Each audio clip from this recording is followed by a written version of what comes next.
Hello, hello, friendos. How is everyone doing? What, now my mic is too quiet today? Hilarious. Hi, Cammers. Thanks for being first today. Hello to Nessie. Hello, Blood Oak. Hi, Cookie. Hi, Ampersand. Hope everyone is doing good. I am doing so much better than yesterday, guys. One good sleep fixes all of the things. Sammy's at work today. Heard from him. He's doing all right. And we have a doggo helper in the chair. That's what I got. Yep. All is well. Holy smokes. I said to my brother, it's like you don't realize how bad you feel until you start feeling normal again. It's like, whoa. Would not wish that upon anyone. Hi, Clammy. Yeah, we are having a good day so far. I hope the same for you. And hello, Jiggles. Yeah, we are glad too. Totally. We kicked that one in the butt for sure. So today we are catching up, I guess, from this past weekend since we had to cancel this stream for the Turkish food. So we're going to do some cooking today instead of a Monday menu plan. And then I think maybe, well, we'll see how long the stream goes, but we'll probably do menu plan sneaky stream tomorrow. Add a bonus one there. It feels so nice outside, Amsan. It doesn't even feel like it's minus 14. Like I've just been roaming around in my shirt all morning, kind of doing the Traeger and stuff. It feels good to not be freezing anymore. And yeah, the rest of the week is gonna be so warm, like +4. So it's gonna get so sloppy outside. It's gonna be awesome. So Turkish food today. Care of, I think Vyun gave us both of the recipes for both the eggplant and the Feta Borek. And then I had some Meyer lemons to use up. So we're gonna make a Meyer lemon tart today. It has two components. We first make the crust and bake that by itself. And then it's just a simple lemon curd that gets spread inside and then you let it chill. Yeah, a rare treat, right? A Tuesday Kate stream. And if it's really nice, maybe we'll like go somewhere and do a menu plan instead of staying inside. We'll see. Yeah, +4 Celsius, mind blowing. I know. And we have like quite a bit of snow, so it's definitely gonna get melty and sloppy out. Okay, menu for the day. I have never cooked really any of these things before, so we're all gonna learn together. Eggplant stuffed with a spiced beef tomato sauce, and then it's baked together.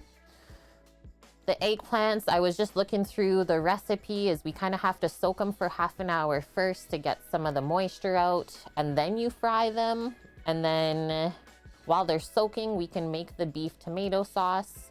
We do have one really nice piece of beef that we're gonna grind fresh for that today. Grab this chunk here, it was on sale.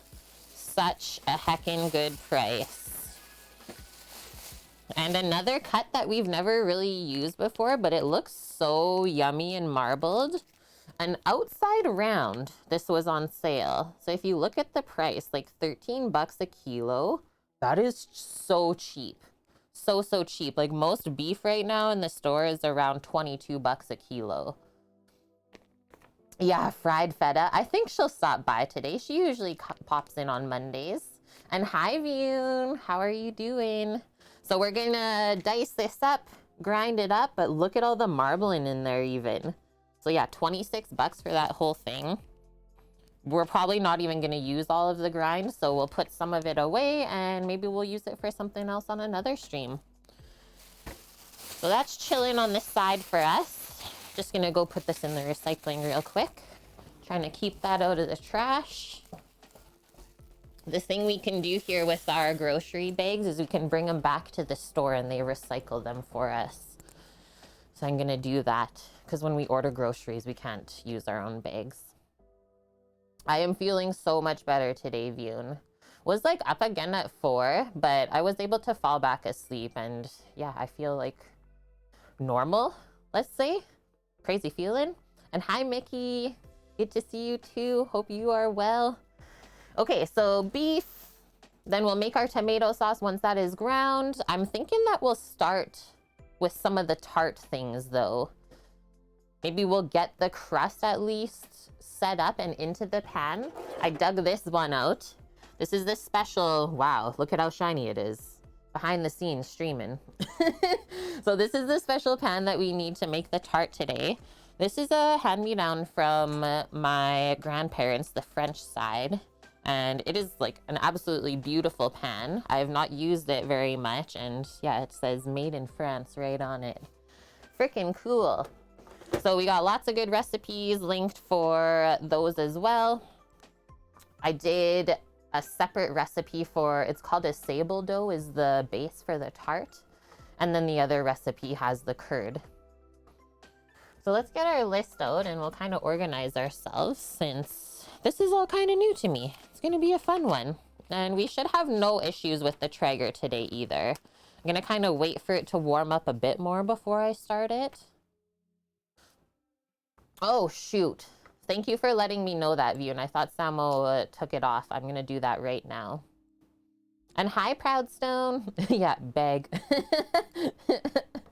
I always forget that we have that emote. Okay.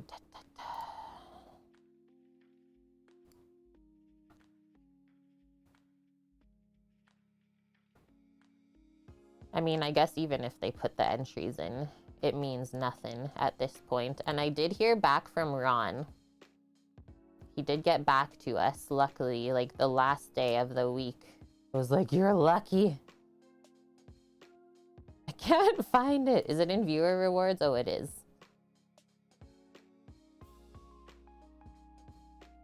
Okay, there we go. Delete. Thank you, Vune. Okay, should be good to go now. Woohoo! Okie day. So first things first, I think we'll make our sable dough. Write that one down.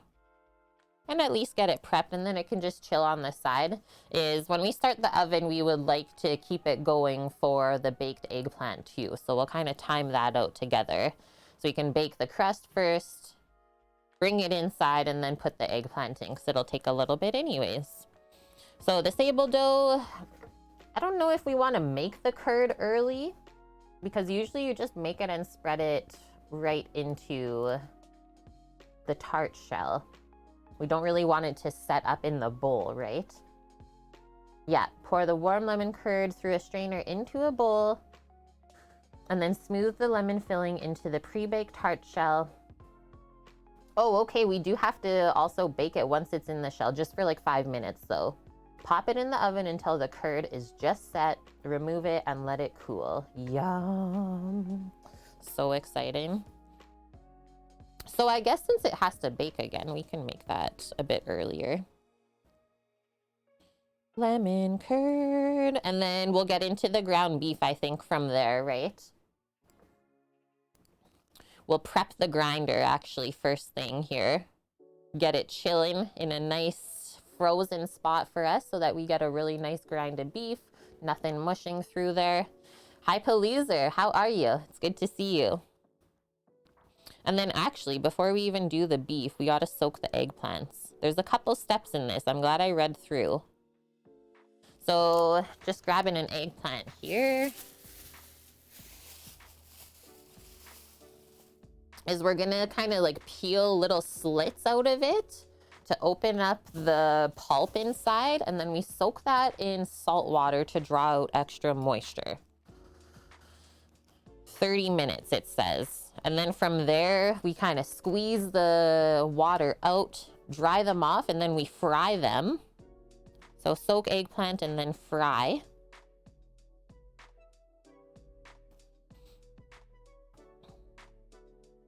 Once we have our ground beef, we can make the tomato sauce for filling the eggplant.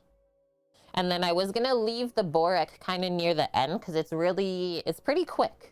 Is you just make up this little feta mixture with eggs and some herbs in there, and then you roll it in the phyllo pastry. But I remember Vune saying that you want to basically roll them up as soon or right before you plan to fry them in the oil. Otherwise, I can see it getting soggy and maybe falling apart on us. So I'll leave that right to the end. Basically, the eggplant will be baking and we'll work on the borek inside. Then everything will come out at the same time, nice and hot. Palooza just wake and baked, nice. Borat, I would be okay with that too.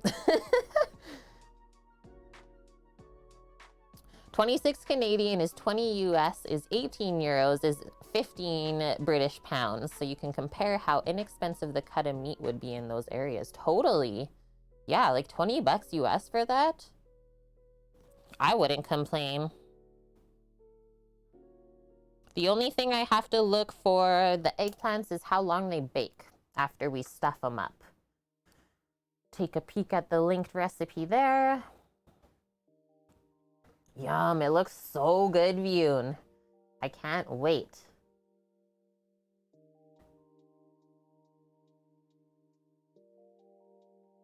Okay, so once it is stuffed in the oven for 350 Fahrenheit for about 20 minutes.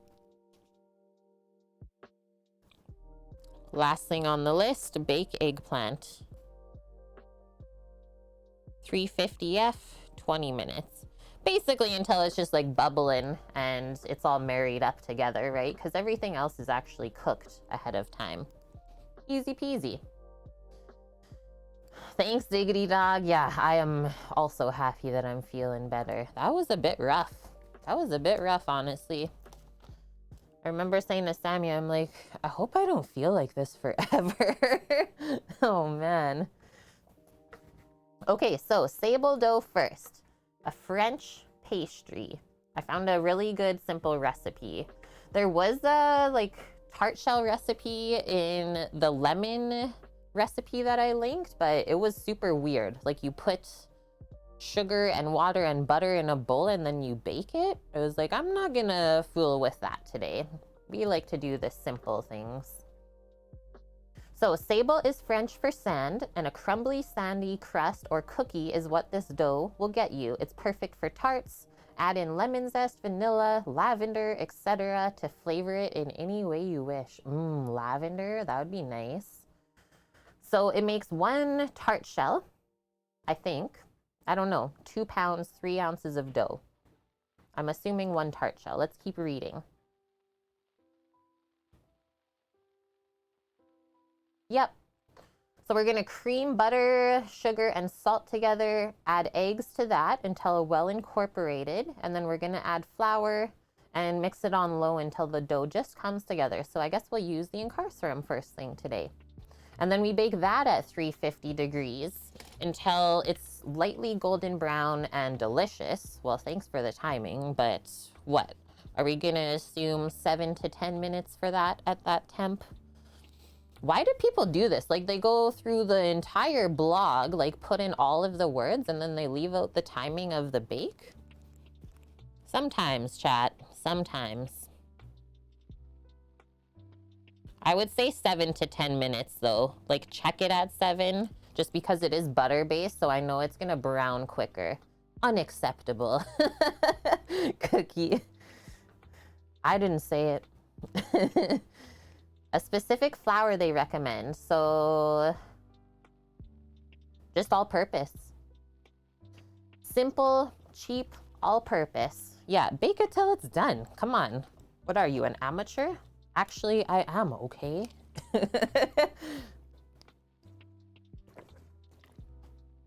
Okay, let's set up the incarcerum and away we go. I'll pop up this recipe for myself. Sounds simple enough, though.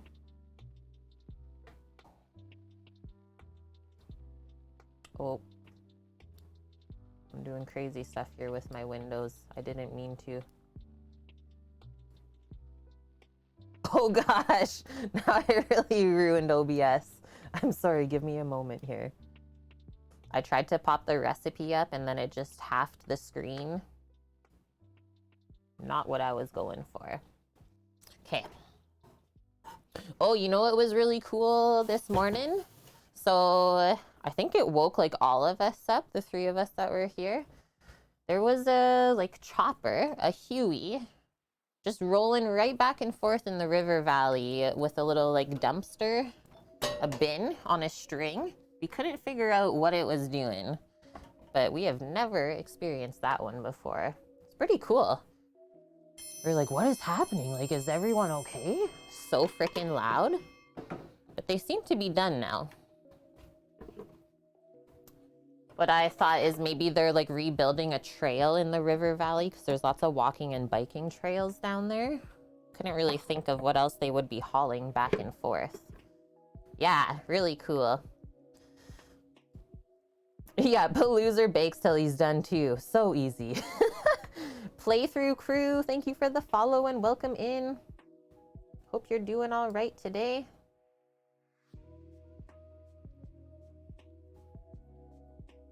Okay, now I've sussed out my windows again. Holy smokes. Stressful. Okay, I think we'll go with those beaters instead of the really thin ones. Yeah, they wanted enough snow. I think they were like hauling rocks or gravel, my brother said, because you got the binos out. We were that intrigued.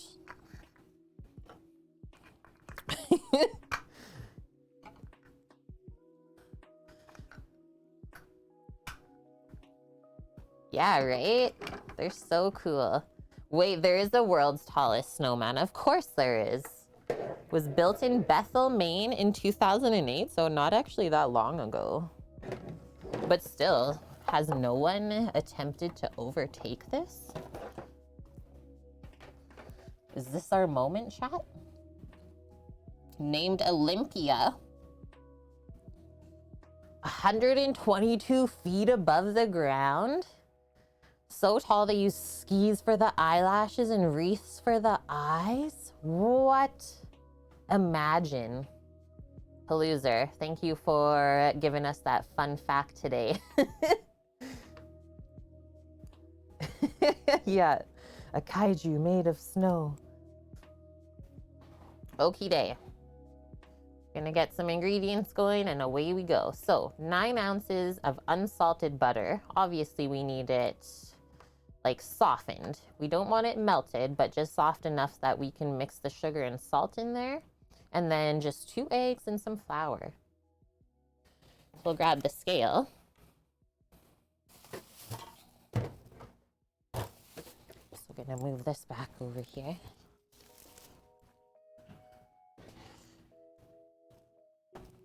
Nine ounces of unsalted butter.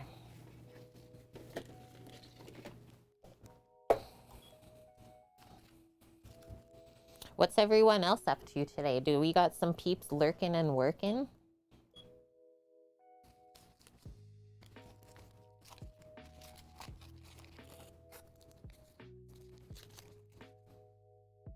Okay, I was gonna say, is there a photo of it? What is that? There's no 3 snowballs there. I was wondering how they were going to roll it. I don't know if that counts, guys. That's what counts? We could easily do better than that. Hi, Nike. How are you, my duder?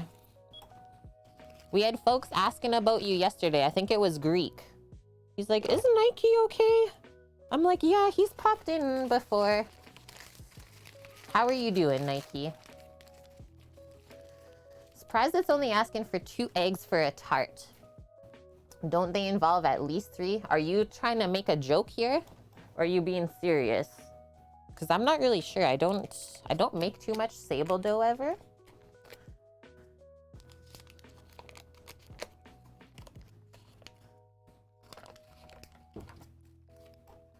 Just need a little bit more butter here. We got 8.1 ounces. We need 9. Nice. You got some workers and lurkers. Diggity dog. Blood Oak is eating dinner. What's for din?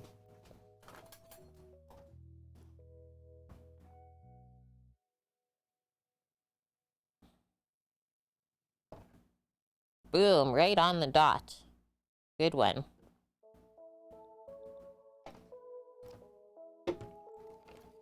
Today is gonna be a good day with that measurement. Been out for a week, my duder? Some sort of inner infection, but 90% today. Well, that's good. Yeah, Samo and I were out too for a bit, but we're back. Now he's just covering all the other people at his work that are sick. Okay, I'm gonna do... We don't want it melted, right? So 20 seconds to start. Serious question, Amp? Yeah, I'm not sure. This recipe seems a little weird. I don't like that she didn't put the bake time on it, but let's see.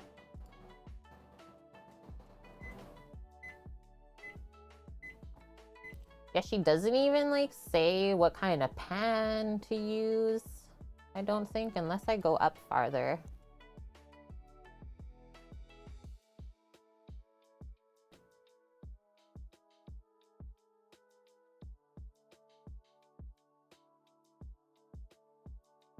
I think it will make enough. 2 pounds of dough, it should make enough for the 1 pan. Now you're making me second guess it, Amp. And I know you're not like doing it to make me do that. Another 20. We're almost there. Yeah, sable dough is a bit crumblier. Like, I hate the tarts where you go to cut it and it's just rock hard. So the sable dough should be perfect for this. Oh, yum, blood oak. Pasta bolognese. Perfect for these times. I almost melted the butter, but we'll be okay. Oh, I might actually have to start over. Oh no. Why did it go so quick? I'll just pour out the melted stuff. I was gonna say, the dog is very excited. It must be a Samo.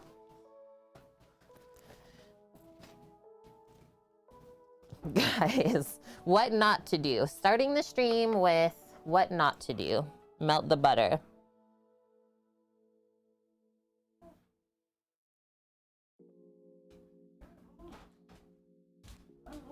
She was so worried that you weren't here today.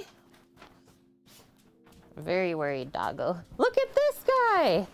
What? And okay, so the real chef is here. I will leave the stream up to him. See you later.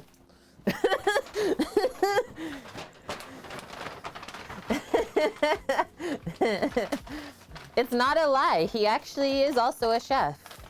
All these times you guys thought I was lying. Did Eric's job today? It was fun. He was sous chef today. Hi. Okay, so back to reweighing our butter. Sorry about that, guys. Oh, the chopper. It's back. Looks so good, right? Yeah, really nice chef coats that they get there. You did good today. You're home nice and early.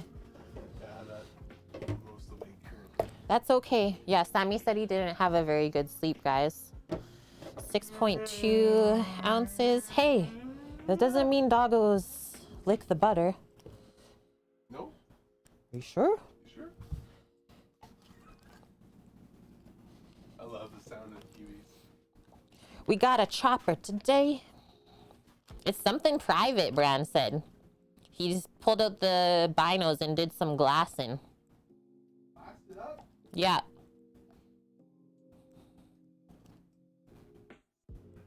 Okay. Softening butter round 2.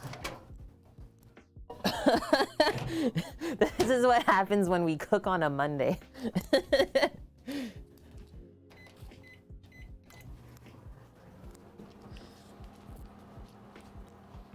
Can't always be perfect, but as long as we strive for it.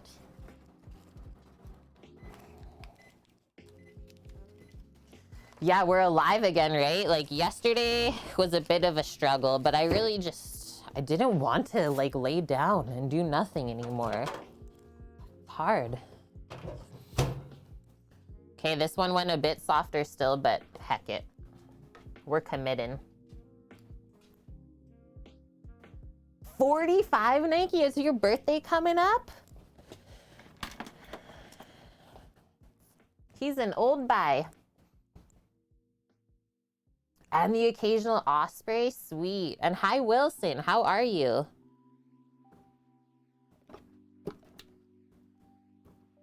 I don't know what's happening with my butter, chat. Some of it's soft, some of it's hard. I guess we're Goldilocks today.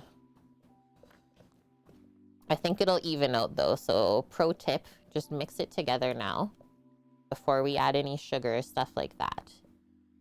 Bring it back together.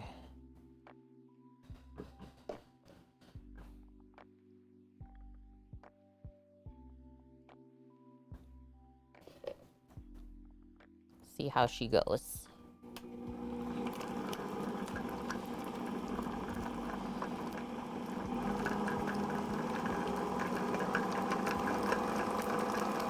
Get those bits out. See? Now it's just gonna even out and be like perfectly softened. Crazy. We're reviving it. Help. Oh, sweet Nike. You're starting sketches for another streamer? That's really cool. Sounds like you're having a good start to the year. Okay, get the rest in here. And so this is how you revive butter. I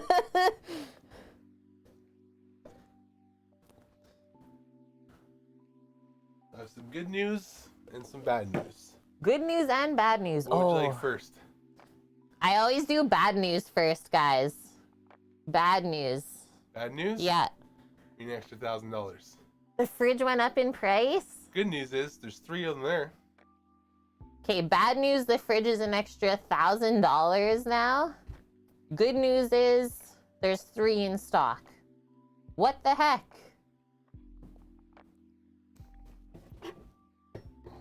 Why did it go up?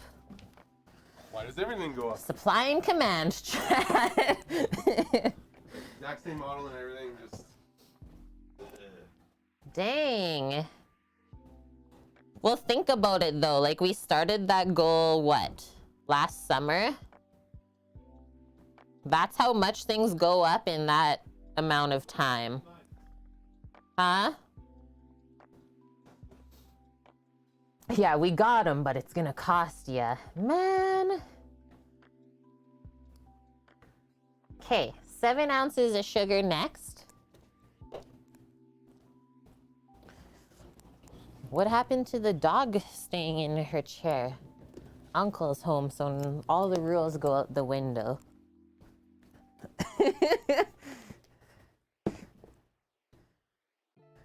Yeah, good one, Diggity Dog. I'll take the one that's dented. Can I just dent it myself?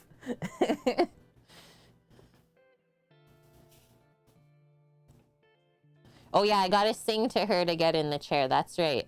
I swear she just likes when I sing it to her. Because every time she goes back in. She's like, okay, you convinced me. We convinced you? Let's see. Get your butt in the chair. Get your butt in the chair. No, she's looking away. She's like, this won't work this time, Auntie.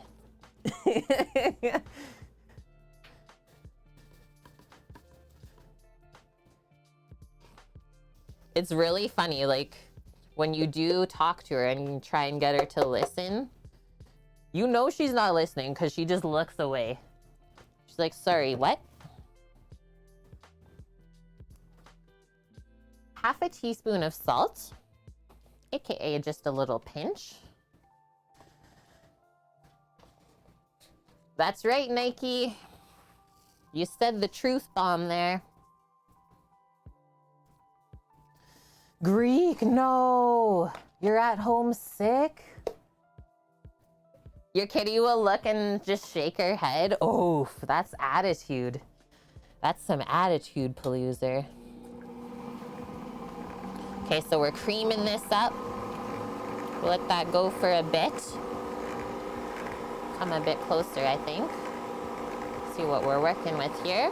And then while this is going, we can crack our 2 eggs and measure the flour.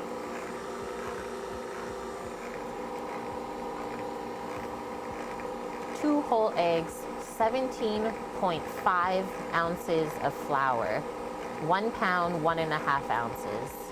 I have to say, I don't like these measurements.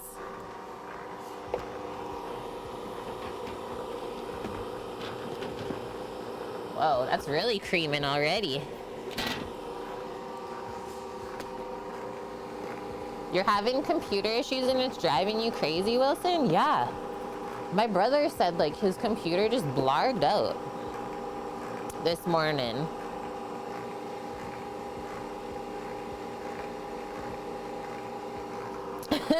Lily, Feta day again. Misha's nowhere. Okay, this is like perfectly creamed, guys. Just want to show how it like changes. So see how it goes really light? Almost looks like icing. That's how you know you cream the butter and the sugar enough. And so it's also important that you get the butter soft enough that you can do that. So 1 pound, 1.5 ounces of flour. You can isolate in a room that's away from the wifey and the kiddos. That's good, Greek. Are you going to grab a test?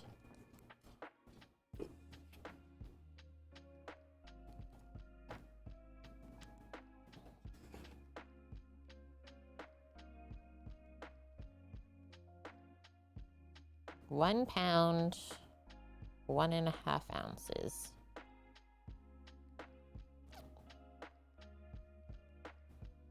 Okay, that's our flour. We might need a bit later just to press it into the pan. I guess we'll see. And then our eggs will crack and do a quick whip up. 2 large eggs.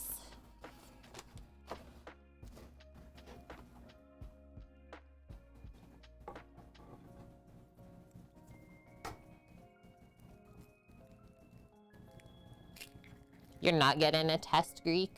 You're just gonna do the isolation for 5 days.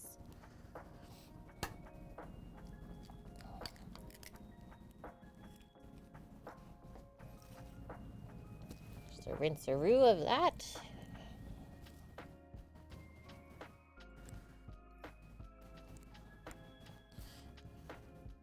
Just grab a fork to whip up the eggs first. I don't know why, but I always whip them up before I add it in. I feel like it mixes more evenly. Like mixing the yolk with the white first. And then let's just do a quick scrape around of this.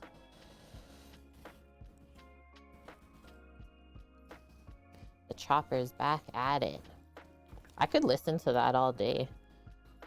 At first we thought it was like the search and rescue chopper, because it had this like reddish hue to it, but yeah, it's just like a private chopper.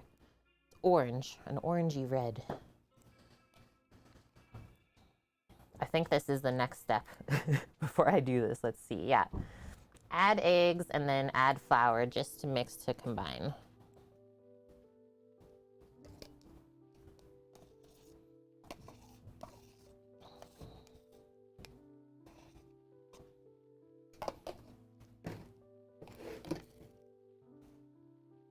Mix this first.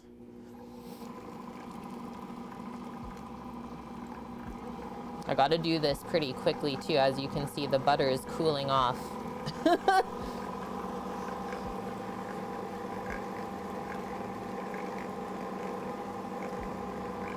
Oh, I was gonna say it's probably a bit different being in Vancouver. Just there's so many people in that small area to get tested. Rapid tests are reserved? What the heck does that even mean? For who?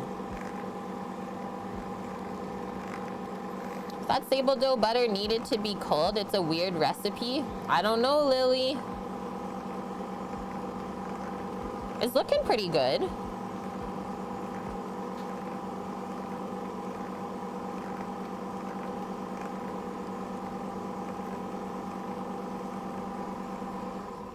Stop that.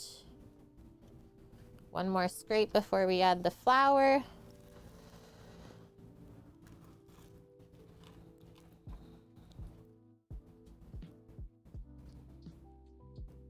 Yeah, I always kind of assumed that the sable dough was more like almost a pie dough, right? Ah, interesting. Can you say the name of what you are making, please? We are making a sable dough. right now, which is a French pastry typically used for tart bases. A tart crust, in more simple terms.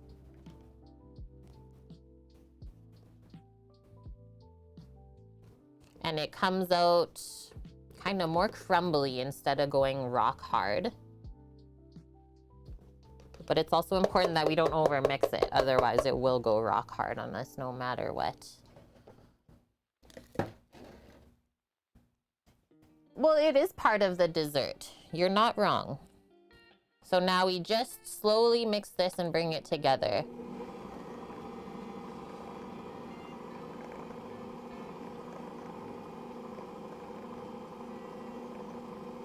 This one beater is like completely full. I think I gotta turn it up a bit. What do we do here? Guess we'll scrape it out.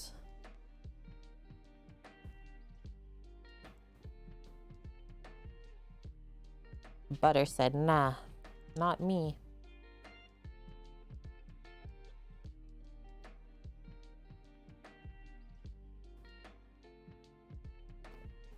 Again. It is freaking nice, diggity dog. It's my favorite. I think it just gets bunged up. I don't know why it's doing this. I really don't. Try a bit harder to get it cleared out. But as you can see, so sable translates from French to sand. This is looking quite sandy at this moment. So I think we're on the right track. Just had to get that one beater unbunged up.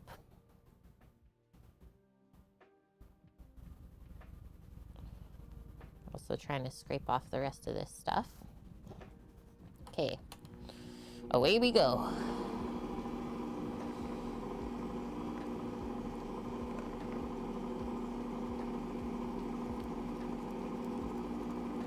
I think that's it. See how there's like not really any more dry bits? Looks good to me. Pronounced sable. If we were being proper French folk. Thank you, Lily. I wish that we just had like all the languages in our brain to begin with, so that we didn't make fools of ourselves.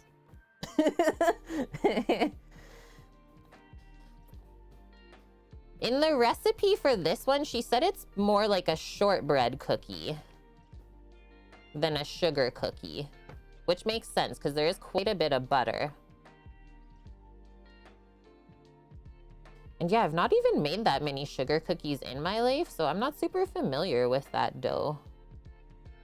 But holy, this is like pretty messy to work with. What if I scrape this off? The buttery bits. Just want to get on everything.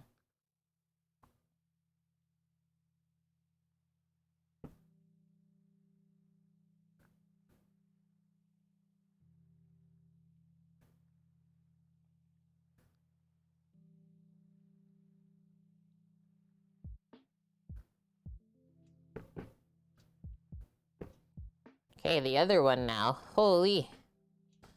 Just when we thought we were done.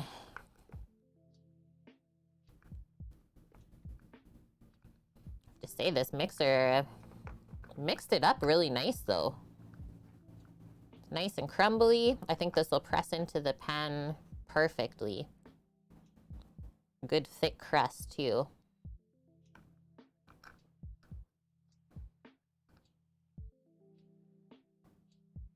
Okay. Put a little bit of stuff all over. Closer to shortbread and even scones. Cool. Just gonna get rid of these. Go. Take this off now. And I think we'll just go right into pressing it into the pan. Gonna rinse my hand a sec. Get the mixer out of here.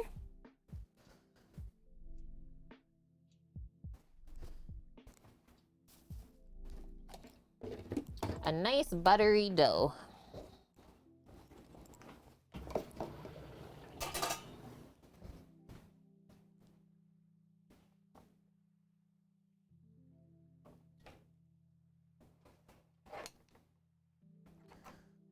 Not grainy. I don't think it's usually gritty, no. Like the sugar cooks into it and it's nice. It's just like a buttery sort of crust. More like a shortbread. Smooth and silky. Yeah. Samuel brought home some lunches. Gotta move them out. Chicken club. Ooh, what's this? Like a power bowl? More eggplant? Oh my gosh. We're eating eggplant for weeks now. Now trending in this household.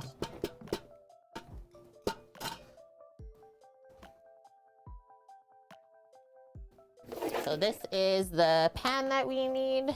I dripped a bit of water in, so let's wipe that up. And I think we're just gonna go straight to pressing this in. See if she says anything else. She says you roll it out. Why do I want to press this in?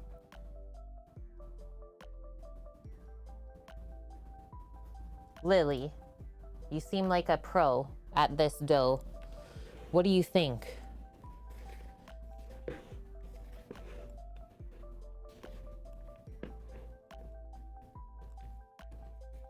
I've always just pressed the sable dough in, guys. Is eggplant nutrient dense? It is, isn't it? The skin. Like usually something that's like dark like that has all good health properties. Lily, I was asking because she said that we roll this dough out and then put it in the pan. I was just gonna press it in. What do you think would be better? Just trying to evenly mix it up in here too. Sometimes there's extra butter on the bottom. Lily, help, please. Okay, Nike, have a good trip to get the waifu. Stay safe out there, duder.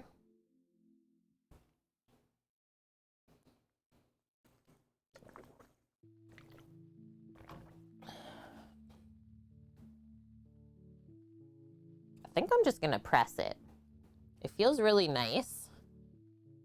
Feels like a dough that we would just press into the pan. Because I feel like even if we rolled it out and tried to put it in here, the edges are so like sharp that it would probably break anyways. Like it's not the most moist of a dough. And then to help us press it, I'm just gonna put a set of gloves on because it's kind of sticky with the butter and the sugar. The recipe is weird. We give up. I'm gonna do what I want then. Thank you, Lily.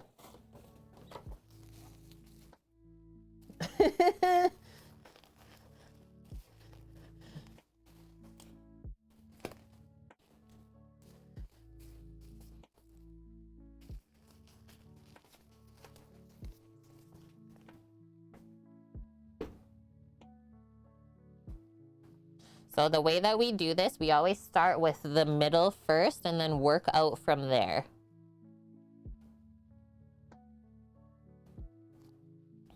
And I wouldn't go like too thick either, because it will puff up a little bit when it bakes. Try and do one nice even layer. It is a very firm dough. Like it's not super easy to press out.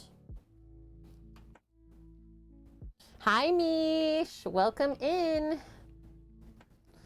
Grandma had some leftovers. Just had to pick it up. Dinner is pork tenderloin with mushrooms and caramelized onions. Yum. What a legendary grandma. Glad that you're here today, Mish. People were already asking, where's Mish? Today is Feta Day.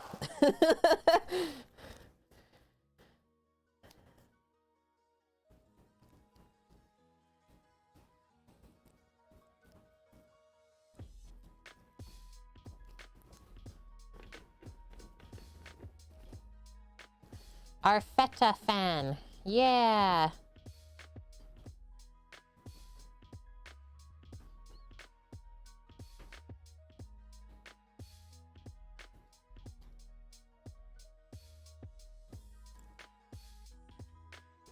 Cheese? Yeah, the cheese. Gonna have to try this Tart, Clemmy. I think it's gonna be a good one. This is what I'm making to use up the Meyer lemons that I have. Because they're only around for like, I don't even know if they're still in the stores, to be honest. I think I've had them for a couple weeks now. But usually only like 3 or so weeks of the year you're able to get them. Meyer lemons are special because it's like a lemon orange hybrid. So they have this like nice sweetness, very pungent lemon flavor though. Fancy lemons, that's what I call them. Cheese? You like cheese? Yeah, you're in the right spot. There's never a shortage of cheese in this stream, right? Just thinking we have some goat cheese in the freezer to use up as well. Okay, now we have to kind of start working on the edges. But I think first I'm gonna press out the center a bit more. I was wondering if my little tamper would help for this to even it out.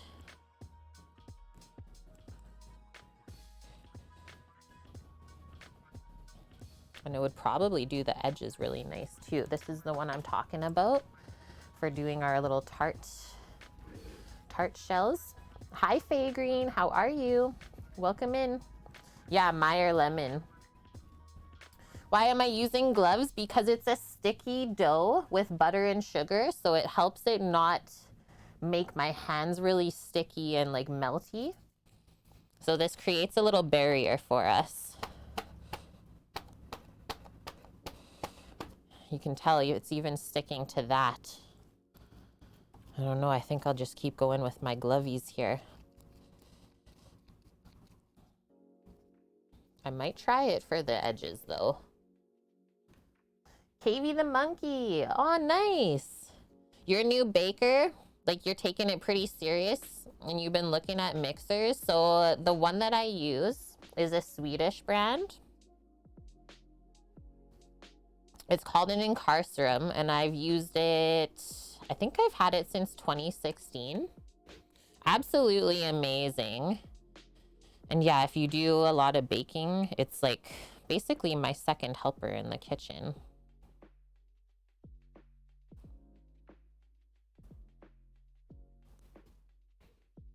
So check it out. I know it's like a bit expensive compared to a KitchenAid, but honestly, it's been so worth it. This is what I switched to from a KitchenAid when I was unhappy with like the newer ones that they're making. It's not as good a quality anymore. Okay, so now I'm gonna start pressing this into this side. And then I think I'll just sprinkle a bit of flour over once we get it evened out, and I'll use the tamper the rest of the way. It is important that you get this all the way up to the edge though. And like, I guess you can make it as thick or as thin as you want. We can keep just going around until you're happy with it. And this is like a special sort of tart. It's not your everyday tart. It takes a bit of time to make it.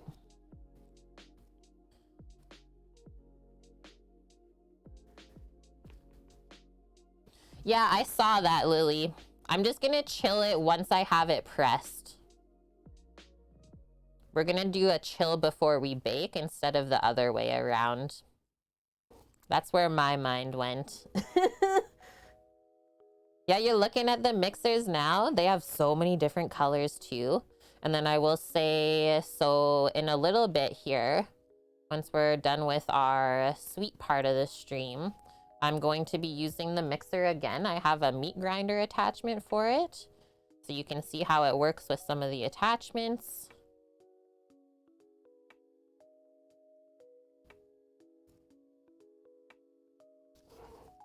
I think this is gonna be great, Lily. I think this is gonna turn out just how I wanted, even though we didn't really follow it to a T. This is the style of dough I was looking for.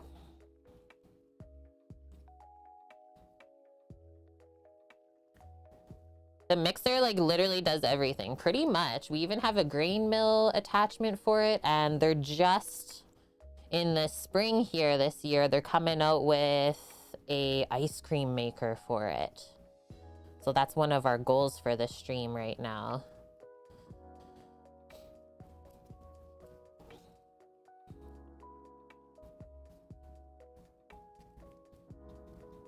Yeah, we'll stick it in the outdoor freezer, exactly. Welcome to the Great White North.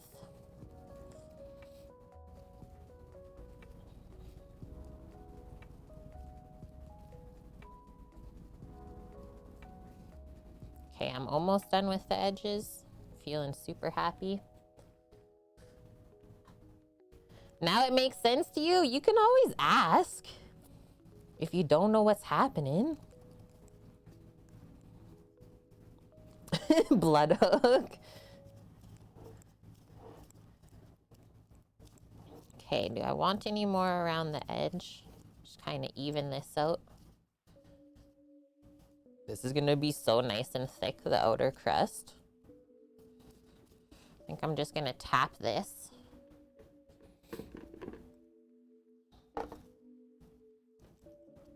I guess we have a bit excess. I don't really know what to do with it. I guess I'll just pack it up and put it in the freezer.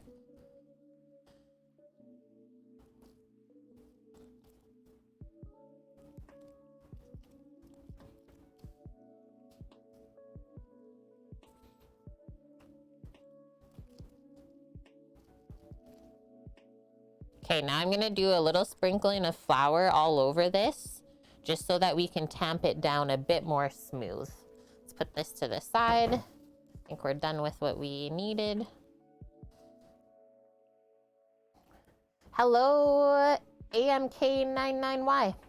999Y? Almost forgot a 9. Could you make some cookies with the rest? Oh, good idea.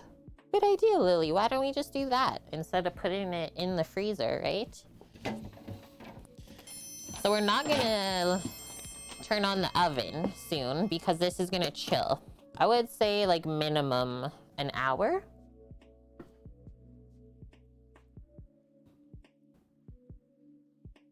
And don't put too much flour either. If you need to, you can kind of spread it. I'm just doing this so that the tamper doesn't stick too much.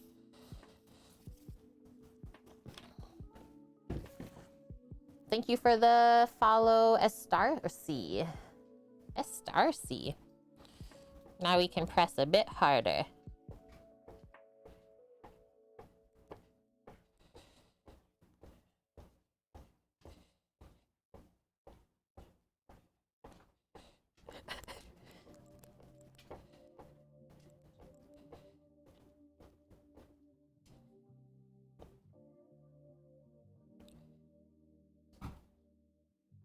This works so good. Another hand-me-down item. Both the Tart pan that we're using today and this tamper is hand-me-down from my grandparents. They're pretty serious about food too.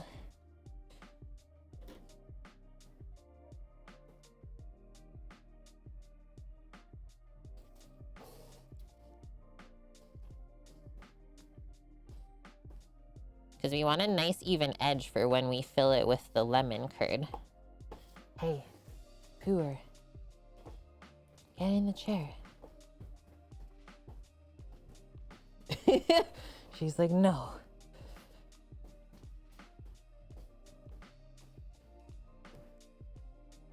Guys, that looks so good. Okay, I'm just gonna do one more press kind of around the top. Did you miss the Borek? No, we're starting with our dessert first. I always start with dessert first so then it's done. Otherwise, I find that it really drags on if we leave it to the end.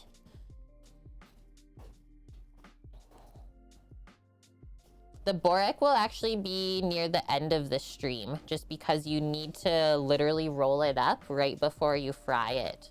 So when the eggplant is baking with the filling, that's when we do the Borek inside. Don't worry, you didn't miss it. And yeah, Starcy, you thought you were already falling. Guess you weren't. No wonder you hadn't seen any updates since we moved. That was so long ago, like over 6 months. Welcome back. KV, I know. I know. Ugh. Yeah, there's not really any good YouTubes that use that mixer. So what is that where we're gonna specialize in? I've been like trying to think of how we can set ourselves apart on YouTube. If you're saying there's a lot of people that have no clue what they're doing, maybe that's our in. This is my first time making Borek as well as all of these other items. So yeah, one thing that we do on my stream here is we all learn together. It's always educational and we welcome stuff from chat. If you know a better way to do something, by all means share it. One thing we're gonna do before this rest is we're gonna poke this all over, because when we par bake it, it's going to want to puff up. And then if that happens, then we have no room to put the lemon filling.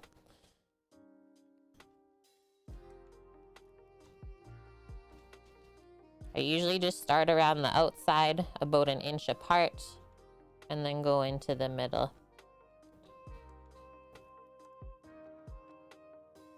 And I might do a couple around the edge too.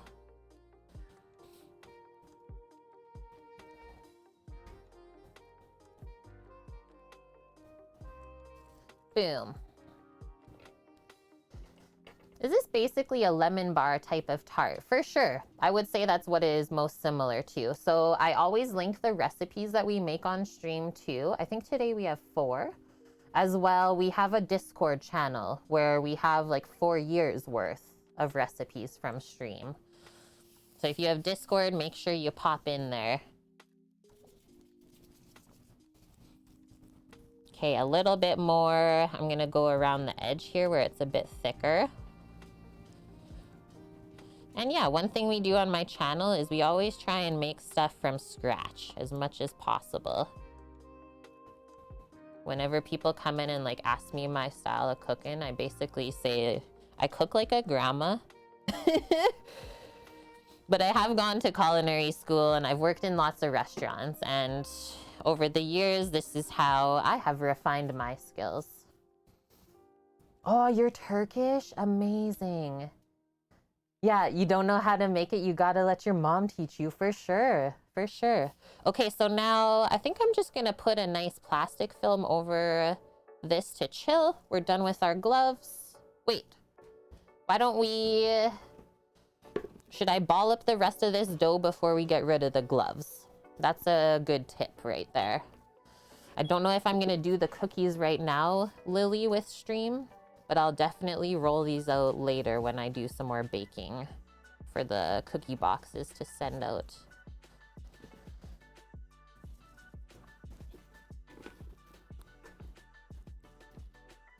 I think it would be a bit of a tough shortbread. Like, it's not as light as the whipped style that I make, but it would be yummy nonetheless. Top it with nuts or something like that. Could be a good cookie.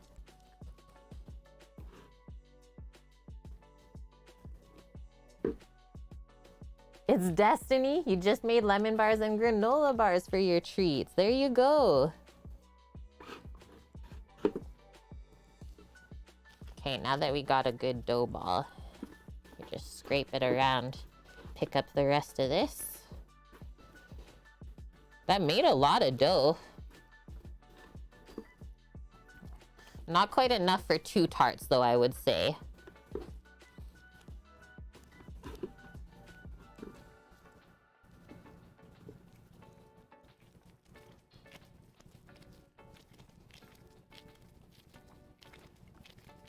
There we go. That's nice and smooth. Now we can clean this up too.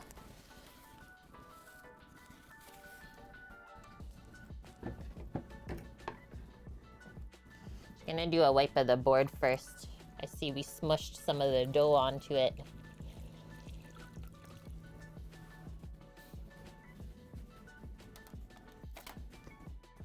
And yeah, if it sounds like there is like a chopper in the background, it's because there is.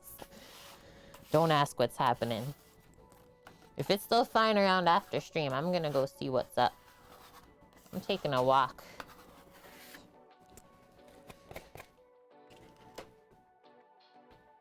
Yeah, tabbouleh. Everyone makes it wrong. Is like it should be more parsley than couscous. It's like a parsley salad, but no one ever puts enough herbs in it. So it's more like a couscous salad in North America. It's so good. Wilson, this thing has been flying around for literally hours. It's got a yellow bucket that it's like towing back and forth. So my guess is that because it's warm enough now, they're rebuilding one of the trails in the river valley. It's not search. Yeah, it's not the search and rescue. That's what I was thinking. Maybe a trail, because there's not really any more roads that they could be landing at to like drop the stuff. They have to be doing something down there. Hello, Mercantile. Welcome in. Gonna pop this down here. That will be honestly fine. That's gonna be so good. No skimping on the crust there. And now we'll just wrap up our dough ball. I'm gonna give it a squish. Kind of flatten it. It'll help us roll it out for the cookies later. This is also how I usually pack up my pie crust.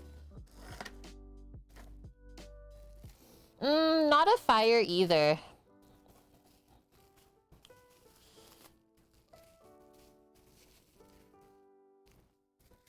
You've had 3 Apaches? Yeah, this one is a Huey.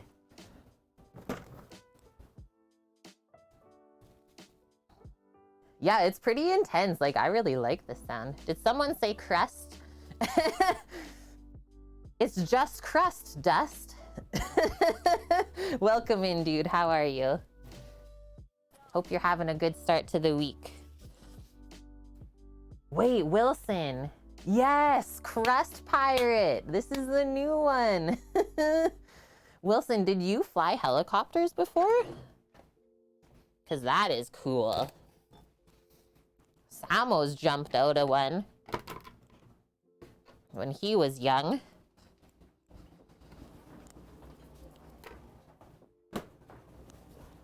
This. Yeah, Crust Pirate. Yeah, the rotor wash. And we're feeling so much better, Dust. Well, I am. Samo, I guess he didn't have that good of a sleep and he was up early. I think like 5 o'clock, 5 a.m. this morning. Amazing, Wilson. You flew on the U.S. Coast Guard helicopters? So, so cool. Okay.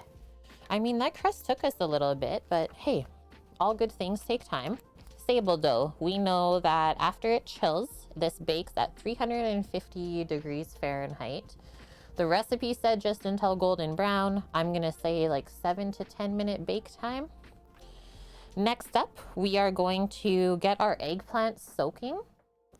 We're gonna start drawing out some moisture and getting them prepped for roasting, stuff like that. So get all those mass things out.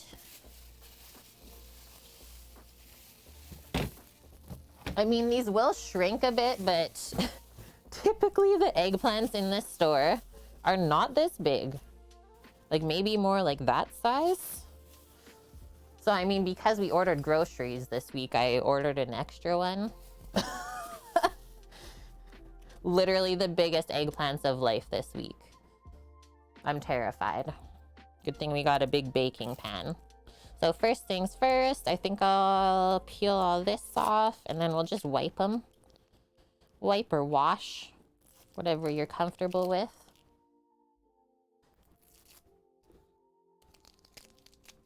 Your head feels like it's in a vice. Yeah, Wilson has had some head injuries before. So his memory might not be perfect. So cool though.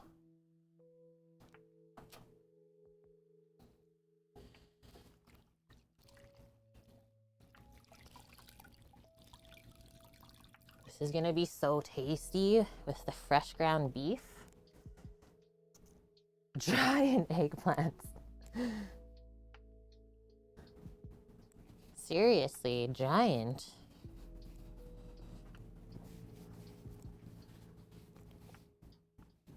I actually don't really like it, Mish. I don't love it. That's why I'm trying to find some other recipes that maybe will make me love it. It's a textural thing for sure as well. And you also have to make sure like it's properly seasoned. Otherwise, it's just so bland. So heckin' bland. Okay, I think this bowl will be big enough to do our water soak in there. And then the first thing, just looking at our recipe here. Oh, for vegan cheese, good one. And yeah, just cover it with feta, exactly. More feta is better.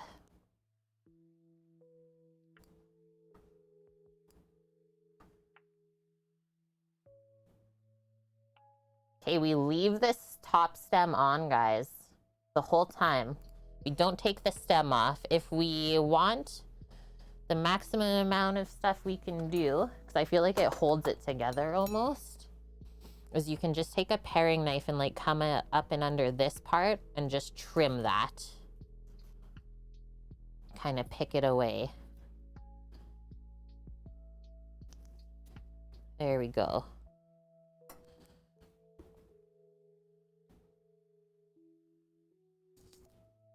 I have grown eggplants before too. They're really, really fun to grow. I have to say that. And then the spikes on them? I never knew they were so spiky.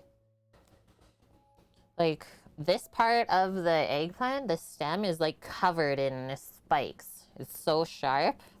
Go right into your skin. They must like rub them off before it gets into the store. Why do eggplant parm when chicken parm is actually better? It's true. On my level. Hello. Hello there, friend. Welcome in. Aw, nice, Faye Green. Yeah, you cook dairy-free because your boyfriend is allergic to dairy. And hello, Scarlet Luna. It's been forever. And we are in Edmonton. Yeah, since, what, July of last year. The time just flies, guys.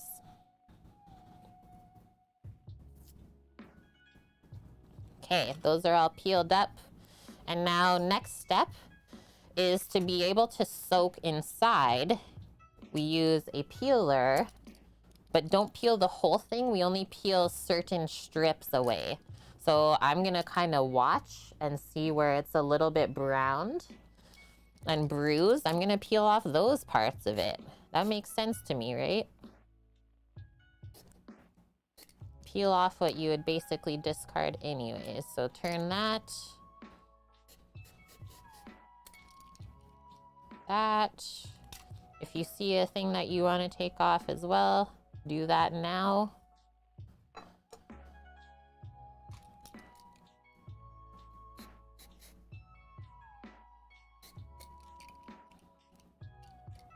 Probably gonna do only one more.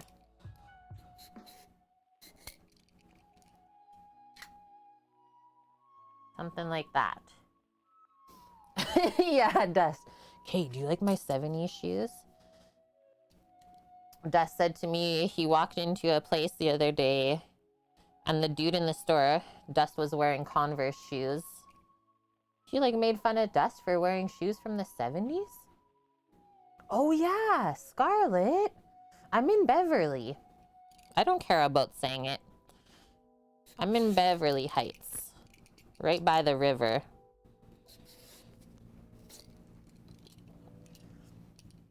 Dust, I gotta dig out my fluffy chucks and show you. Plus it's warming up enough now I can wear them. Okay, next one done.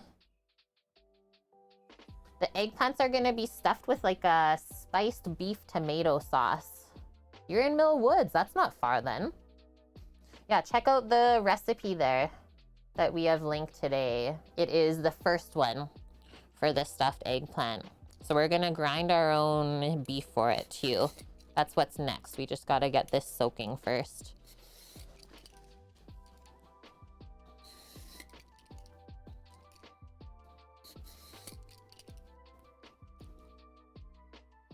Like, do I even have a pan big enough to fry these in? And yeah, we're really close to Sherwood Park Greek.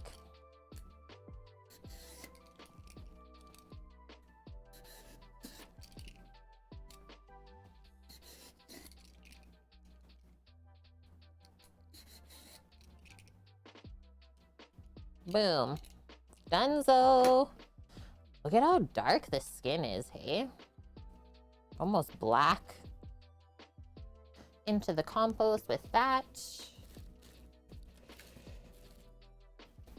And now I'm gonna go start filling this with some cold water.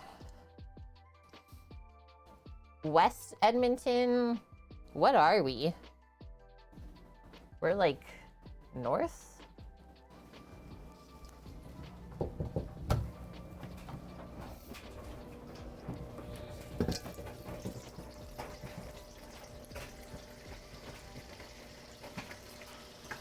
And then we're gonna salt the water as well. And actually, I'm gonna blow my nose really quick. I'm just gonna mute for a sec.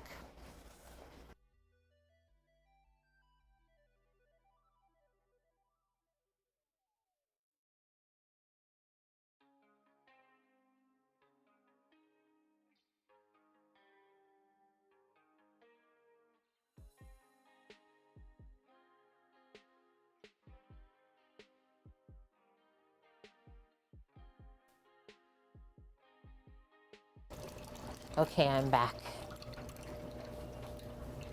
Almost have enough water.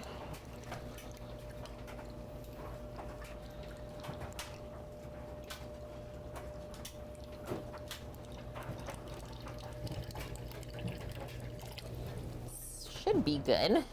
Gotta leave enough room in the bowl for the eggplants. And then I feel like this is gonna be weird. Like, how are they gonna be weighed down? Are they not just gonna float in the water? Yeah, 50th Street.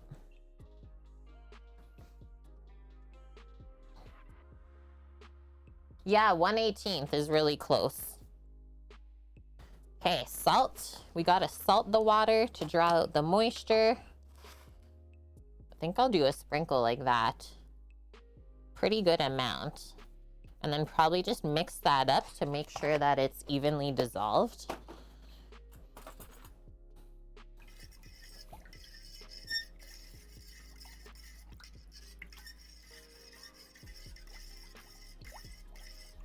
Oh, Scarlett, congratulations.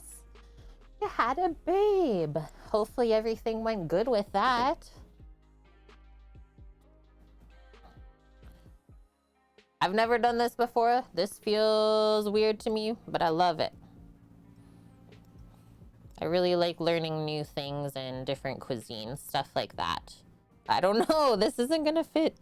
Okay, this one will move onto the edge, I feel. Chad. One has to be completely submerged.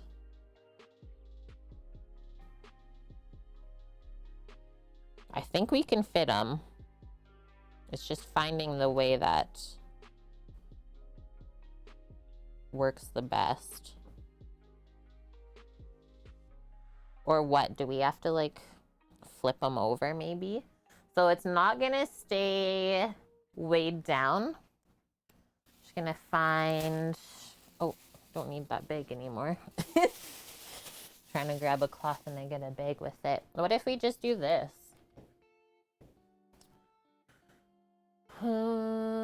Just another bowl on top? I got a heavy glass bowl.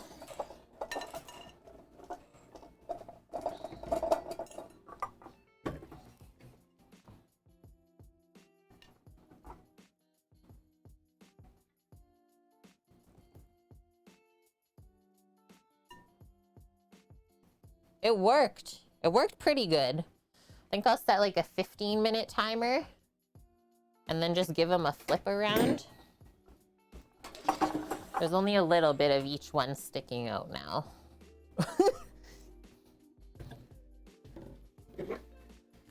You may run into issues if you buy insanely large eggplants.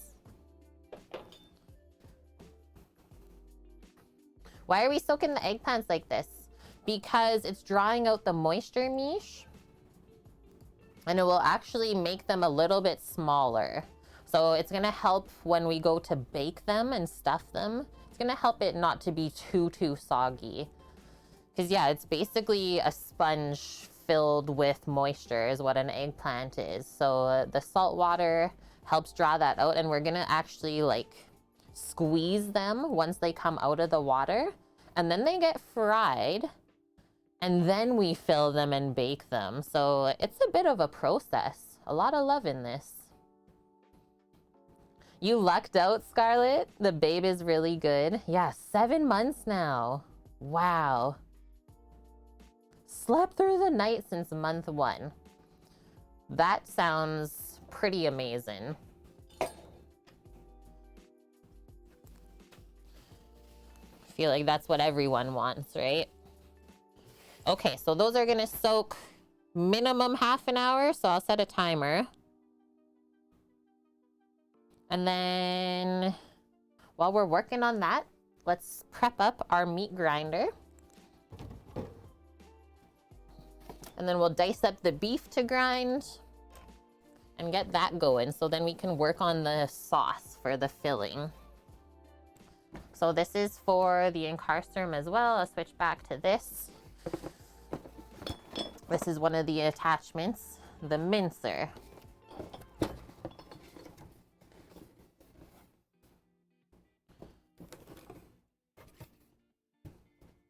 Can you share a baby pic? Of course.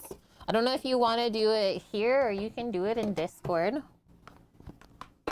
So we are going to chill all of the metal parts of the meat grinder, and that just gives us a nicer grind of meat. If you don't do this step, you risk the beef getting like mushed through instead of being properly cut, as well as keeping all of these components cold is going to help with sanitation. So bacteria likes to grow at warm temperatures, so if we keep everything frozen and icy, that really slows down the growth of it. And I'm gonna choose this guy. It's like a medium fine, just for when we're mincing beef. I do like that texture. Not too chewy, but also not too fine where it's just mushy. So those are all the pieces we need. And then we can just set the fill tray and the tamper to the side.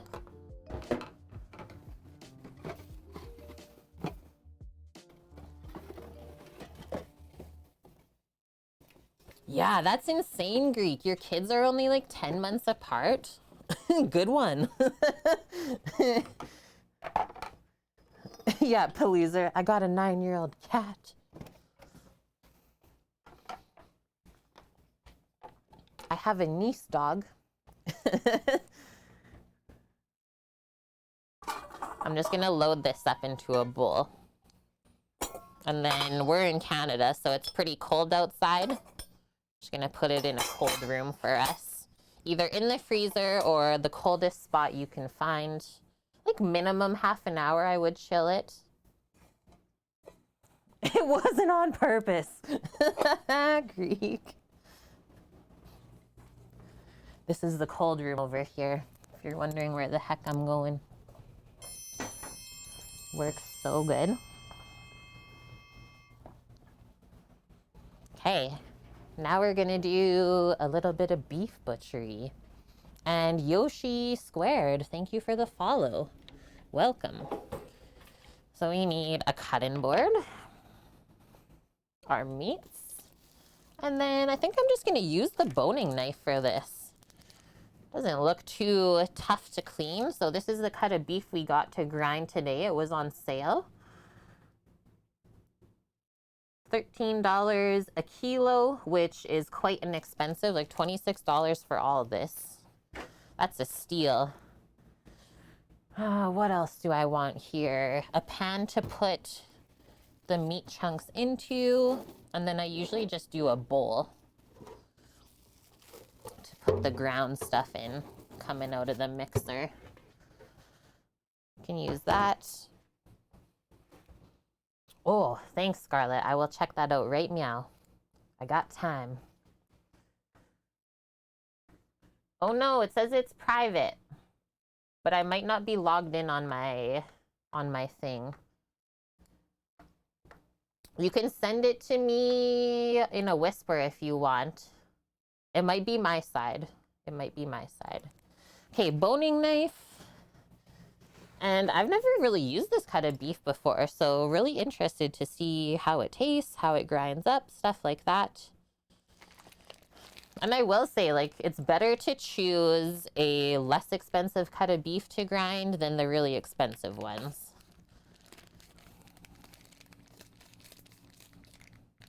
Oh, trying not to juice it. Trying not to make a mess, and then I did. Get my garbage ready.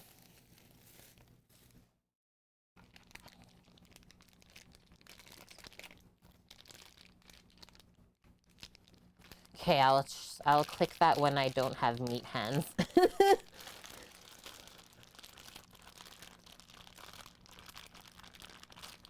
And then is the grading, yeah, it is a AAA grading. So second from the highest. The highest we get for beef grading in Canada is prime. Sometimes, honestly, I can't tell the difference in the store.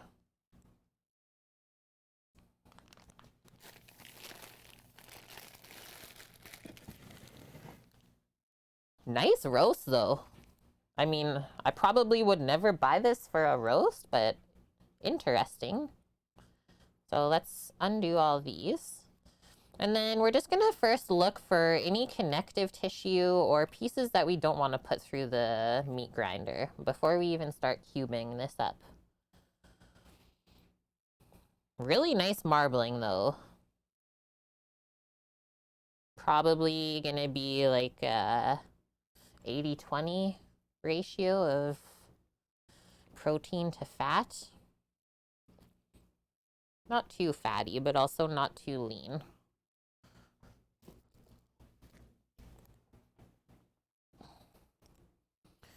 Okay, washing my hands so I can check out Scarlett's Babe real quick. And then away we go. It's a pretty nice piece of meat, right? For $26. I'm really happy with that. Considering I just like ordered this in the groceries, I didn't even pick it myself. Oh, such a cutie. Yeah, look at those big eyes. Looks like he's very like intrigued by a lot of things. I got it, Scarlett. It worked. Okay. So I think the first thing we'll do, I feel like this fat cap is going to separate right off.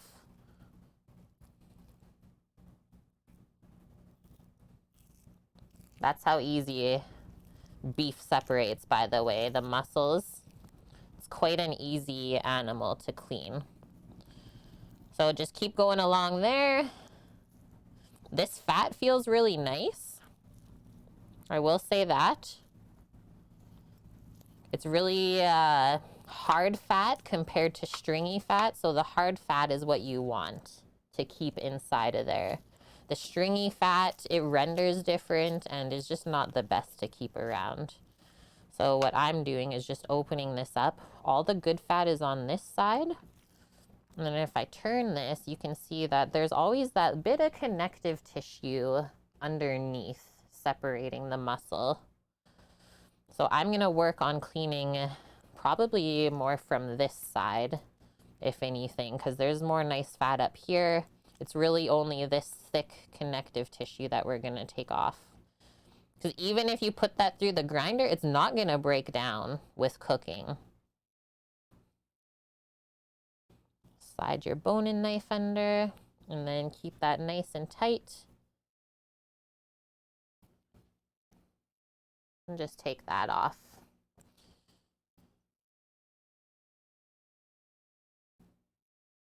This is gonna be so good. I can just tell by the cut of meat. It's gonna be so good ground up. Okay, so that was easy. I was gonna say, it looks like he's got like a little bit of eczema or something. Such like a typical skin condition for the prairies. Okay, so this, yeah, that's all good stuff there. Same with the fat on top. So we can literally just like dice this up and we're good. I go with 1 to 2 inch size cubes of meat. And like, look at that in there. This is gonna be delicious. That looks like short rib almost or something. Yeah, the fat is flavor, right? So many people think like fat is so bad for you, but it's not all types of fat. Like everything in moderation, guys. I'd rather eat this than like any other type of processed fat from something packaged. Wow, just like look at how those cubes look in the container. Yeah, don't say that word. The price might go up. So now flipping over to the other side, definitely gonna clean that stuff off. That's all some connective tissue. Look at how thick that silver skin is there. Don't want to grind that in. I'll just start up top here and work my way that way.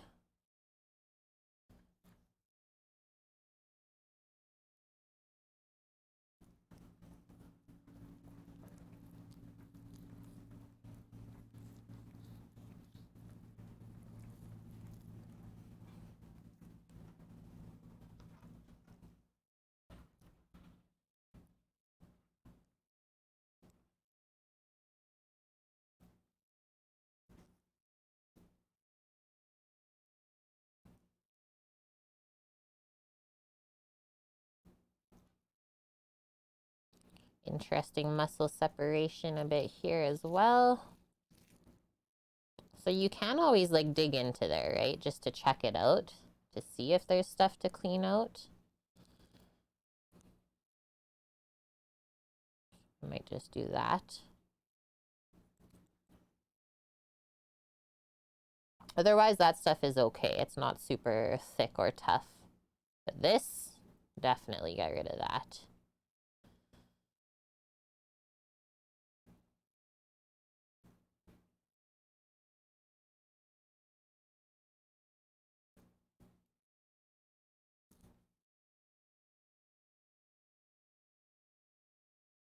This side of the meat is like really soft feeling. Interesting.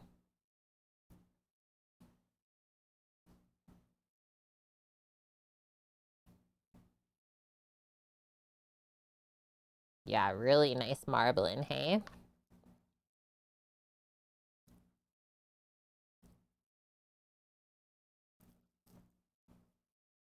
Almost done.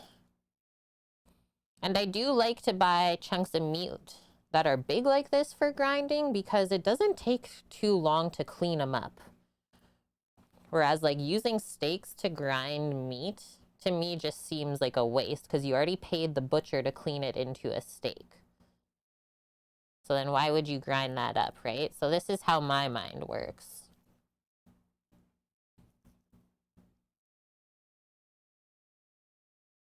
There, I think that is good. Looks really, really nice. Okay, just gonna get rid of that. Is this a tenderloin? It is called, I think it was an inside round. It was on sale this week at this store. And I thought it would be really good for grinding. And like so far, I think it is going to be. But yeah, I would never use a cut like a tenderloin for grinding meat. Unless you're doing a beef tartare from it. But that's really it.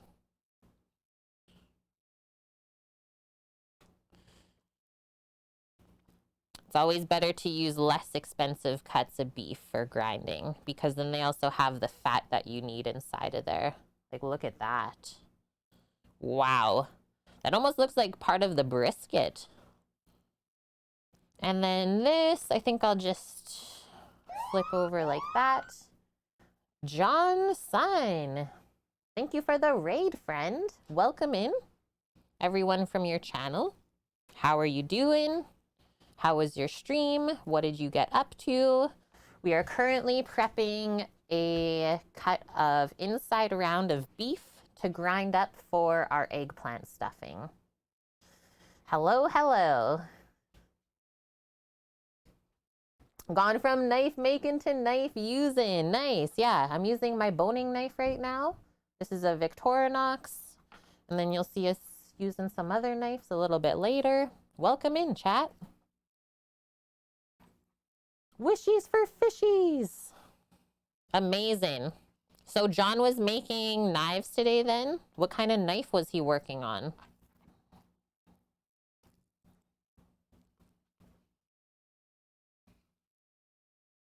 This is an inside round. It looks lovely. It almost looks like a ribeye. Good guess, Serge.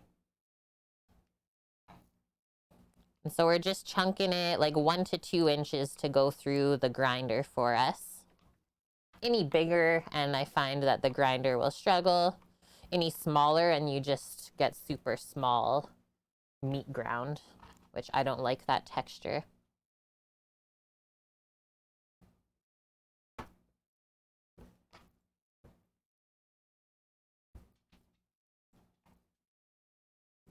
You make chef knives, stainless steel, mainly fixed blades used in meal prep. Cool. I will have to check it out.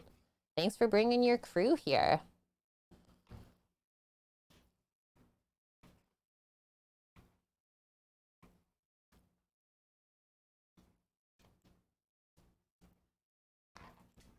Hello, Aquata. Welcome back. So we have our grinder chilling right now as well, getting prepped for us to use.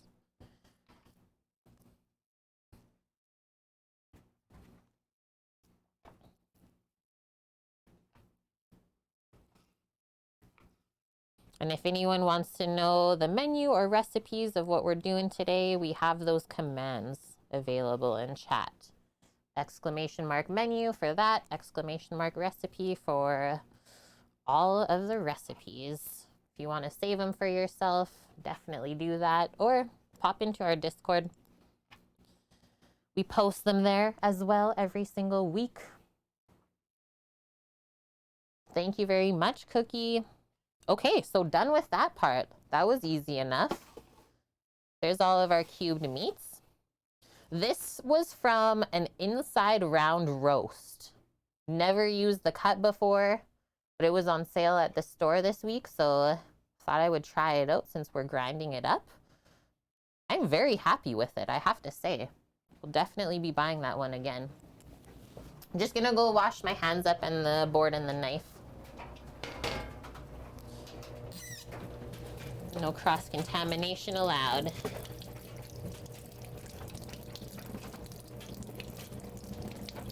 The dog's looking at me like, excuse me? Where was my beef quality control chunk? I'm gonna give her the end bits from when we grind it. She's on a raw diet.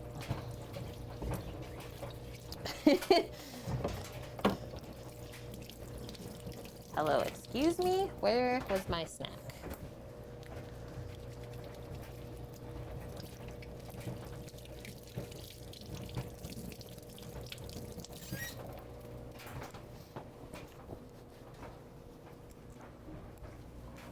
Okay, now we're gonna set up the mixer a second time. You also chill it before grinding, so it was already chilling, and now I'm just gonna go straight into grinding. But if you really wanted to be proper, yes. The colder you have your grinder and what you're grinding, the better the result. And hi, Eric. Yeah, typically we don't even cook on Mondays, friends. But we're catching up from the weekend. We had a couple days off. We weren't feeling too good. So here we are.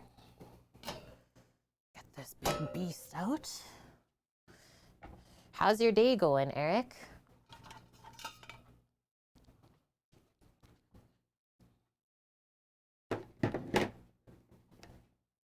the inside of the rear leg and is very lean. Well, we must have lucked out then. Happy cow. Roasted and sliced for roast beef, huh? No wonder we never see it in the store then. All the big manufacturers probably use it. Starting a new job on Wednesday? Exciting. I hope it goes good. Just grabbing the grinder, we are chilling.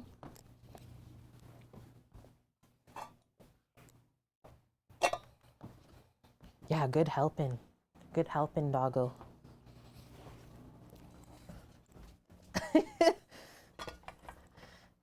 So, first step, pop this big piece on. The main part, tighten that up.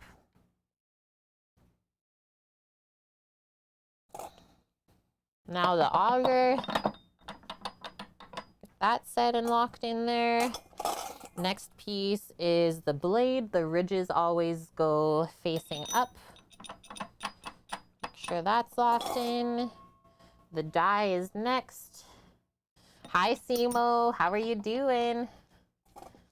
And then last piece.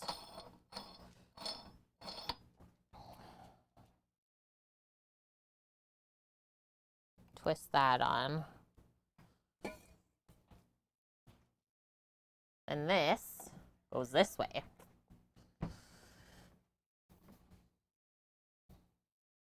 Plug it in. And never plug it in before we set it up, right? Because you never know. And then our feed tray and the tamper. So that's how I set up my grinder. And maybe turn it a bit more this way just for stream. And I think we'll just use this big bowl that was weighing down the eggplants. Pop that under there to catch all the ground meat. And I'm actually just gonna rotate our eggplants that we're soaking.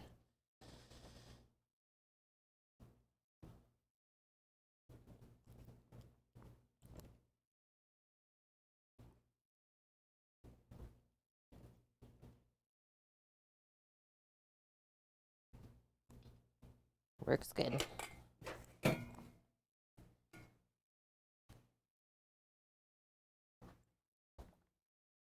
Guys, I have to ask, is there still background music or did we lose that? Did the song get stuck? It did. I was wondering. I couldn't hear because of the helicopter earlier. Oh, dirty chai. So good. Okay, now it is playing though, yeah?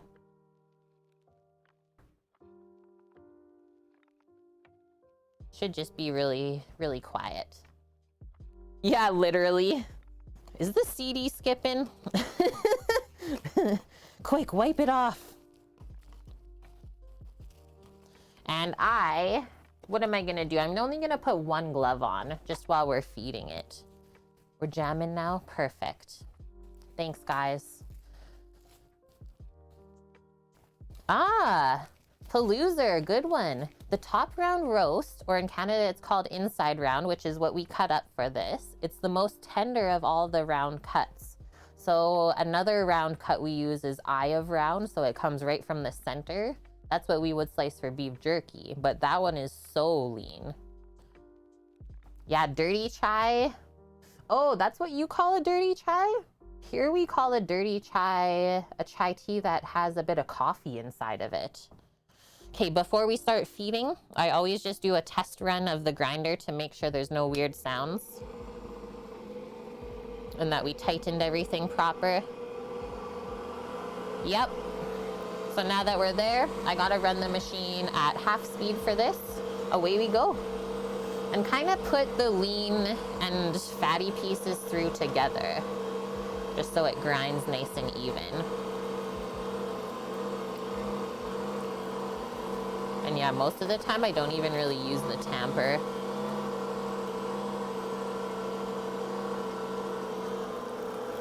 This thing just feeds itself through.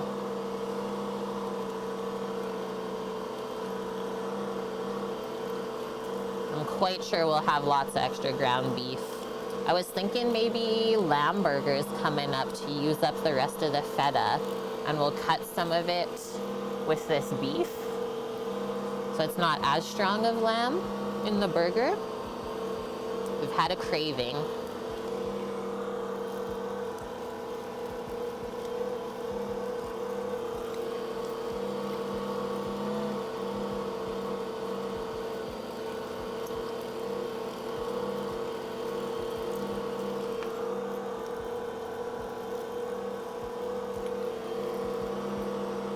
Yeah, nice Greek. You make your own chai. Beautiful. Have you ever done a wet chai?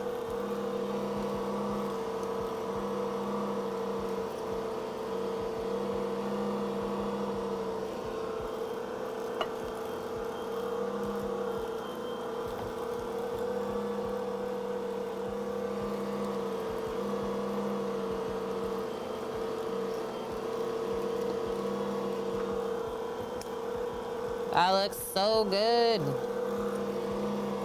Meatworms, you got it, Paloozer.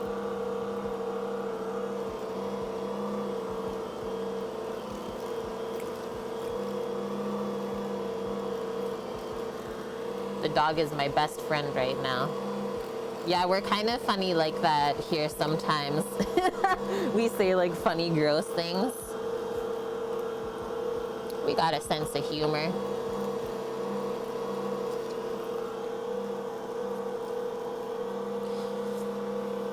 And yeah, since I have started grinding my own beef at home, I have not bought ground meat at all. I really enjoy doing it myself because you can control what is in the grind. Get the rest of this out.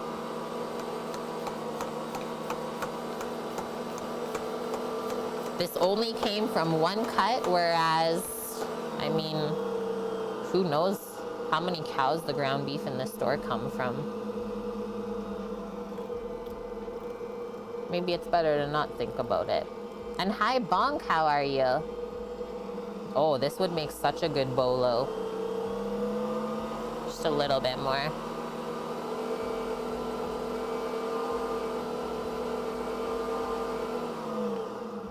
There we go.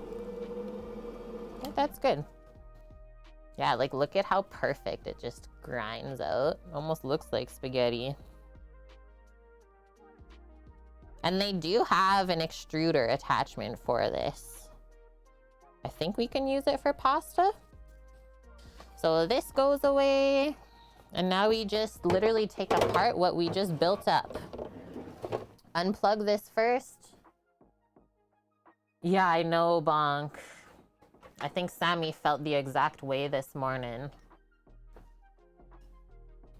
Didn't want to start another week of work, but there you go. Question for class from Simo. Should you have chicken schnitzel or pork for lunch in your wrap? Chicken. And hi, Carses.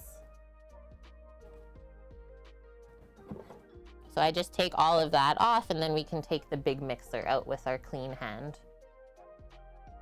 Yeah, chicken schnitzel in a wrap? I'm in. Sorry, doggo. She wags her tail still.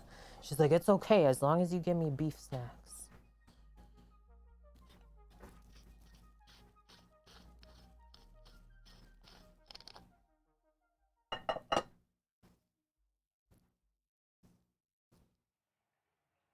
Clean that out. And then I usually just drop all of that out at one time. Look inside. There's nothing really built up inside of there, which tells me that we had everything at a good temperature. If you find that there's a lot of stuff stuck inside, it was too warm. And then this you can get rid of. And then I wanted to show this part. Oh, I hate getting it on my board. So the blade here, you can see it gets really bunged up, but like it's for a good reason. So I do see some lean meat that did get stuck behind there. But the blade also does like a quality control check for you as well if you missed anything that's like really stringy that we should have cleaned out maybe on the inside of the muscle. So it's kind of your backup quality control. And then, well, if you have a dog that likes stuff, you can give this to them. Yeah, good job, Blade. Exactly. So yeah, don't be alarmed if you are grinding meat at home and you find this in the back there in the mixer. Or the grinder, I should say.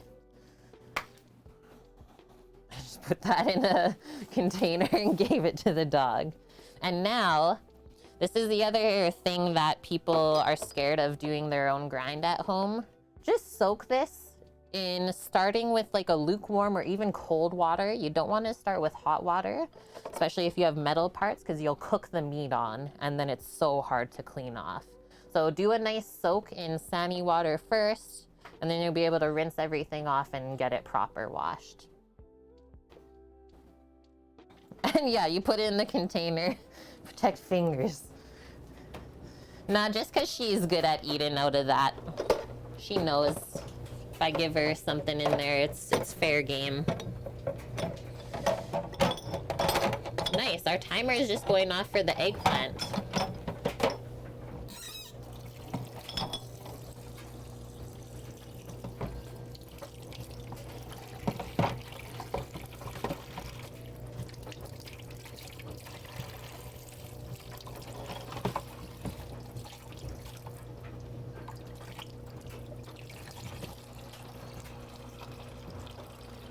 I'm just doing a bit of organization here in my dish pit.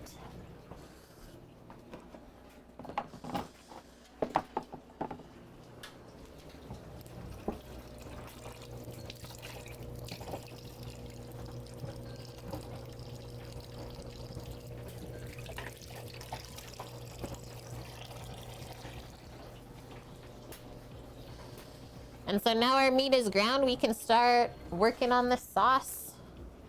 The sauce for the eggplants. This looks so good. So good. And then I think once we have the sauce made from this, then we'll fry the eggplants and then we can fill them and bake them. And then we'll work on the borek while that is baking. Dish pig? Dish pit.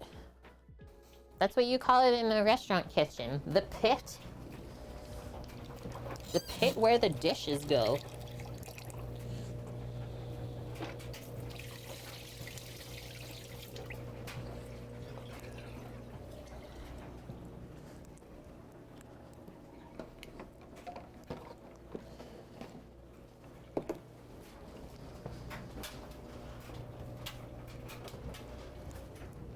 Was that a yummy snack, doggo?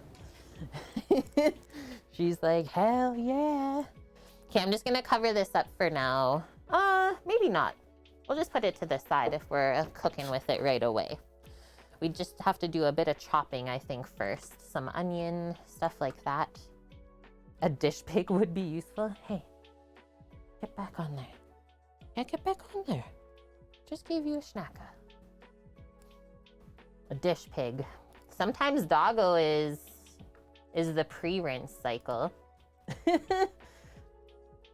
Okay, so prepare the filling. While the eggplants are soaking in the salt water, make the filling by sauteing onion in olive oil, adding garlic, mixing in ground beef, and then some pepper and tomato, and cook that for about 10 minutes. Sounds good. Almost like a little tomato sauce of sorts, right? A mince. 1 onion, very large. Move that up. I have a roasted garlic puree, so we'll use that. And then for the peppers, I don't love green bell peppers, so I chose 2 poblano peppers. Would be yummy. And I'm just gonna take a quick bathroom break before we start cutting, guys. I'll be right back. Onion.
Okay, I'm back, guys. All good. Green Fang, you're frozen today? Oh no. I think we'll put our knife on the steel really quick. Just to make sure we're nice and sharp for the veggies. Bonk, don't wish that upon yourself. Can you not just take like a mental health day if you feel like you need it?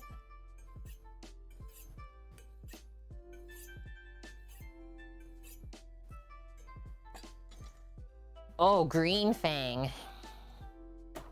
Yeah, it's getting cold there. We were just talking to Sam's parents yesterday, but we just finished our cold snap. It was almost 3 weeks worth. Some nights it was minus 47 Celsius. No, thank you. Cut this in half. This onion is massive. I think we're only gonna use this bigger half of it. We'll save this other half. We'll pop it back in the fridge.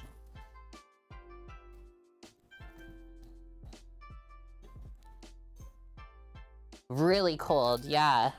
That is quite cold. I don't remember it staying that cold for that long.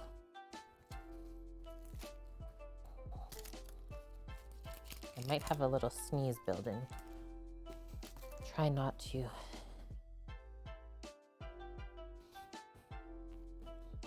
Okay, I'm gonna dice this like small dice. Not too big, not too fine either though. Yeah, it is pretty nuts, hey Serge?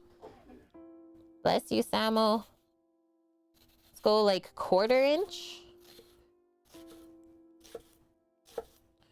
1/4 inch slices and then we'll dice it. And I like using white onion because it's not as strong as the yellow onion. It's a bit more sweet. And I also find it doesn't hurt my eyes as much. Burned up 120 of it back in 2020 when the virus scare first kicked off. Dang.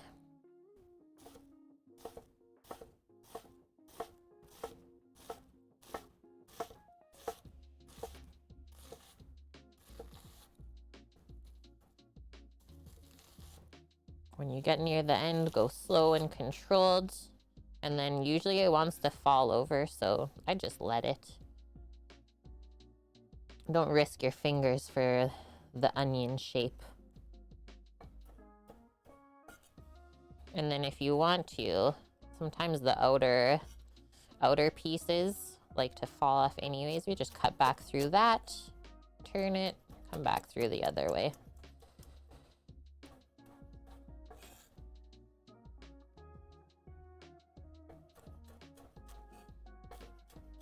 And then this onion butt, honestly, I think we'll just cut as much as we can around it. But I always find that the core doesn't really cook down. So usually I just discard that part. It's making me cry a little bit. Should we pop this in here? I think so. Make some room on the board. I'm gonna saute the onion and the pepper together. I'm gonna do it and then we'll add the garlic. I didn't really see if there was any spices. We'll take a peek. But I feel like it needs some sort of spice, hey?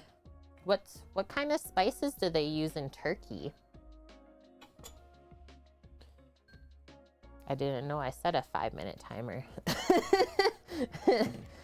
Okay, just wiping that. Trying not to cry. Getting very emotional here on this Monday. Let's core our peppers and dice that up. The coldest you experienced was like minus 17. It's a bravery test. Yeah, like right now I think it's minus 10-ish out and it feels so warm. It's like, wow. Where has this been all my life? Trying to cut around the core of this pepper so we can keep all the seeds up there. Just use my knife to slit down there.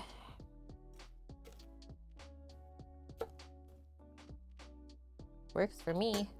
Just a little bit more seeds down there. I'll just wipe them off in the compost. Onion's making my nose run too. Next one. No gloves? Oh, it's true, Carses. What if this is a spicy poblano? I guess we'll find out. Did you hear the dog moo? She is over the veggie prep already. She's like, where's the meat?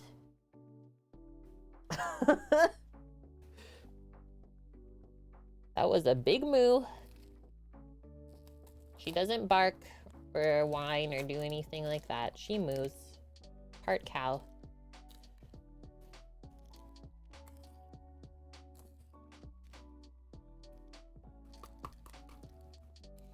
I hate pepper seeds. One of my pet peeves in cooking. I don't know why. You've never heard of a poblano? So it's a Mexican green chili. They say that they're mild, but every now and then you'll find a poblano that'll just spice up your life and you'll be in shock. So we're gonna fine dice this. Not as fine as the onion. Maybe we'll start with like that. Keep everything consistent. It will shrink a bit when we cook it too.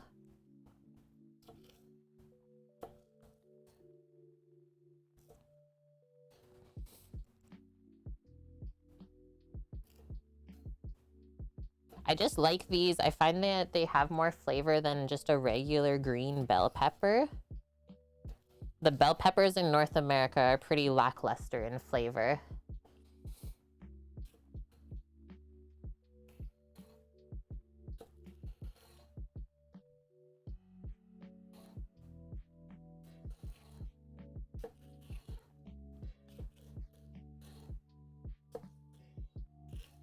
There we go.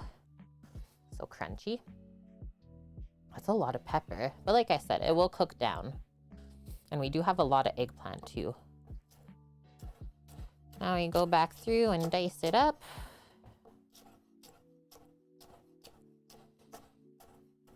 Whoa, some of the juice just splashed. I felt it hit my lip. Thank goodness it didn't go in my eye.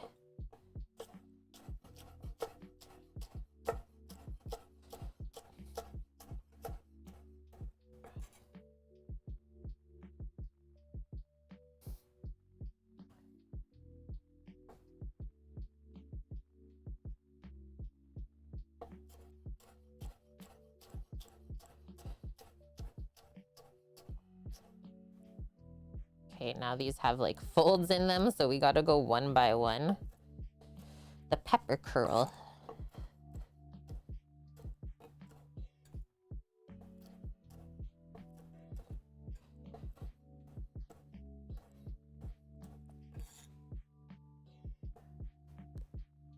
Yeah, good one, Bonk. The majority of the heat in the peppers is in the ribs and the seeds. These, I think we lucked out. Usually I can smell the spice in the peppers as well. I don't smell anything spicy coming off of this. Yahoo. Yeah, Eric. How do you say it? Is it boot? Boot or butt? Boot jalokia?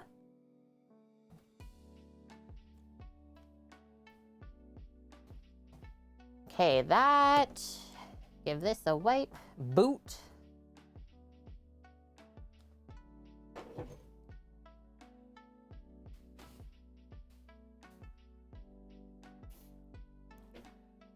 Okay.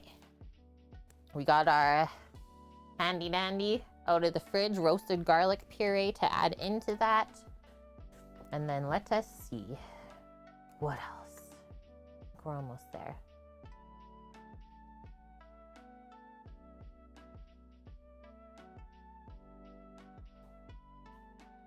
Yeah, they don't add any spices. AMK, what's like a Turkish spice that we can add to this? let's get the induction. We're gonna start cooking.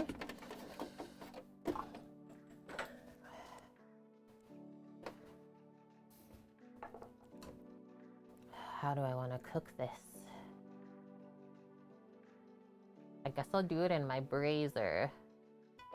It's the biggest pot I have. Then I'll have to suss something out for frying the eggplants.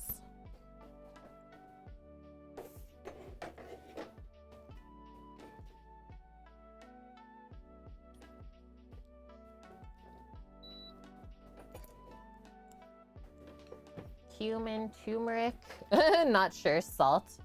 Salt should always be there. Okay, we'll stop the rocking.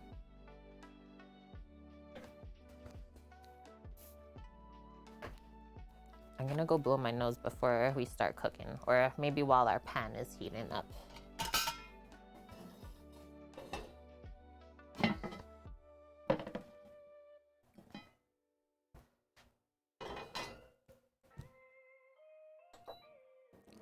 Why don't we start what? What do I have here for fats? Oh, bacon fat? No. I think we'll just start with some olive oil for cooking the veggies in. And then the beef gets added to this a bit later.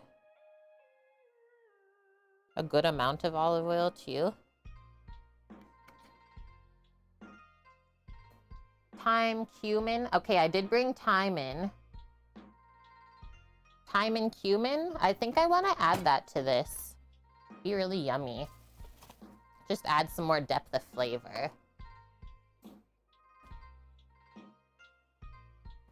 Not too much cumin though either. Only gonna do, yeah, this small amount. It's like a teaspoon.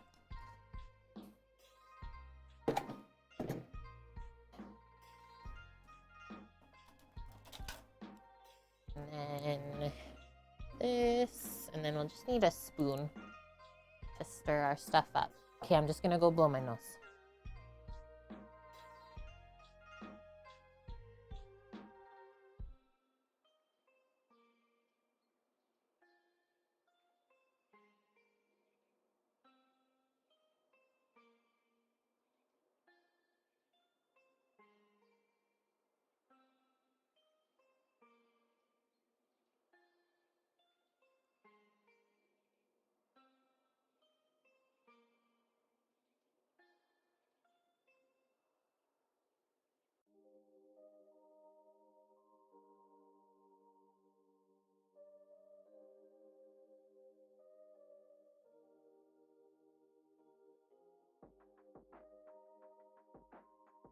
Okie day. I think that's pretty much happy. Let's see. Yeah, it's sizzling. So onion and peppers to start.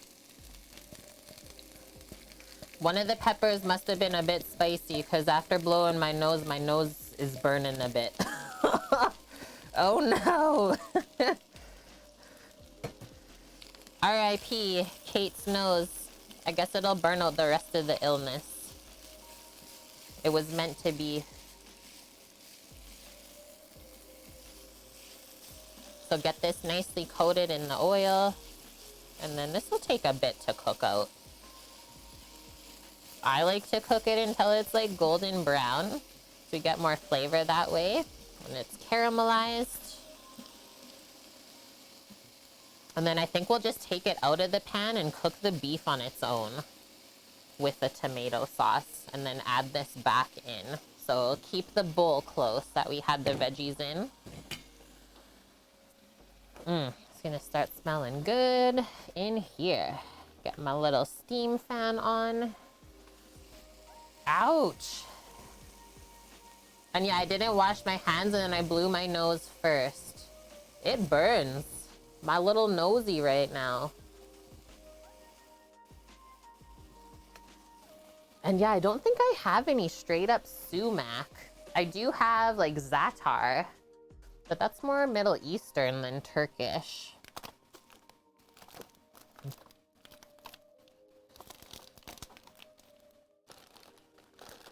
I don't think I want to add that.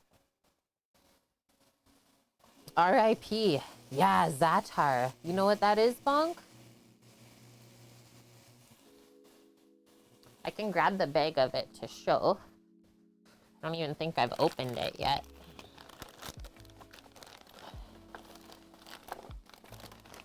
Oh, I have. Yeah. So good. It's what they put on like flatbreads and stuff in the Middle East. It doesn't even say what's inside of it.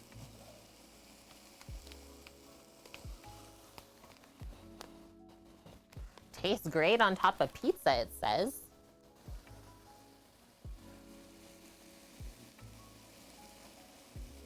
Zahatar? Maybe.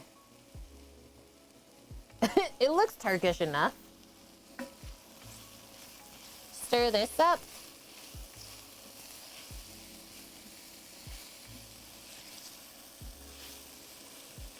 While we're waiting for this, I'm gonna pick a little bit of thyme off of the stem so that we can add it in. Always working on something.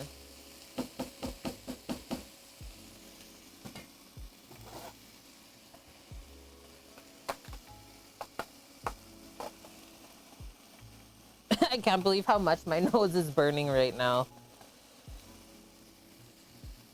Never underestimate a poblano pepper. Ever.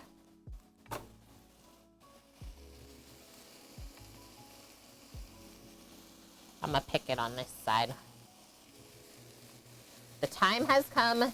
Thank you, RFC, for that.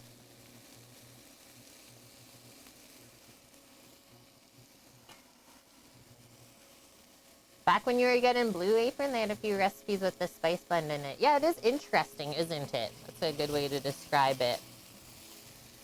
Probably not everyone likes it.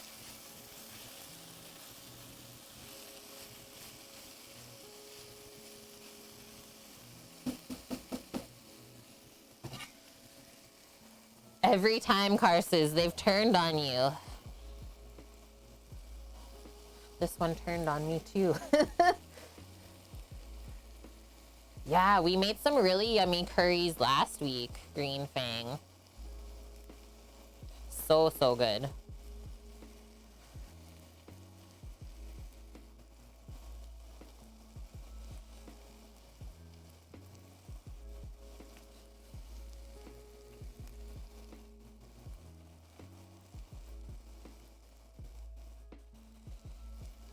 I think this might be the first time I've ever really cooked, like, straight up Turkish food. Very nice.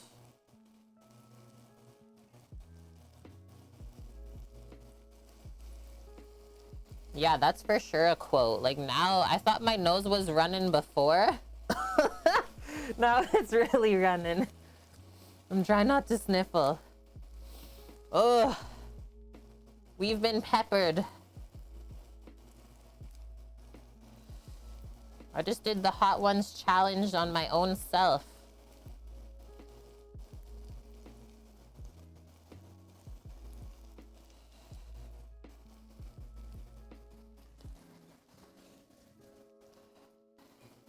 I smell some golden brown delicious stuff happening.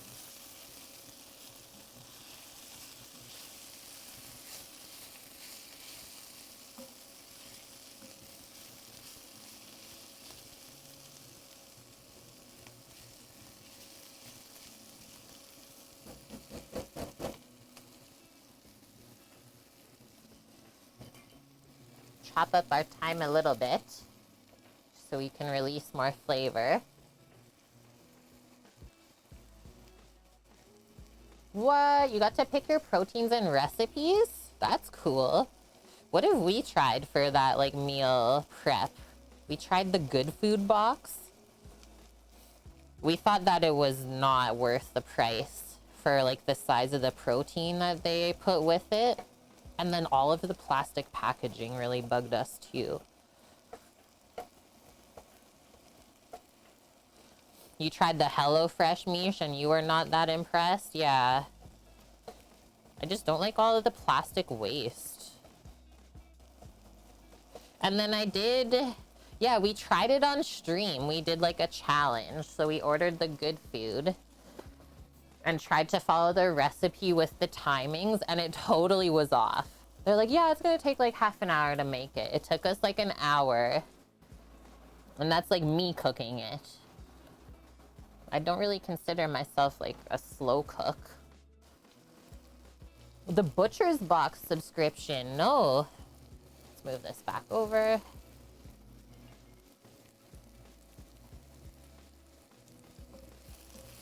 Yay, we're finally getting golden brown. That means we're cooking out some moisture. Keep going. While we're waiting, I'm gonna open up a can of tomatoes.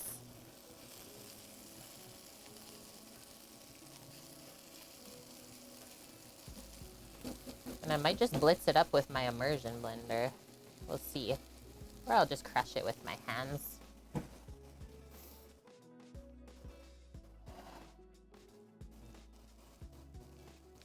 Yeah, that was one thing I did like, was the recipe cards were really well done. Like the photos and the descriptions of all the steps was good.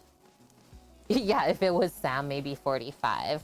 Well, I guess I was streaming the entire time too, so it maybe took a bit longer explaining. What's the Butcher Box subscription? Is that like just meats?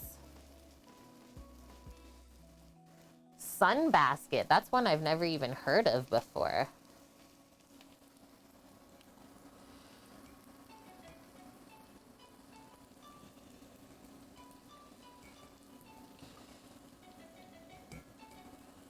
Just looking at my soaking eggplants there. It doesn't really look like the saltwater soak did much.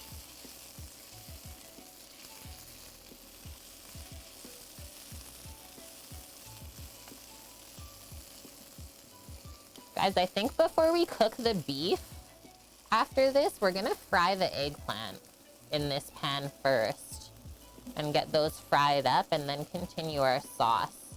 Just I won't have really another pan to fry them in. That's big enough. Maybe if they were smaller eggplants. So we have this to the side. Scoop that all into. Oh, nice cookie. The Sunbasket has like more organic or ingredients. That's good. And Mrs. BC, hello. How have you been? Thank you for 14 months with your Prime Gaming sub.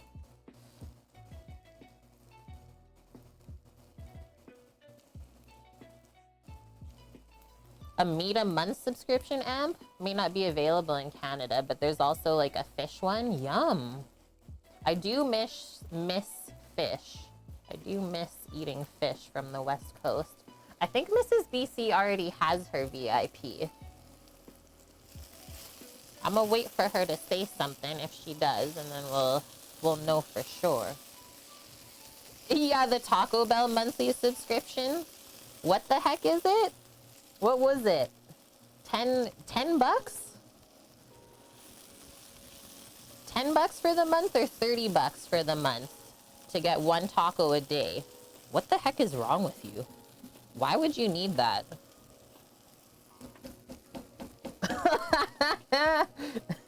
I'm glad you saw that too, Paloozer. No, thank you, Mrs. BC. Thank you for all the support. I would say you were looking for a bit more than a minute, Dust, but that's fine. And it is looking good, isn't it? I think I'm almost ready to add the thyme. The thyme and the cumin. Let the spices cook into the veggies.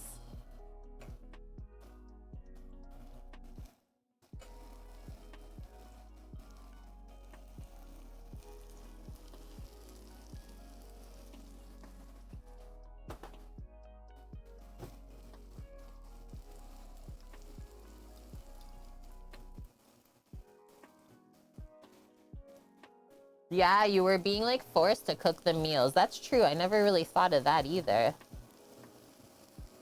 Yum, this is gonna be so good. Imagine the smell now when I stir this.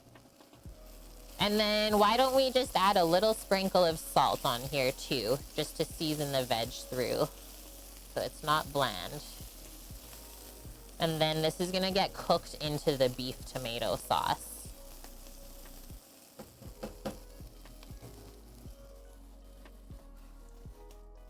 Hello, Ernest. How have you been? Welcome, welcome. Hope you're staying warm. Sprinkle it. Dust, yeah. You can tell I'm feeling better when I start calling out my mods. That's dangerous, though.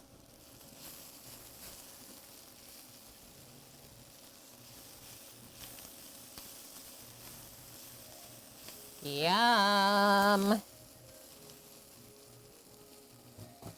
So steamy.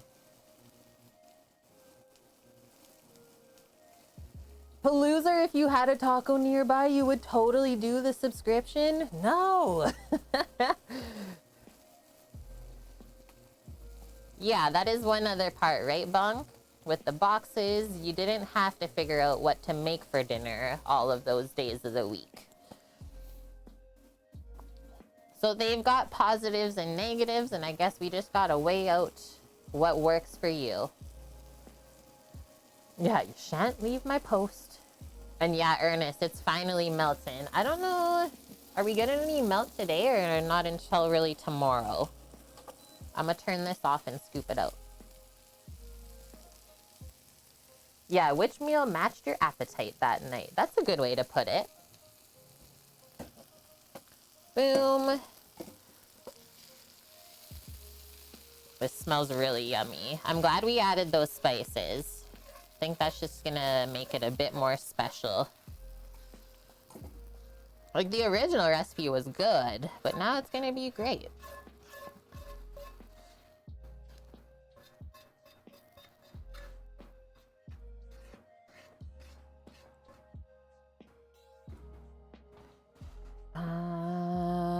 Yeah, switching this back. And then I'm gonna wipe the side of this so I don't mess up the induction. There we go. And then probably wipe that out if we're gonna go into the eggplant frying. Just with a paper towel again, kind of like what we did yesterday. Mish, what is happening there? Clicked for the feta. Dust. What are you doing?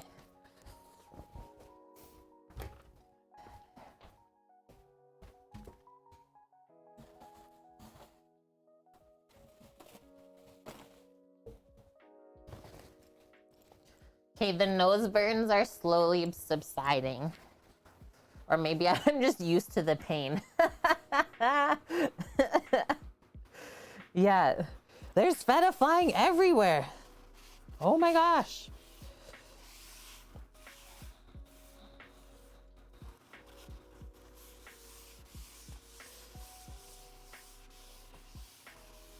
And yeah, I remember why we planned all of these menus this week. The Sicilian one and the Turkish one. Because we're using up the fryer oil. So I didn't get rid of the oil from yesterday because we're using it right meow. First things first, I'm gonna show you this and then I'm gonna deal with them on the side. So we did have those weighing down and soaking in a salt water. Now we're gonna try and squeeze that out, or squeeze the residual liquid out. And then we're gonna like shallow fry them in some oil. I've never done this before. I'm gonna check back on this recipe.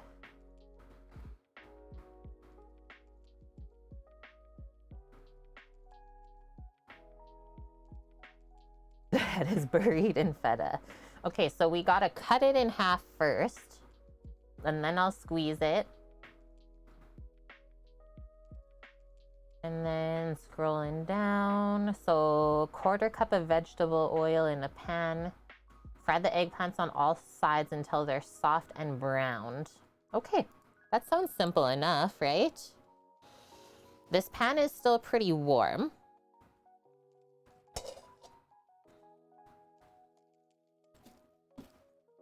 Just gonna bring the oil over and start ladling some of that in again.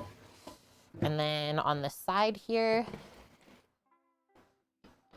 I'm just gonna cut the eggplant open for us.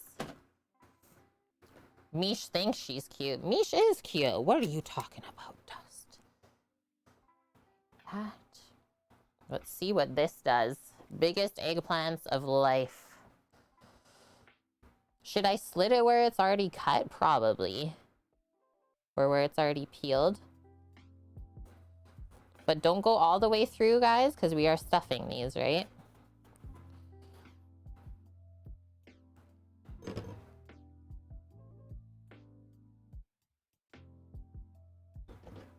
A bit more at the top, just so I can peel it open a bit.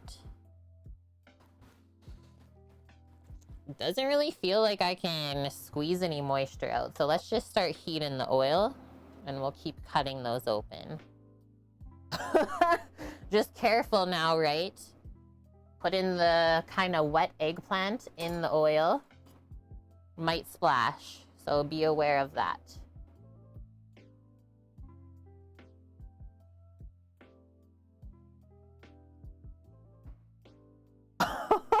Crusty justified pirate. Misha's on one this week. Watch the heck out. So we'll start with that amount. We can always add more.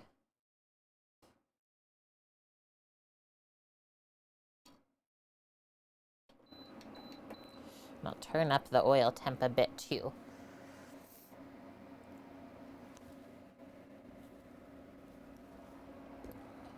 Maybe the eggplants were so fresh they didn't really have any residual moisture. They do feel and look really nice. Like they're not just full of seeds on the inside like the one we cut up yesterday was.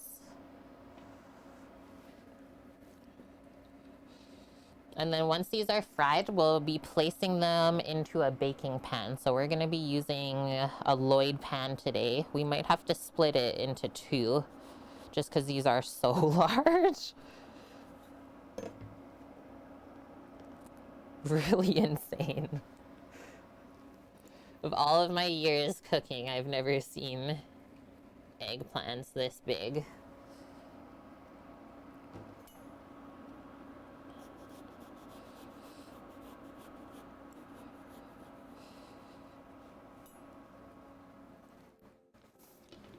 Smells so good already, the oil heating up.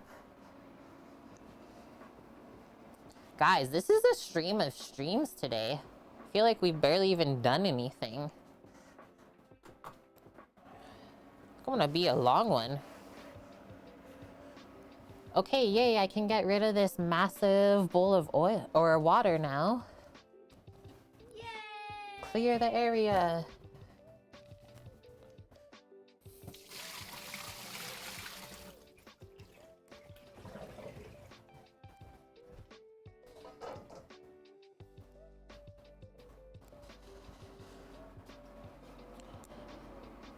We need help? What? Oh, Misha's asking for help. Scaramouche boy, how are you? Thank you for the 131 biddies. 793,131, thank you. Hit him then. Throw the feta in his face. Sometimes our chat is out of control. Yeah, had to make it uneven. Thank you for your services, Scaramouche. How have you been? I think we're hot. I think we're ready here. Almost. I'm going to turn it up to 300. See what that does. And then I don't like the glare that I'm getting, so I'm just going to put this over here and move this back over. Yahoo! Yeah, that's a waste of good feta. 5-second rule. We're doing a Monday special, madame, because we didn't get to stream all the days last week because we are not feeling good. and I really wanted to make this Turkish food, so here we are.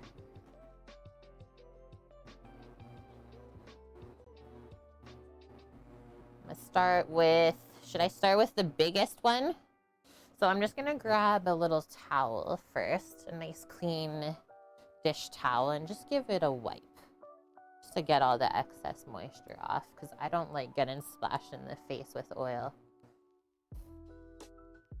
I did it because the recipe said to do it, Vune.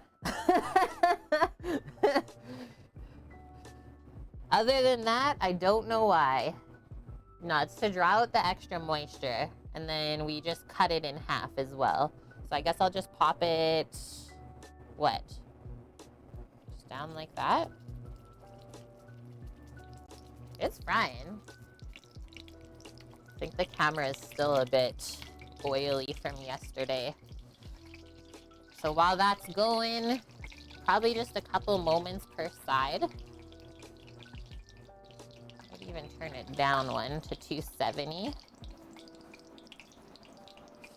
We'll keep drying off these other eggplants that we're gonna fry. No painful splashes. Yeah, aubergine.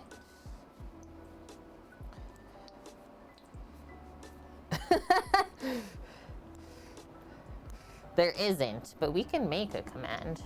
Nice, the chopper's back. They must be done their lunch break. I should try and take a photo of it when it goes by next. It's like literally right here, guys.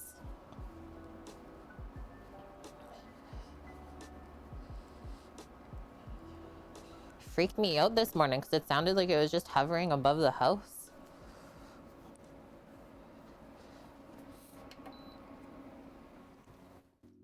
Okay, so we put the eggplant in and it sizzled for like a second and then it stopped. Hello? I think we just turned it down too much. Turn this higher. Go, go, go. Okay, where are we on our list? We have ground the meat. We're frying the eggplant. It's been soaked. We're actually doing pretty good. So tomato sauce after this. Then we're gonna stuff the eggplant, right? And then we gotta make the Feta Borek. And the eggplant only bakes for about 20 minutes at 350 Fahrenheit. After this, I think I'm gonna start getting the Traeger heating up because it does take a little bit.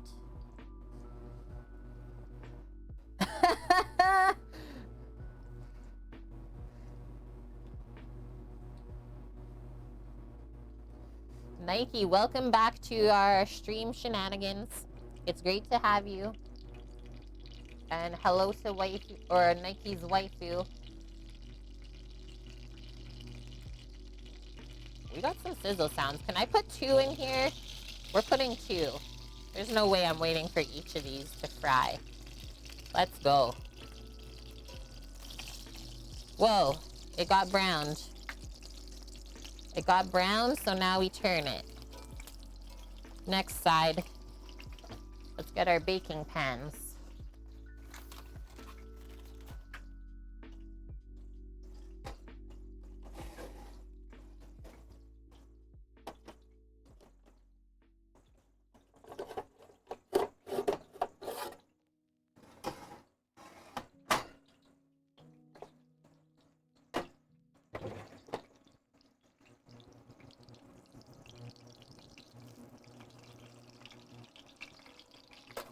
Nom.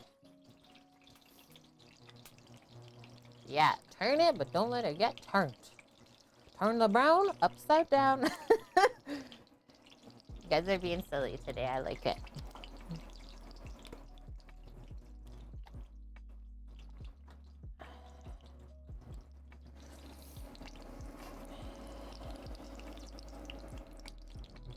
My nose is almost done being in pain.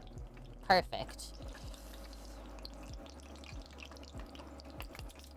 I'm gonna kind of turn this around as well.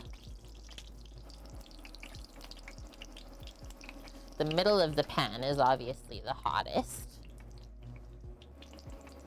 Why are they peeled? So they were peeled because we soaked them in salt water. And apparently that was a way to draw out some of the moisture with the salt. Otherwise, I really don't know. Or yeah, so they can brown maybe? So our other side now. So you can see as they cook how soft they get too. So that's good. That'll make it more pliable for us to stuff it. Nice color though. That's what we're looking for. Do I really want a fish slap command? I don't even know what that is. If we're being honest here.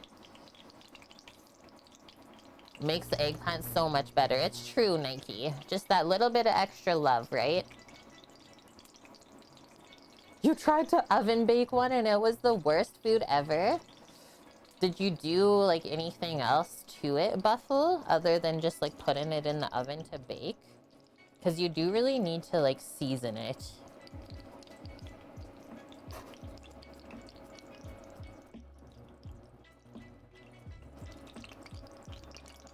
I don't really understand this induction. It just keeps dropping heat. Hello? Hello, Rumble Belly! And yeah, first ever time making Borek today. We'll be doing it in a little bit still. You haven't missed it. Yeah, just a bit of oil and salt. Dang. It is, I would say, like eggplant out of all of the veggies and stuff. This one is a tough one for a lot of people to like, because it is very bland on its own.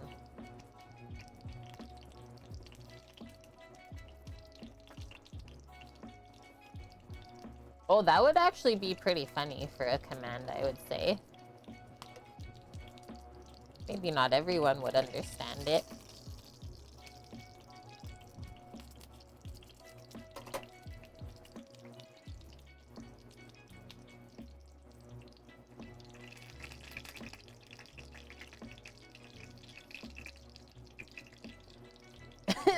Yeah, we're sanctioning fights.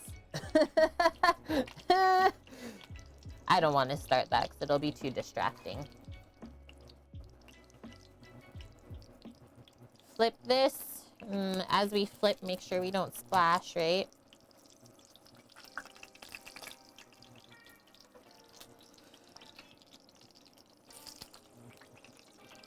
This one's almost done. Look at how soggy it went. It's shrinking.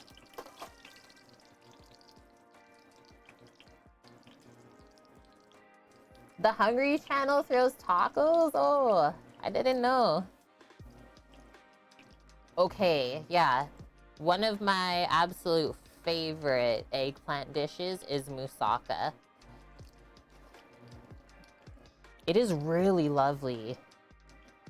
Lots of good spices in there. The bechamel topping is insane.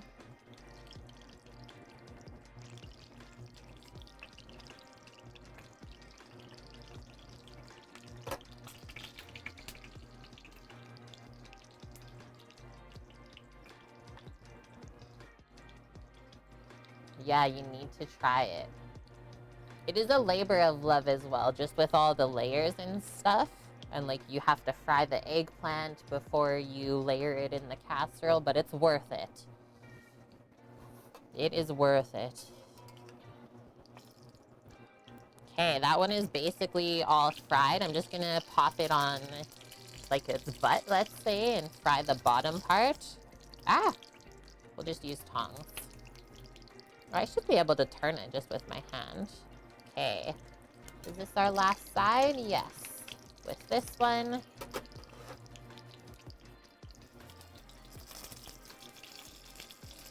It is hot, too. Almost too hot to hold.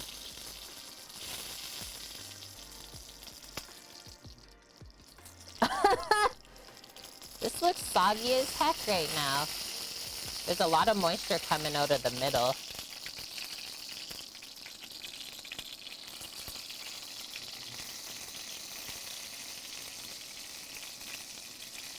Yeah, you live in Cali. So many options there.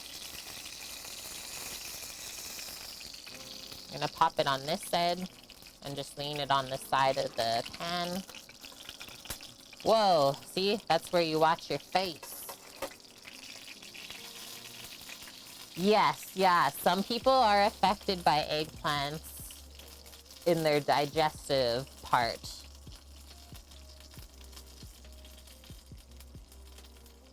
A touch over? No. And then I am wondering, like, do we open this up and fry the inside? I just want to show I can't hold it because it's too hot. Or do we just leave that now? Should we try and fry the middle?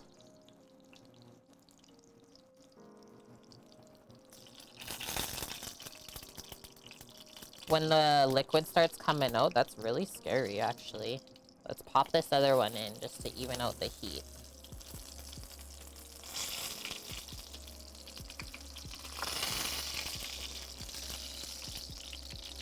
Pop it on the end.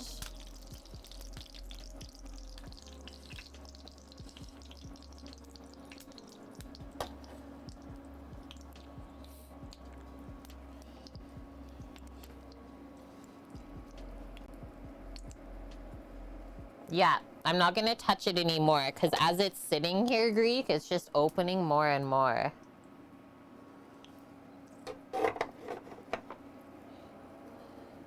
Turn this.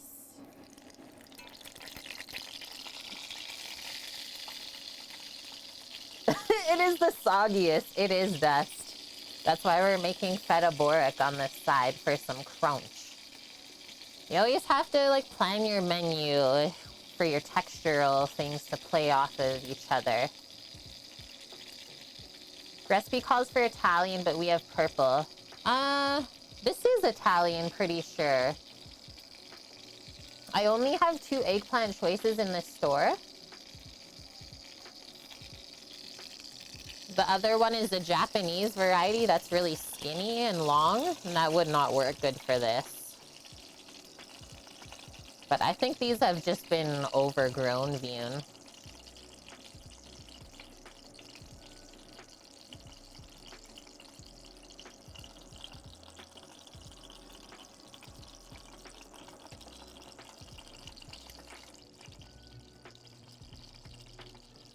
Eggplant is Italian. Well, there's different varieties. Being able to grow them in different places, right? And I did grow 2 different kinds.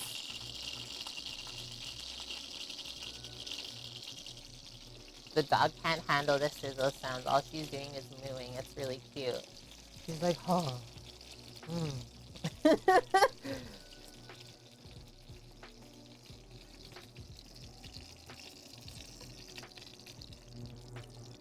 That one is almost done. I think that side is good. We can flip it. It's crazy how much they shrink though, hey? Thank you. I will have a sip.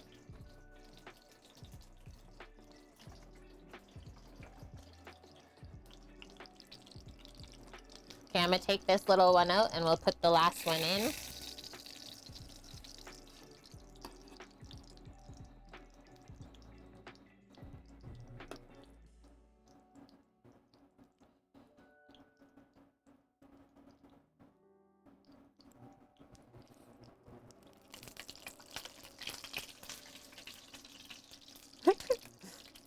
Dangerous.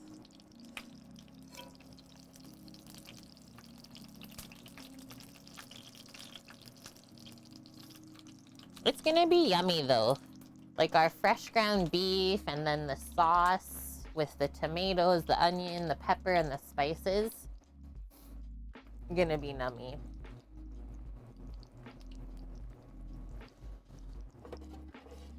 So one pan, basically ready.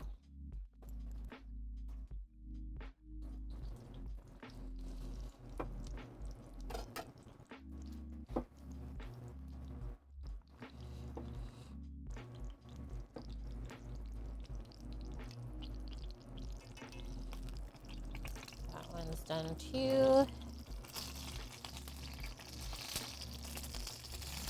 Now we're cooking.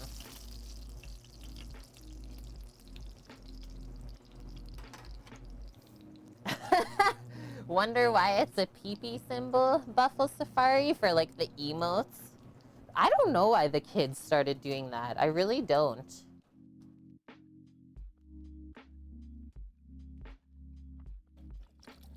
I guess just because the shape is the closest thing to something being phallic. And yeah, Greek. So you don't really consume beef, right? In your culture, but you're saying that you want some?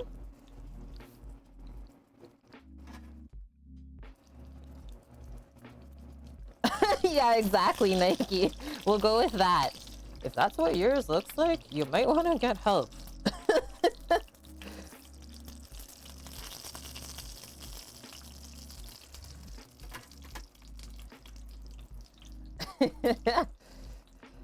Yeah, you don't eat beef? Like, you have never ever in your life consumed it?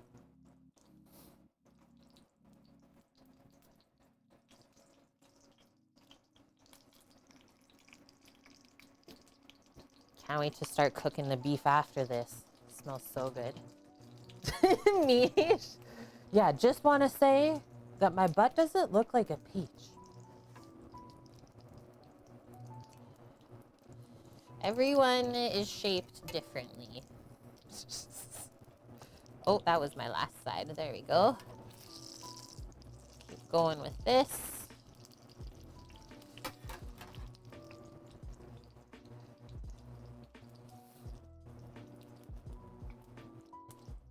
Oh, you definitely have had a bit of beef, though? Interesting. And AMK, you've never had pork, but there's some pork foods you'd love to eat. Oh, man. Yeah, we do like a homemade cured bacon. So good. So much better than anything from the store. Okay. Last side for this one. Whoa.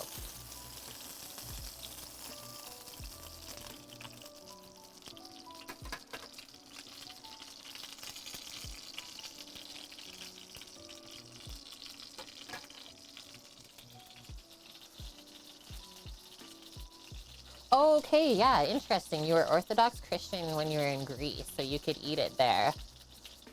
You miss the flavor. It is lovely. Like, beef has always been something special to me. Every time I eat it, it's just like, wow. It's so good. And we don't eat a lot of it either, only once a week. The pork belly with the crispy fat, yes. Ugh. Good, Dust. Really, really good to hear about your sister. That one almost got too dark. Okay, I'm gonna switch this one over here for a bit. And then we'll do the bottom part. Propping up against the other one. It looks tasty. Yeah, especially when it's like really marbled, right? Fatty beef. Man. Nike, we're gonna try and get some king crab for Valentine's. We tried to do it for New Year's and there was none to even be found in the city. Okay, that side's done. I'm gonna do one more side on the cut. Just to help steam it out maybe a bit more.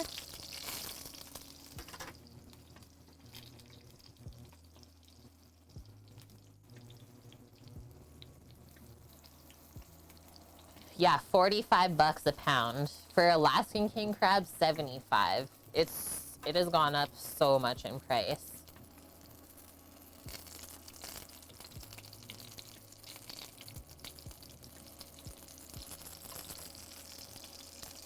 Hey, that one, that looks better. Oh man, the eggplants are touching.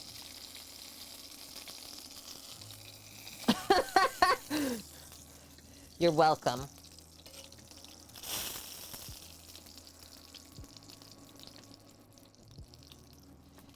Never touch eggplants, chat. TOS.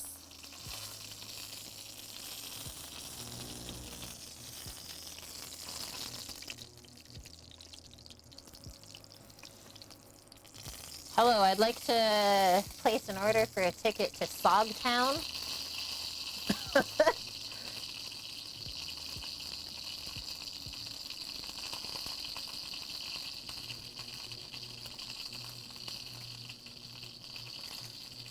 Now paging Crest Pirate to Sogtown.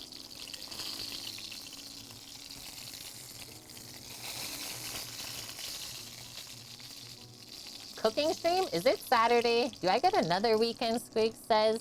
Squigs, we're catching up from the weekend when we were sick and we didn't get to stream this. And well, I had all the food in the fridge. Wasn't gonna let it die, so here we are. Yeah, we're just constantly roasting it pretty much until it's soggy. You got it. You're honestly not wrong. We're almost done though. Yeah, now you just gone and wilted it. Guys, we can buy followers, did you know? Why would you buy a Prime sub? They're free.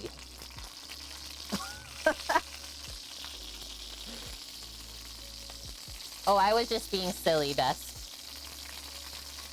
Yeah, followers? I'm in. Okay, this is it. My face is getting lit up right now. Take out the sog. Pop it in the pan. The beef's going in there next. Have no fear. Oh, that was upside down. I didn't know. Turn it over. And just let it kind of like fall open as it finishes steaming. And then those will get filled with the mixture we're about to make. I'm gonna leave all that fat in there to help brown the beef. There's not too much. And so all I'm gonna do now, I think, I'm gonna get a clean spoon. And we'll just scoop our fresh ground stuff right into here. We'll do one nice even layer.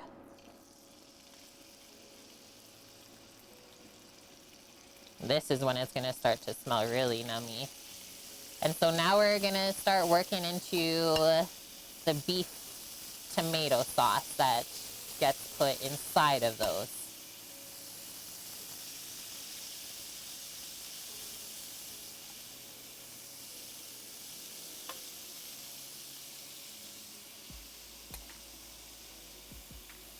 Drop kick them out the door. I like it, Bonk. I like it.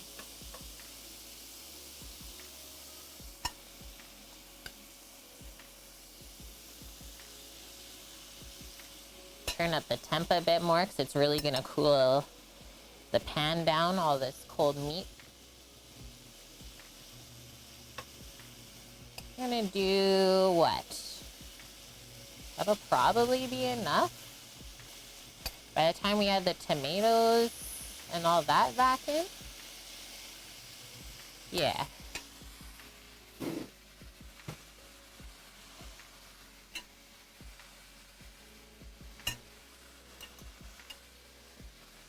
So this is what we made a bit earlier for the sauce. Just fried onions and poblano pepper with cumin and thyme.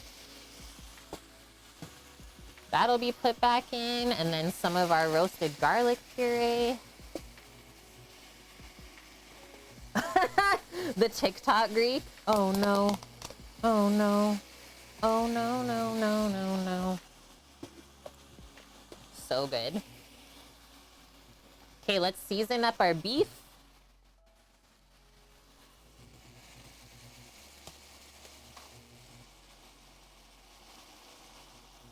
Your ban must have been the end. The count is suspended now. Savage.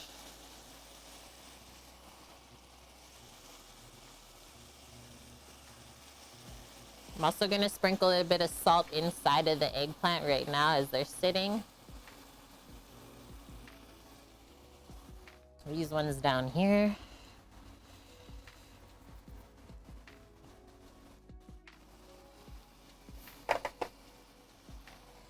And Notice how I didn't really move the meat once I put it in there? I wanted to get a bit browned.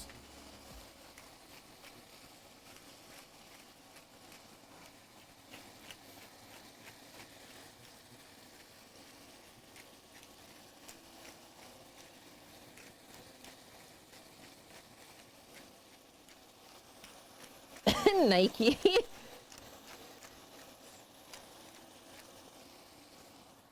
That. Grab a can of tomatoes.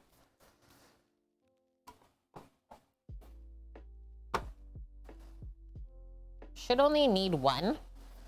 And these are whole, so we'll just crush them with our hands. I got the power.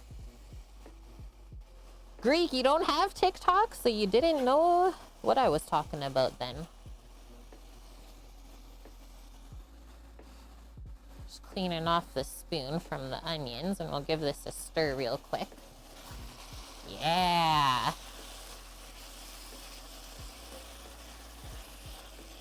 Yummo. Picked a really good size of the die. Just looking by the texture of this. So nice.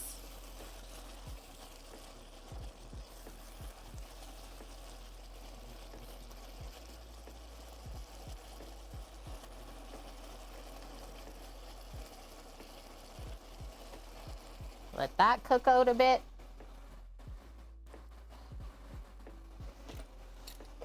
Get rid of a couple of dishes.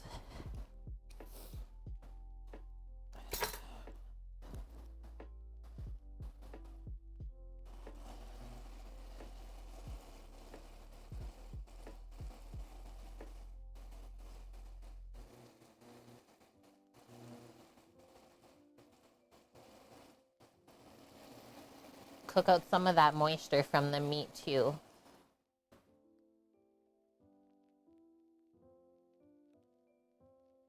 How are you doing? Okay. Samo had a little nappa. He's doing okay.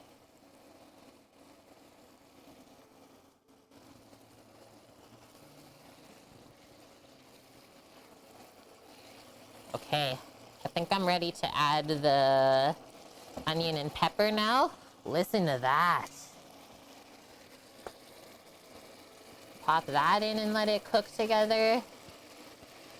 Oh, these, so much love in the soggy eggplant. They can't be bad. It can't be bad.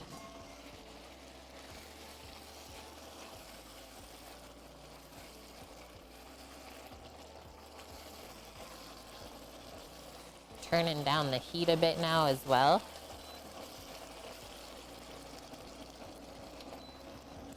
Let's do a dollop of our roasted garlic.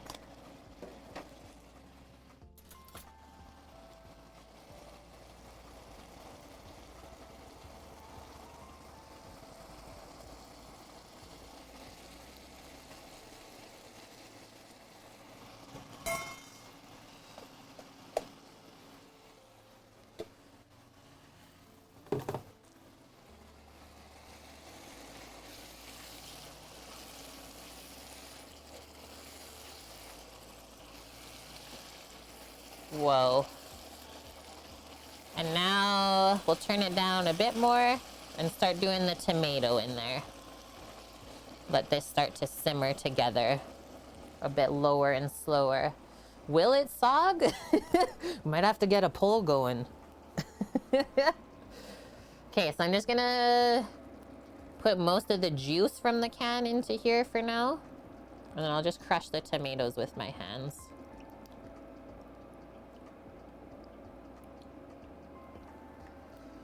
I don't know why, but I like doing that with my hands. Anyone else like that? Like hand crushed tomatoes? I like it because it stays kind of chunky.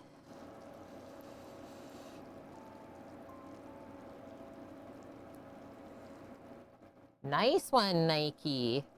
A 10-year piece for them? They're your favorite YouTubers? We don't really watch that show, I don't think. I don't think I even have ever seen it once. We watch more like on YouTube. We have a van life couple that we really like watching from Canada. And other than that, mostly just like cars. Cars or tech. Oh, this tomato with the skin. Peel that off. Don't want that. Put that in the trash after. I like the soggy feeling, I suppose. Like getting kind of messy. Maybe it's from when I was little. Play-Doh and stuff like that. Hi, Apple Avocado. How are you? Yeah, Mike Chen. We always watch his vids when we like are planning a vacation somewhere or a trip. And then who's my other? Ampersand always links this one. Alvin Zoo is another food YouTuber. I really like the styles of his videos. Spaghetti. We're actually doing some stuffed eggplant. We're just making a spiced beef sort of tomato sauce to put inside of them. Nice, you're done with therapy. That's good. Like just for today or for like ever?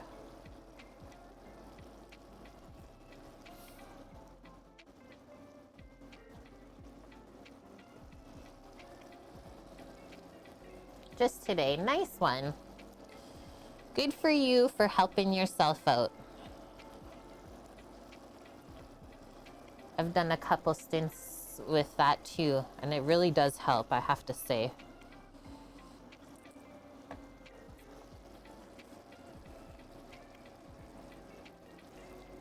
Feeling unmotivated? Yeah, who has actually ever done with therapy? Thank you for saying that, Dust. Like, to me, now that I have done it, it's like a lifelong thing.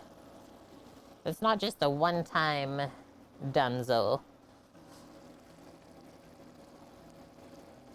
Mish is dead? Please, don't die, Mish, okay? I know we haven't even touched the feta yet, but please.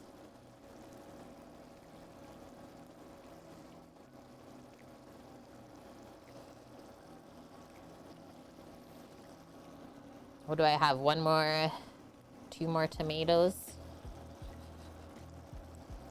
I love the pulp from the San Marzanos. It's so good. It's like thick.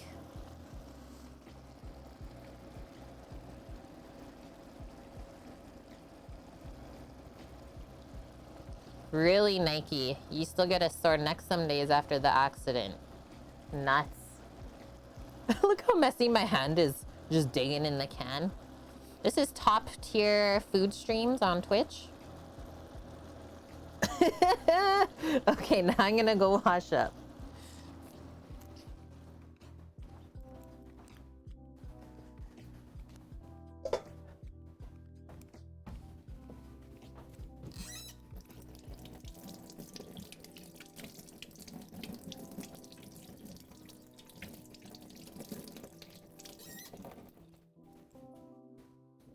I think I'm gonna go turn the Traeger on now.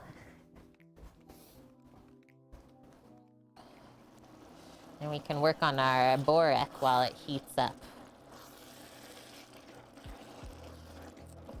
And then we'll probably just reuse this pan to fry them in. So you have the most surface area. So they say we should simmer this for about 10 minutes or so, just to bring it together. It looks really good. I'm glad we put the extra spices and herbs in. Otherwise, I feel like it might have been bland. Also gotta wipe up this mess I made.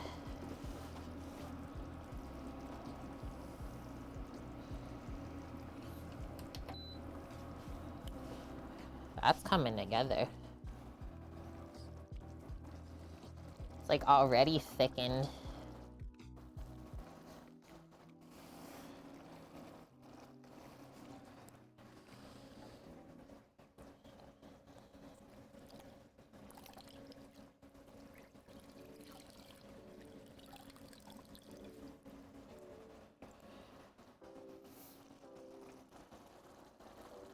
What y'all recommend for groceries?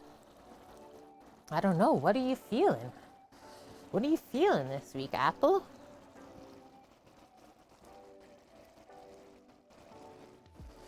And are whole canned tomatoes different from crushed, except that they aren't crushed? I find that the whole tomatoes, the pulp is a bit more thick compared to like crushed tomatoes. Yeah, they're crushed, but then it seems like they're just sitting in water. I used to just buy like pre-crushed or diced tomato even, but I really find that the whole tomatoes are a bit better quality. Just gonna turn this down a bit more, simmering. And then I'm gonna pop outside and go light the Traeger and also fill it with some nice warm pellets. That's looking good though, hey?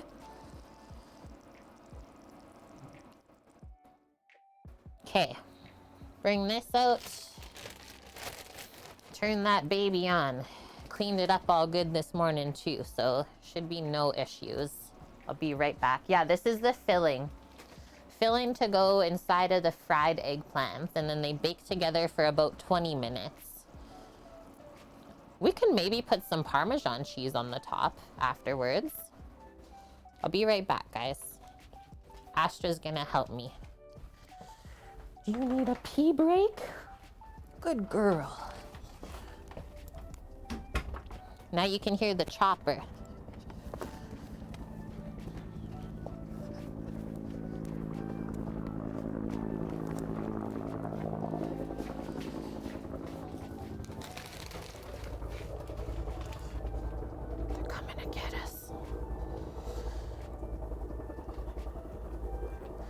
So temperature on the Traeger or the oven, 350 degrees Fahrenheit.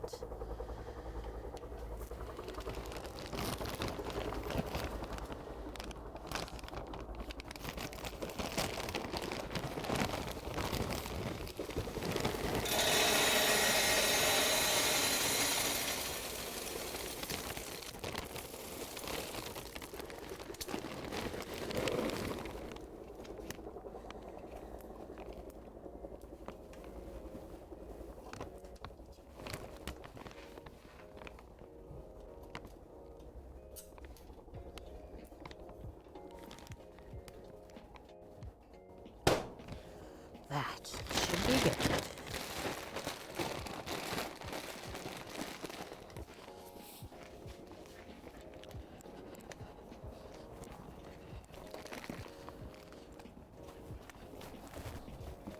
Good girl.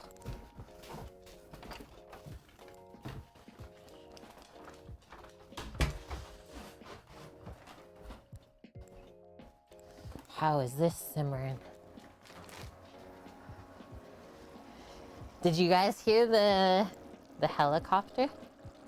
Holy. I think that's probably good. If I saw like big spots where it looked really wet still, like a lot of excess moisture, then we would keep cooking. But honestly, this is looking great. I know the eggplants are gonna release a bit of moisture when we bake them as well. So make sure we cook this enough. I'm gonna give it a taste now and see what we need to do to dial it in. Bonk, see me tomorrow? Yes. We'll be doing a quick menu plan stream tomorrow. Same time as always. I hope you have a wonderful day at work, Bonk. Try not to work too hard. Almost like stuffed peppers, Nike. Almost. Yeah, tomorrow. You got it. Okay, crossing off the list our tomato sauce. Standing up is a whole thing when you're sick, Greek? Yes. Yeah, that's what I had. So I had like cold sweats, a headache, but then also like if you move too quick, I would get like dizzy. So that's also why I didn't stream. It's pretty wild.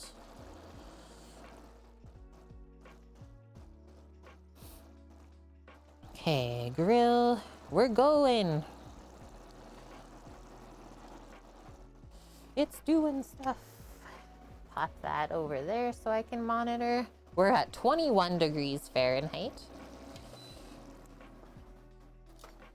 Doggo says, yeah, let's try the sauce. Plus, you need to cook tomatoes out enough where they go more sweet in those 10 minutes than staying kind of like bitter and acidic. Am I gonna stream long? It looks like it's gonna be like a bit of a longer stream today, but we are getting near the end.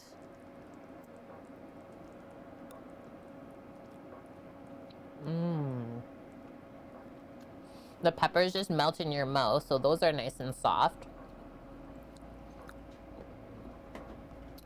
Could do a bit more salt in there. So far, what we have left, so we'll just pop these onto the eggplants and then those bake for 20 minutes. And then we also have to bake our tart crust. We'll probably taste that tomorrow on our menu plan so it can set overnight, the lemon curd. And what else? We just have to wrap our little bit of feta cheese mixture in the phyllo pastry. So a bit more to do. And yeah, I never really rush when I cook either. I always take my time. Thank you, DJ Beats. Hope you're well.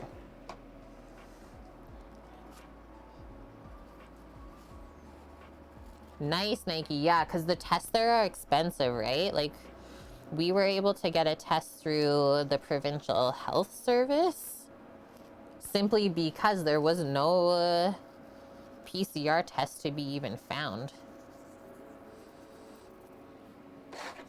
Tests are free there, Mish? Yeah, some are here and some aren't. We cook with love and we spread the deliciousness, Greek.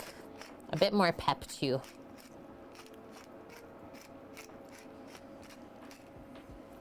They're like $300? Oh my gosh.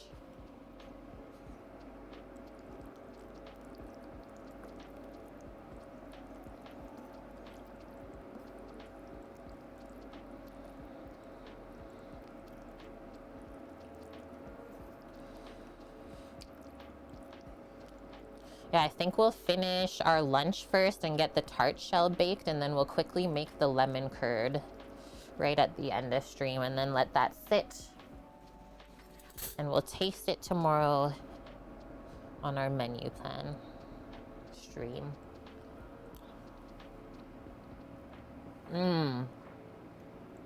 That did it. The first bite, it was like, yeah, that's good. But this though, that's yummy.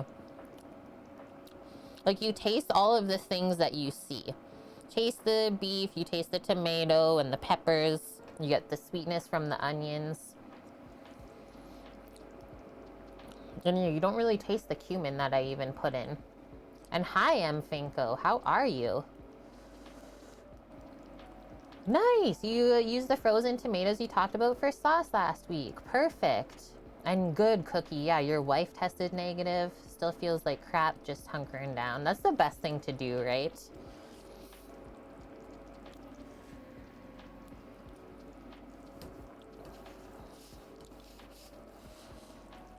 Okay.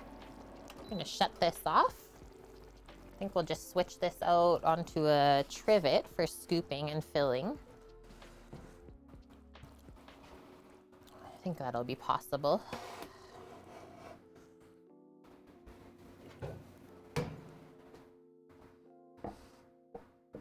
I didn't put cinnamon or nutmeg. I'll put a little bit of nutmeg. That'll be yummy. That's something that typically goes into like a bolognese anyways. Don't get rid of this burner. Don't put it too far. You'll be using it again for the Borek.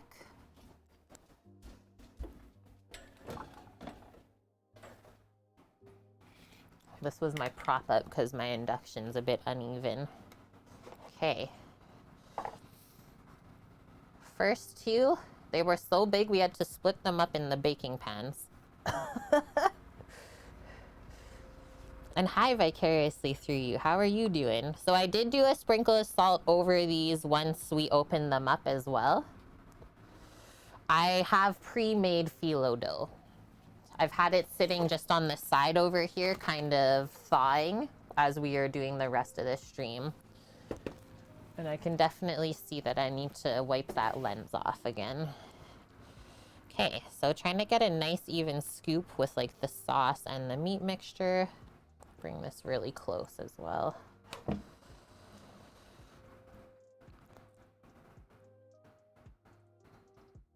Stuff it up, baby. It's okay if a bit of the filling goes over the edge too. I'm sure it will when it bakes. That's just gonna like soak in, I think. Open this one up a bit more if we can.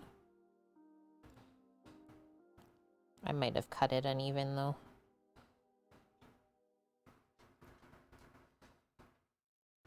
Aw, thank you, DJ Beats. That is really nice to say. I appreciate those words.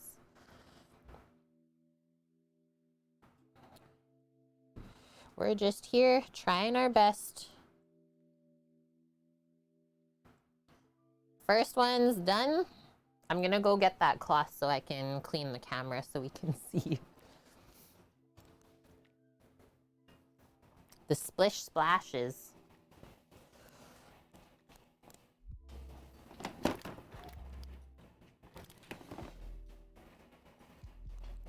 Yeah, thanks for the help, doggo. A little bit of rubbing alcohol on a clean cloth.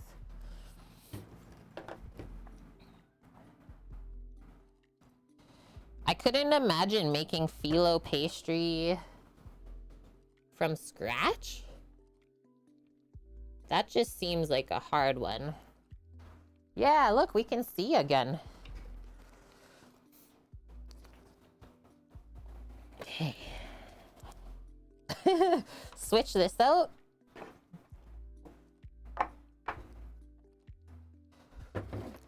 Good helping, doggo. She's like, this all smells pretty good, Auntie.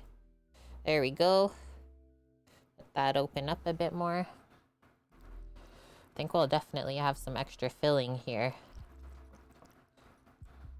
And honestly, I would just put it over pasta.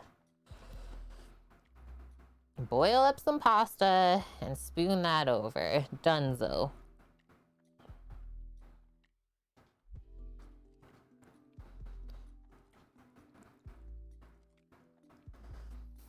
Yeah, how do you even make phyllo like that thin? And hello, I strip for bands? Wait, you don't strip for donuts anymore? Or even pastries? Just bands? What happened, dude?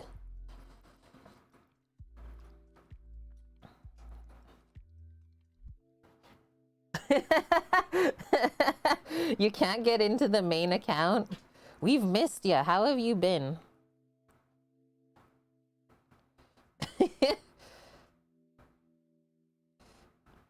Okay, I guess that's stuffed, right? Stuff it till it's going over the edge. Unknown. Today is not so good, my duder. What is going on? So now I think I'm just gonna pop this into a container, pack it up for later. Yeah, it looks pretty stuffed. That's what I thought.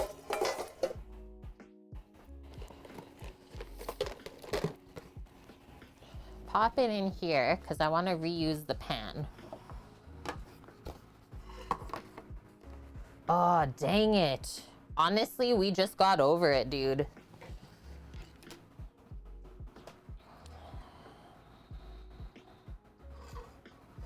Samo tested positive, and then I just quarantined with him too because I got sick. I think everywhere is having a hard time with the new strain. Like, so many people that I know here also have gotten it. And like young folk as well.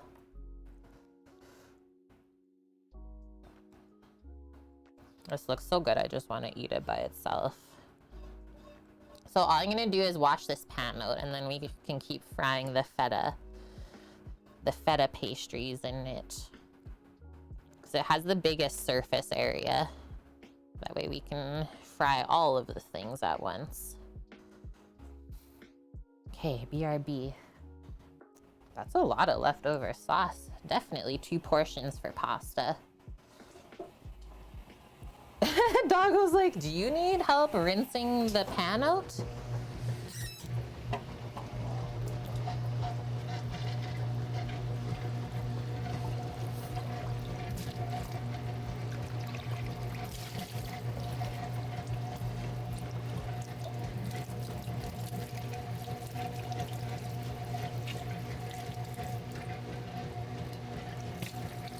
And I'll just wipe it out again. Dry it off. Good to go. Hey, puppers.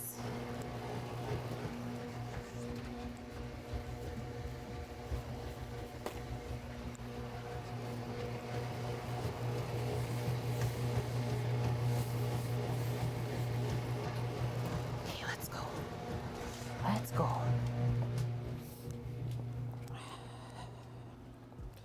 Ta-da! So these things, I think we're gonna cook them uncovered, right? The stuffed eggplants. So we'll just set those in a safe place. Put that in a safe place as well. Away from the doggos.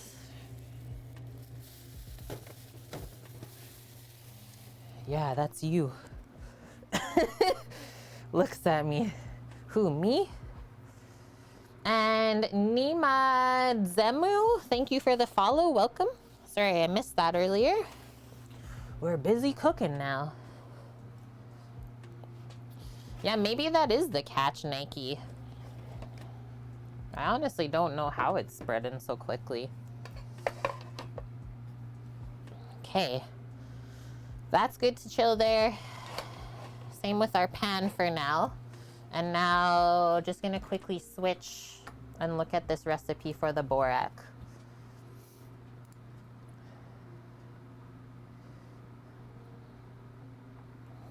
Yeah, let's see how the test results go. For sure, iStrip. Keep us updated, okay?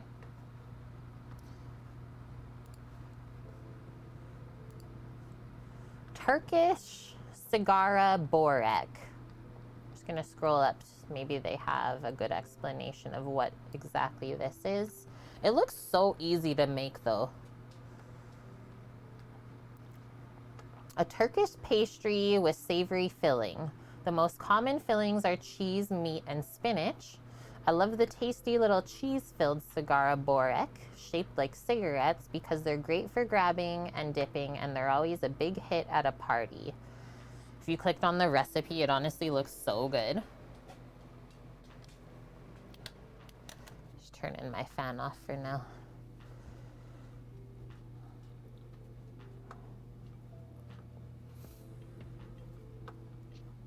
She says, one of the best experiences of my Istanbul trip was lunch at the home of our friend's mother and sister. We were treated to a home-cooked traditional Turkish meal that began with a rooftop cocktail party. The past appetizer was the Cigara Borek.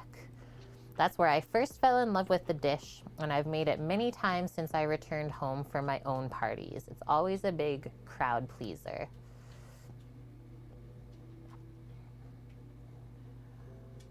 They got like these shops. They got Borek shops in Turkey. AKA just like phyllo stuffed and fried with so many different things inside. Yum.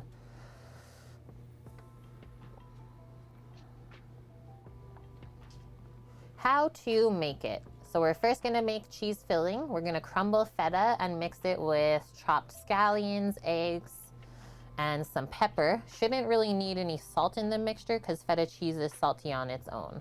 Almost like a Turkish matzo stick. Good one, Nike. We're gonna set up a rolling station once we have our feta mixture. A small bowl of water is needed.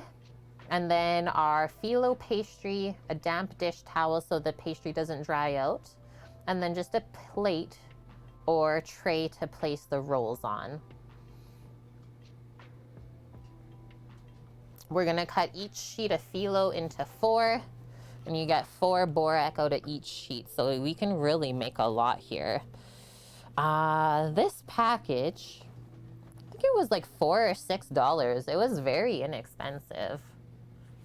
And then usually, so they're doing water to seal it, but I know sometimes you can do like butter as well. And then all we do once they're rolled is just fry them. Fry them up until they're golden brown and delicious. And then she does say you can serve it like warm or even lukewarm is good. I have made spanakopita, yep. So good. I actually made it in this big pan. We just did all the layers in there and then cut it like a pie. Insane. A bodega. Bodegas are like a little bit different. Let's just see how our dough is. It feels really good, so I think we're good to go. I'm not gonna roll it out yet. Let's make our feta mixture first. And then we'll get into this. And the oven's at 114 Fahrenheit, so it's heating up no problem. Woohoo! Did you hear pie? Yeah, a spanakopita pie is what we're talking about. So before we even start crumbling the feta, just gonna slice up our green onion first.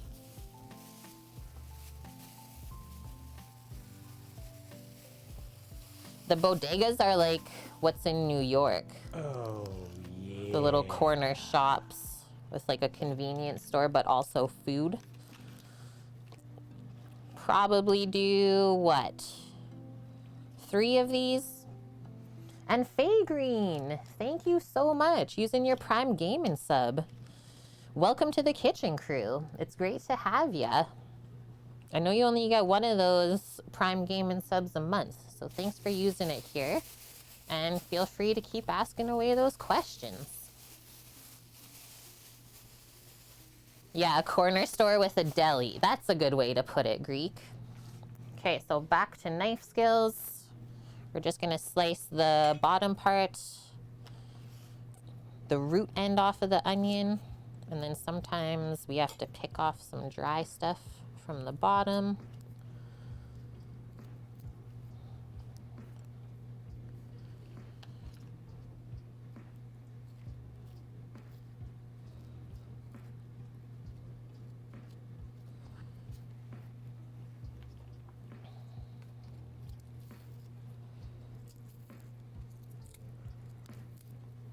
Oh, yeah, chopped cheese sandwich. I don't know. I don't think we got that when we were in New York. Like, we really, when we left, as soon as we like got on the plane and started going back home from New York, it's like, we have to come back. We barely even saw anything in a week. But yeah, there was a bodega by where we were staying. Really good, like, breakfast sandwiches. Bagel sandwich. Yes, please.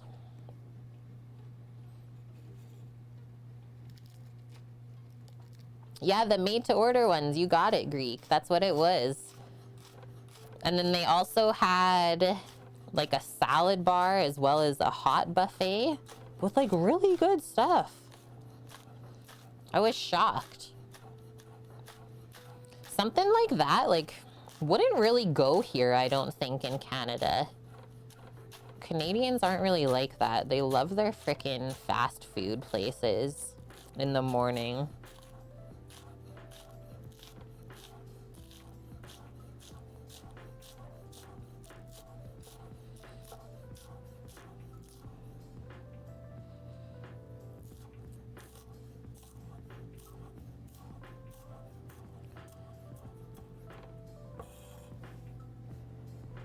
Yeah, bodega with a hot buffet. It was legit. Like, there was a couple nights that we just went down there and that's what we had for dinner. Like, salmon in it, really nicely cooked, stuff like that. It's like, what is this? Where are we right now? Pop that in the bowl.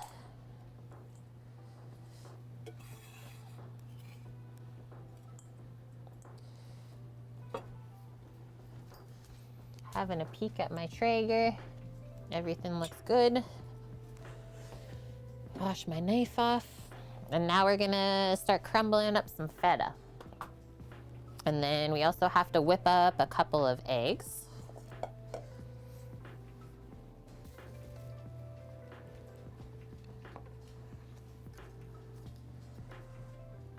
Aw, nice, madame. You saw your dad today. Bought you a box of Ferrero Rocher and was all like, I'd like to give you diabetes. Now that's love right there. Why is this always so hard to open? Chat. I hate it. Least favorite container. Oh. I don't like them because when it breaks off sometimes it like cuts your finger. Why is it gotta be so difficult? Yeah, Misha's locked the feta up. Like, holy. Like, even that was terrifying. Holy. Whoa, now I'm just throwing stuff. Sorry. Okay, so we're just gonna take a chunk of this out. This is feta cheese. Feta cheese.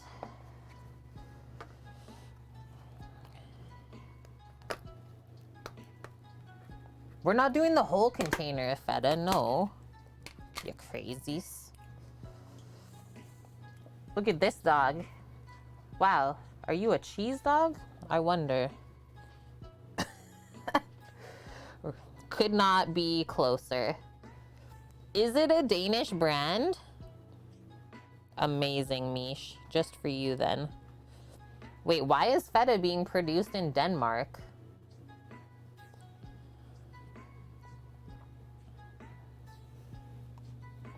How much feta do we have to get? I'm just like going by the seat of my pants. Oh no, I got the feta on the mouse. Okay, hello, scroll.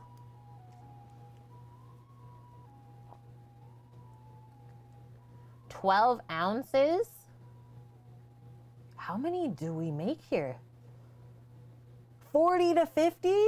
Okay, we're gonna do half. We're doing half of the amount. Let's aim for like 25. We're gonna be making Borek for days here. Okay, so what is it then? 6 ounces. I can eyeball that. That's like a steak.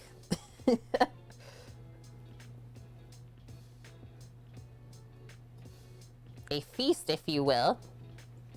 Misha's like, I'll be right over.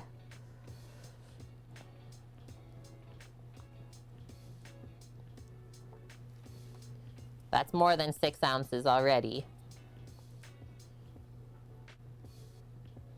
Feel like we need that amount though. Oh. That's for the feta dog.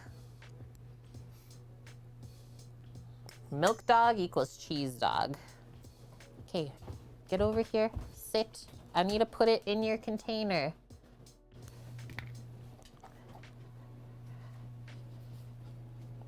Feta dog.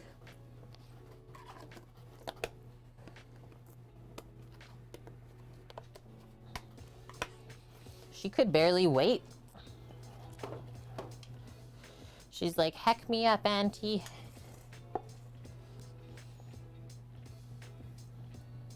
Yeah, that's all you're getting. Okay, so now we're gonna crumble this up and then pop some eggs in just to like kind of hold the filling together, I think. Your mom sometimes cooks for parties and she'd make hundreds of the Borek. Oh, yum. I'm coming to the next party.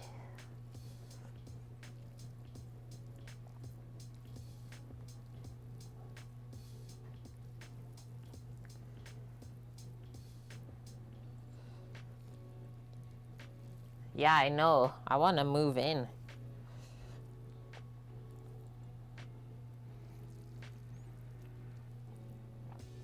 Nice, madame. I was gonna say, I remember you talking about that when you came to see us. You finally got it fixed. Thank you, Mish. It's been many years perfecting my feta handling. I'm going like pretty fine with the crumbles.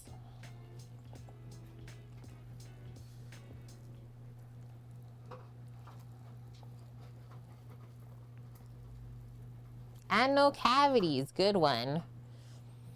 Yeah, once we get back on benefits here, that's like the first thing we're doing. Dentist.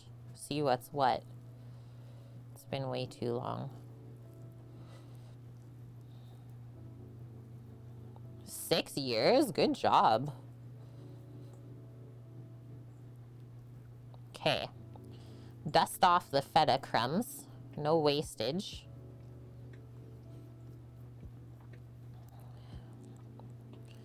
Hi, what is your wedding ring made of? Feta.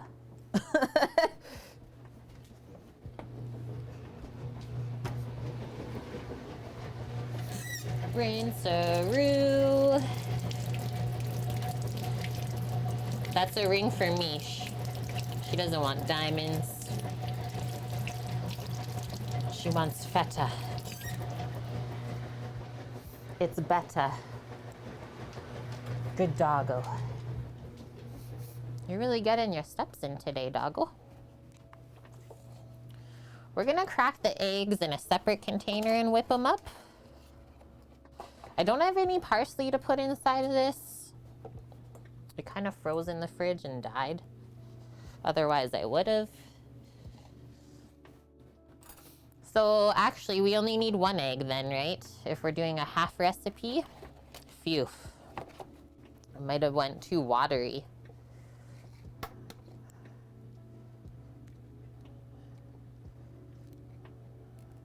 Yeah, that is insane, madame.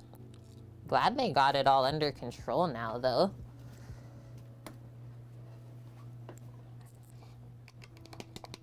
Whip it. Traeger's at 202, baby.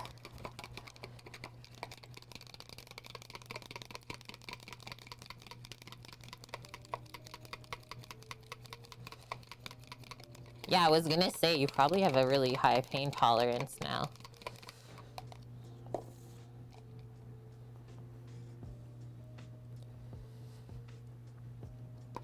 That'll just help the inside, like once it's cooked, it's not gonna be too crumbly. The egg will help bind it together. And then last thing we need to pop in there is just some pepper. Just some black pepper.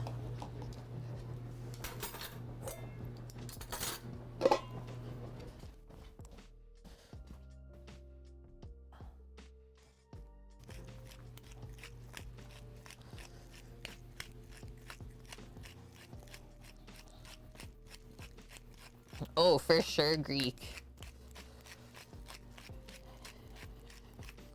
Yeah, when it first got me, I had to like literally lay down for an hour. I just told Sam, I was like, I don't know what's happening right now, but I just don't feel good at all.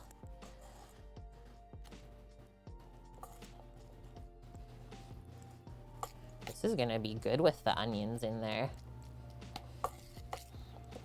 Just like a light onion flavor, right? So this is gonna be really, really good with the stuffed eggplant then.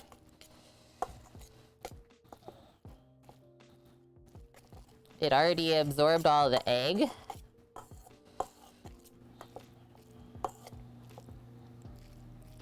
Just kind of giving it a quick mash. Bring it together. This seems really easy to scoop. I think I'm happy with that. And remember, no salt because feta's already salty, right?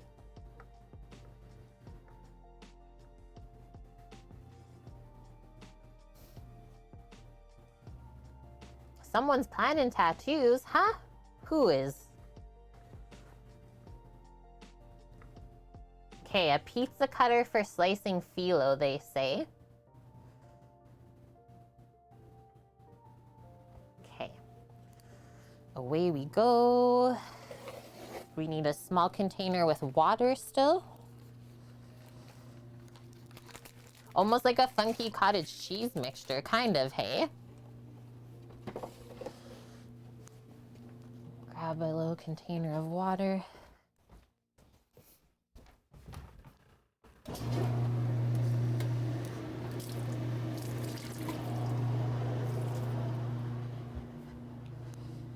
Just for sealing it up. The water is the glue. So pop that there nice and close. And then a pizza cutter. We got all of the tools.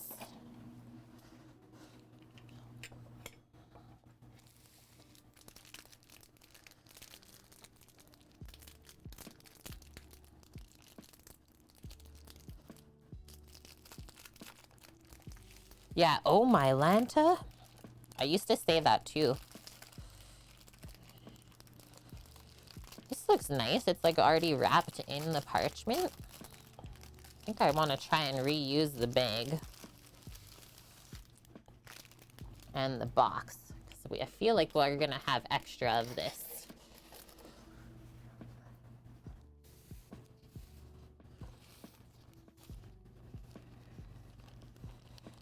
Hopefully we didn't thaw it too much. Seems a bit stuck on this one side.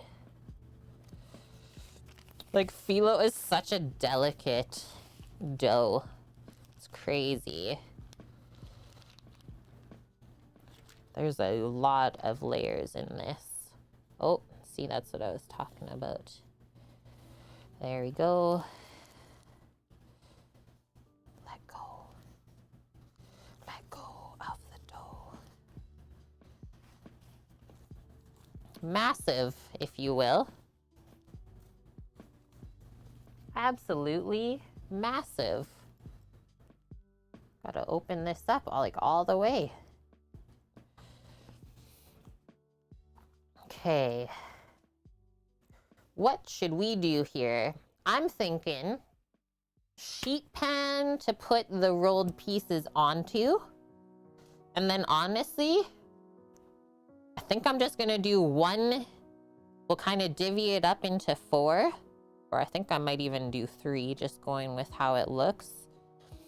Just do one slice down this way, and I'm just gonna take all of those and do the rolling that way instead of literally doing every single one into 4. That's a waste of time, guys. Work smart, not hard. Make some room here.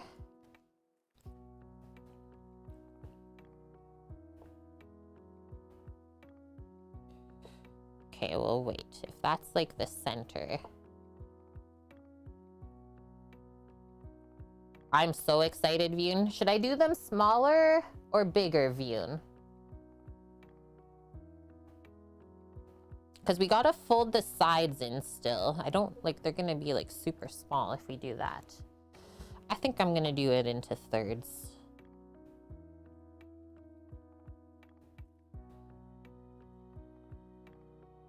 Yeah, make it longer.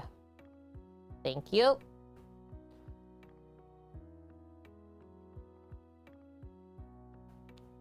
I hope we went through all of them. Oh, I really went wide at the top. This is fine. Now just slide all of that off.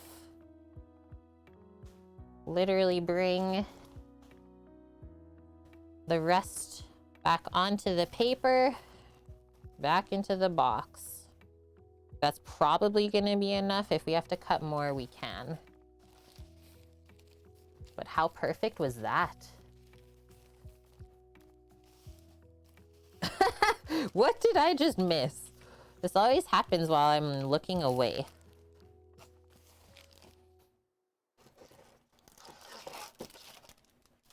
Are we buying followers again?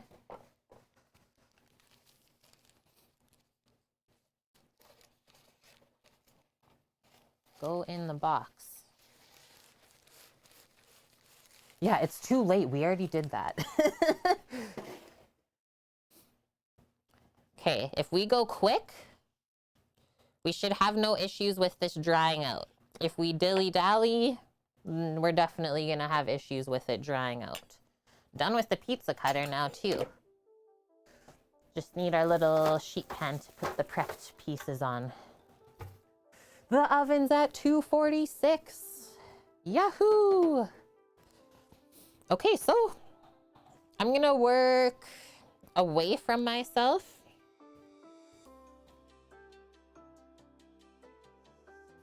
And then we're also going to, I think, do this actually. Put your big pile all over here and then pull off of it. We don't want to wrap on top of the layer of the sheets because it might get soggy just with the little bit of water for the glue. So do this. Still one at a time.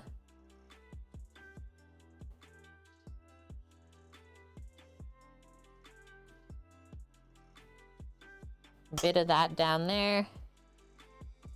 Flip the edge in. Like they literally flipped it just like this. And I just want to check really quick that I don't have to water until the end.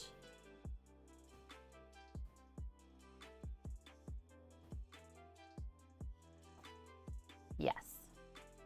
Okay, perfect.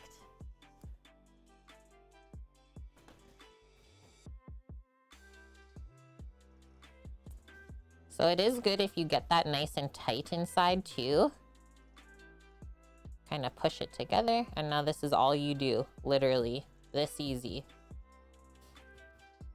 So crunchy, cheesy, delicious bits on the inside coming up.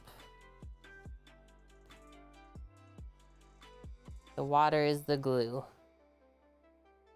Turkish cheese sticks, yep. And yeah, I just wiped my hand on my apron because it was wet. Good thing I got a cloth nearby.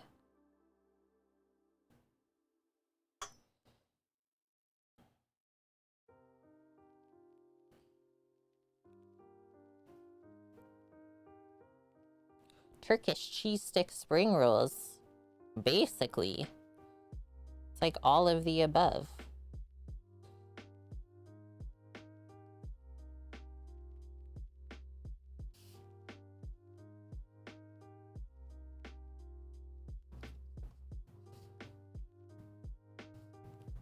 Wow, that's so easy. Hello, Hasty One. Hasty One. How are you doing? Turkey likes to roll. So what I said, we're aiming for like 20, 25. We'll see if we get there.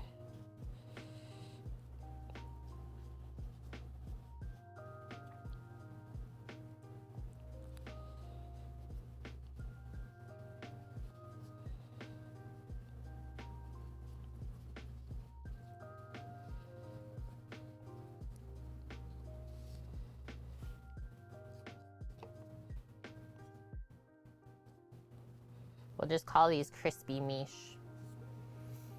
Do I have harissa here? No. Yeah, I really like, what, downsize is the word? Downsized all my condiments when we moved from the island. Kind of go with like bare bones. I was gonna make maybe like a little cilantro yogurt dip for the eggplant and this. I don't have any parsley in house, but I have some cilantro. Do that with lemon. Thought that might work good with it for a dipper. Oh no, it's cracked.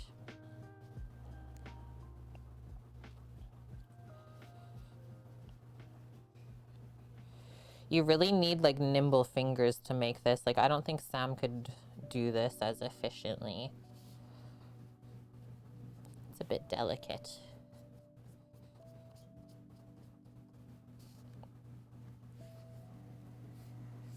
And yeah, we did some new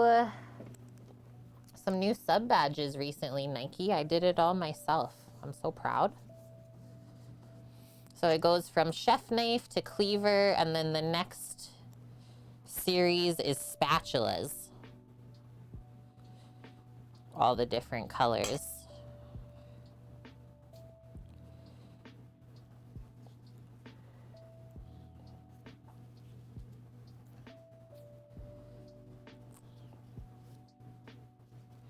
Doggo is watching me very carefully right now, making sure I'm doing it right.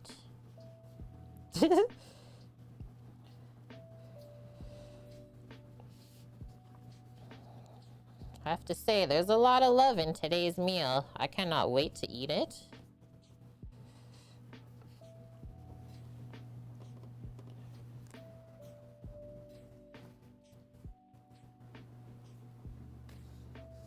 Right? Like, where did these years go?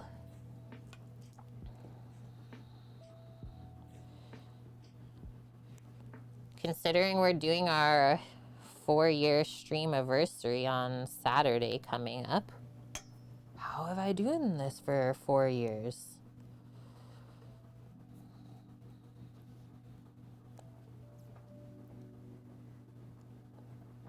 Yeah, Poshers. Sammy was showing me some good memories of her yesterday. It popped up on his phone.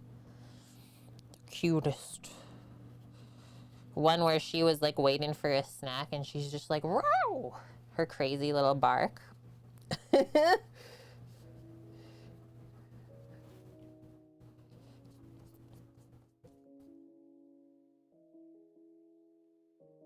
what do we have? 2, 4, 6. 6 Borek already. Hey, don't sniff the phyllo. No nose is surfing the counter.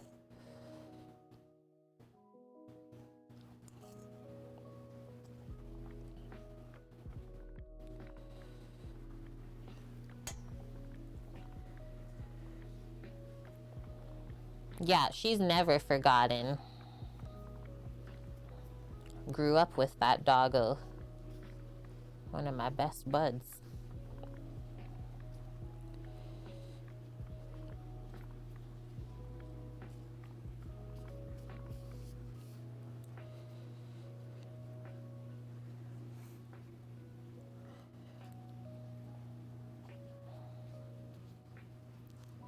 Oh no, it's stuck.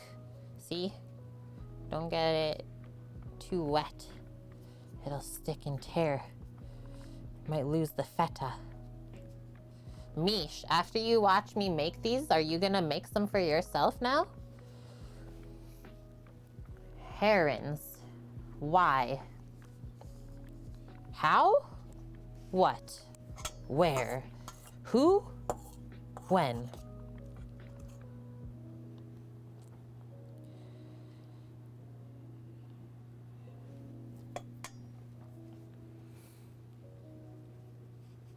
Yeah, she passed away in the summer.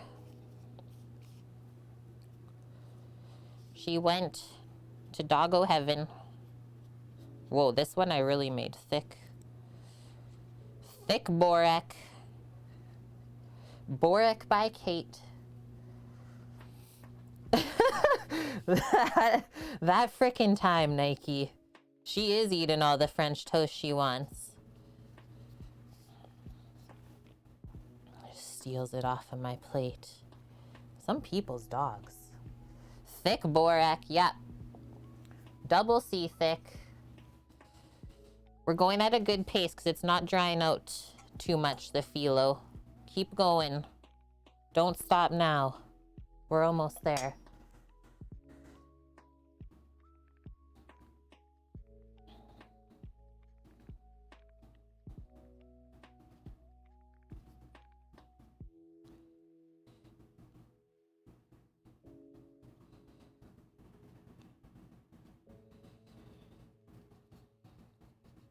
I am already kind of like salivating just thinking how good this is gonna be.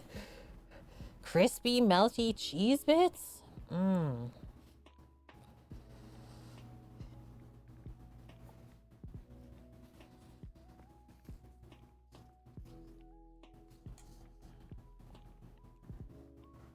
Moosh is being a butt. I thought she was been like very well behaved today. This is an ongoing war. I didn't start it. You guys started this. This is between you.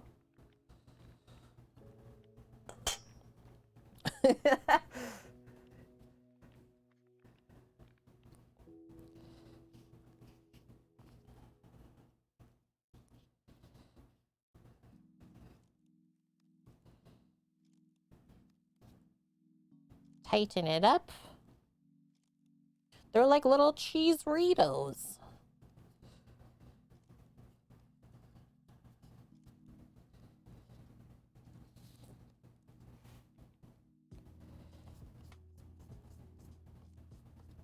You're dating?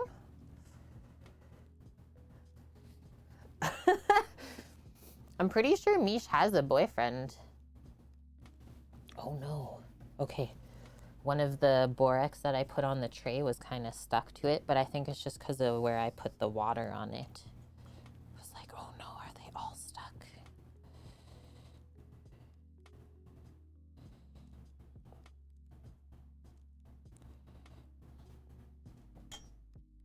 Yeah, come on, guys.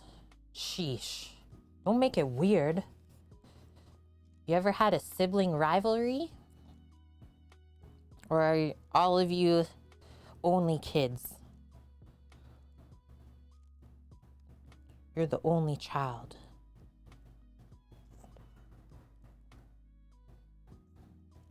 Yeah, exactly. Misha's only 12. Come on, you weirdos.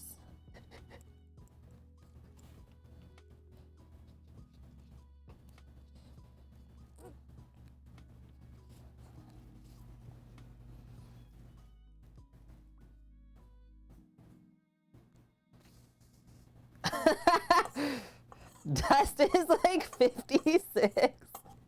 Oh shit. That's too good. You might get banned for that. Oh, that's why he's wearing the shoes from the 70s. Oh my gosh, it makes sense, Mish. He's trying to trick us. Dust is gonna get so mad at me.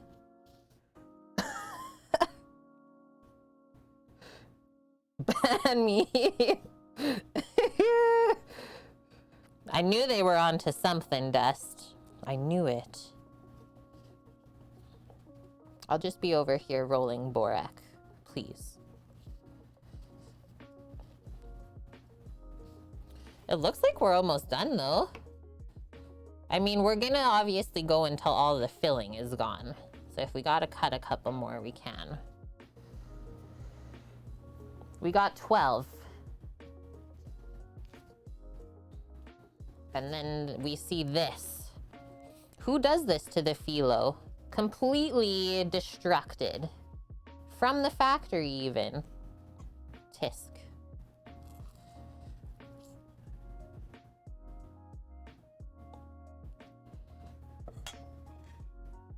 You're one of 8 kids? That is so impressive. And your brother and you always argue who makes the best bolo? That's cute.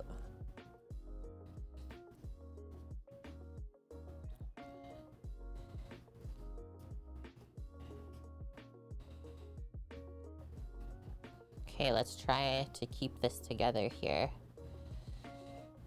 Very delicate phyllo. Keep rolling, rolling, rolling, rolling. Whoop.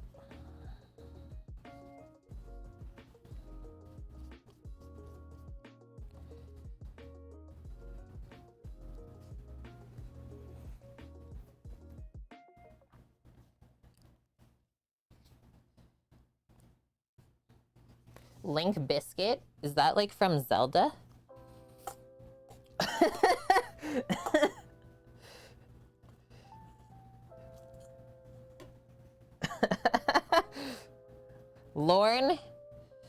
Lorne and Link Biscuit.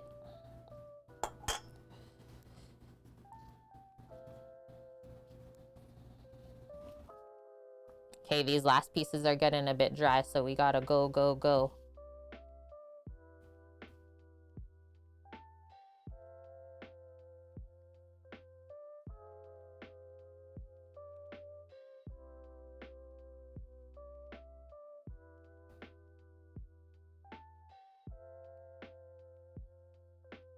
What is the wrap? It's a phyllo pastry. So it's just like a really thin sheet of pastry. I don't really know what it's made of. Flour and some other things. It's not gluten-free.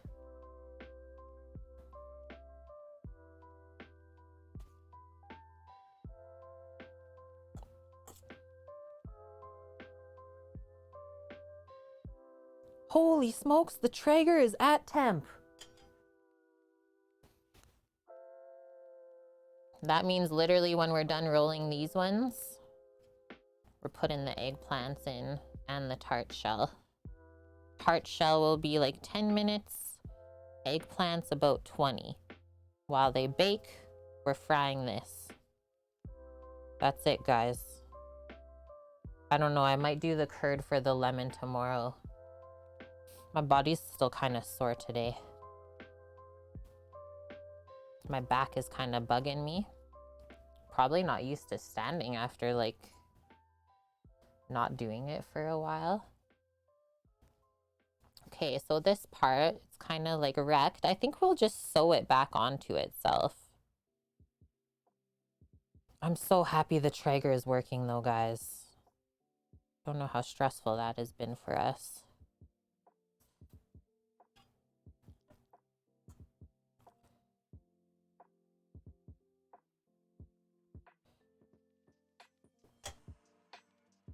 Yeah, it is warm. It's been warming up the whole day. So nice. I think today it like started at -10 and now we're only at -5. Tomorrow's like 0. It's gonna be shocking how warm it is.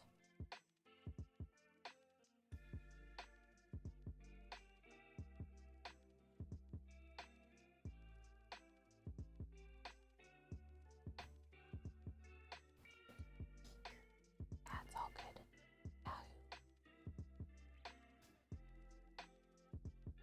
Okay, so we got 18.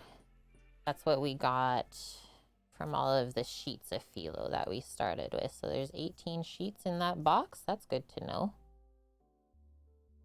Too bad it wasn't 20. Sew that on.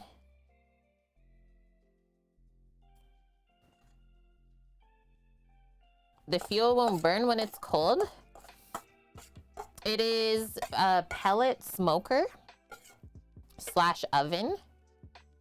So it has a different kind of way that it heats up Buffalo Safari. And once it gets like -20 Celsius or colder, it just can't hold the heat on its own with the little bit of pellets, because it's not like just an element creating fire. The heat is coming from the wood burning. So if it can't burn the wood hot enough, then it just doesn't hold the temp. That's something that we just found out living here this year, because we've never lived anywhere where we had like serious winter time before when we were streaming. First time streaming from this province in the winter. And it was a learning experience.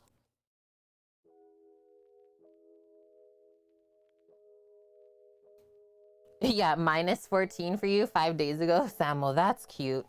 It's been so freaking cold. Like almost -50.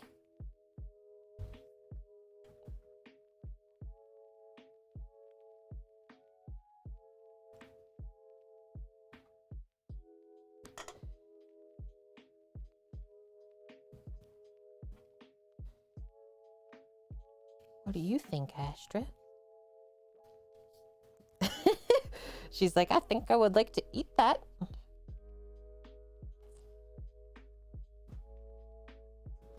What classifies as the states as the Midwest? This just in from my husband. What classifies in the States as the Midwest? Like what do you mean your question? What states make up the Midwest, or?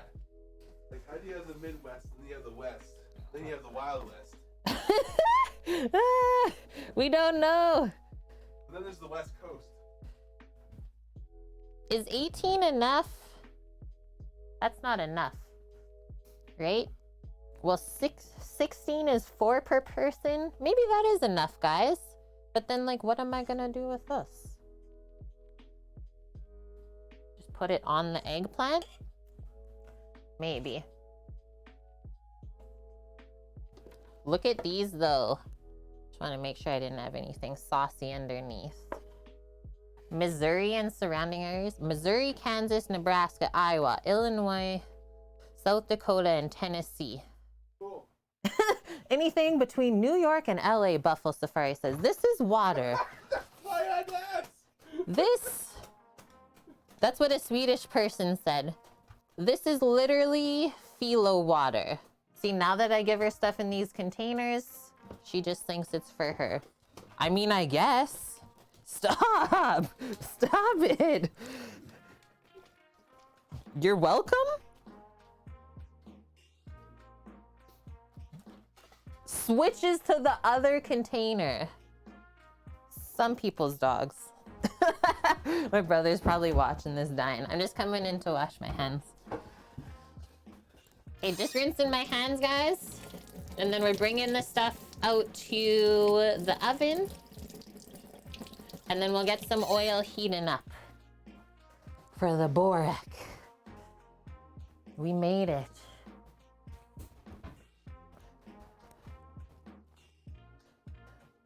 She gets so excited. Okay, get your butt on the chair. Thank you. Stay there. She does listen when you're like serious, but I just don't like being super serious with her all the time. I'm gonna get the oil heating before we go out, so as soon as we come back in, we can start frying. She needed the phyllo water, okay?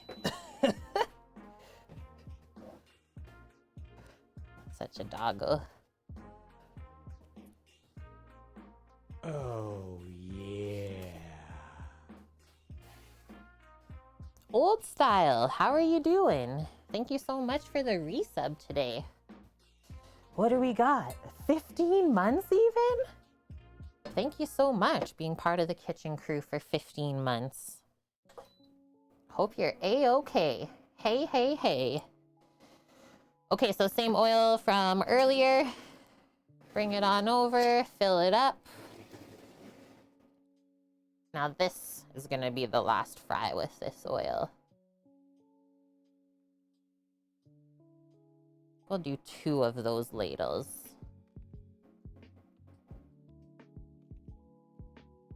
And so notice how we made the Borek right before we fry it, so it doesn't get soggy and fall apart on us as it sits.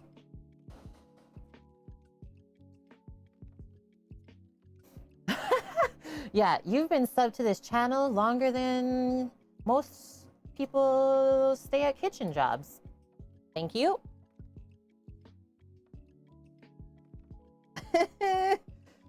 We forgot about Ohio? Wow.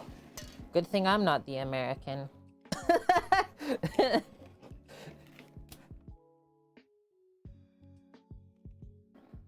think you guys need more states. Okay, now I'm taking this out. Stuffed eggplants. Almost looks like a little heart. Stuffed eggplant hearts. Should be baking for around 20 minutes or so. I will set the timer when I pop them in, and then let's dial this in. 300. Okay, BRB. I guess I'll come back in and grab the tart shell as well. I'll bake it today, but we're not gonna do the curd. Yeah, good girl, let's go. That can rest overnight. Whip up the curd before we do menu plan tomorrow and let it rest. And by the end of stream, we can eat it. Yeah.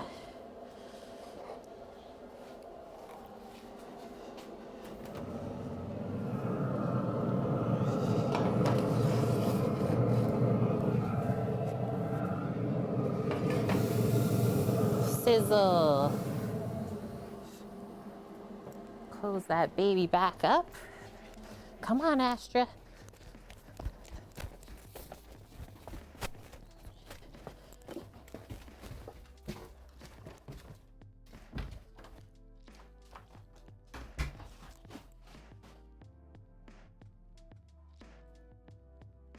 Okay. Get up there. Get your butt on the chair. Yeah, do it. Do it, it's good. That's the spot. And go. Looks at me and wags her tail. And in the chair. Okay, but for real, get your butt up there. That's the best spot for dogs. It's a daily challenge. Get up there. You're good.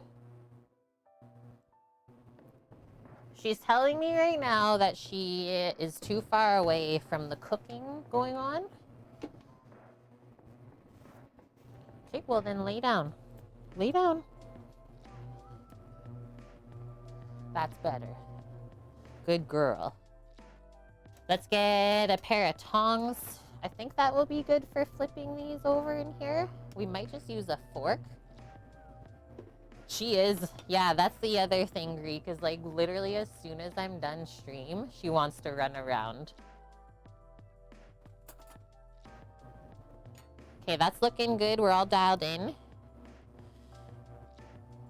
I'm going to now bring this out. Feel like we're in a good spot. Our tart shell from earlier has been chilling the whole time.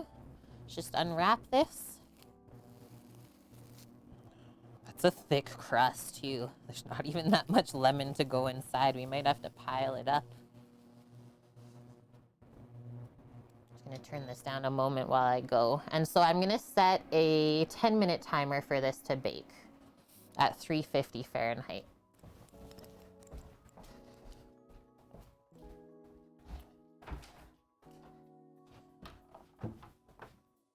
You can stay.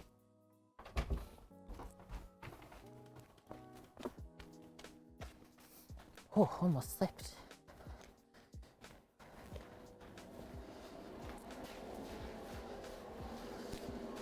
The temperature went down a bit in the Traeger, but it is going back up, so that's good.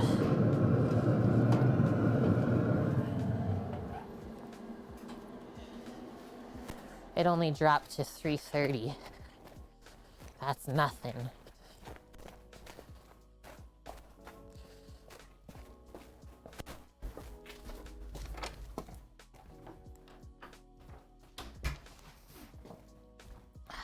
How are you doing? A bit better?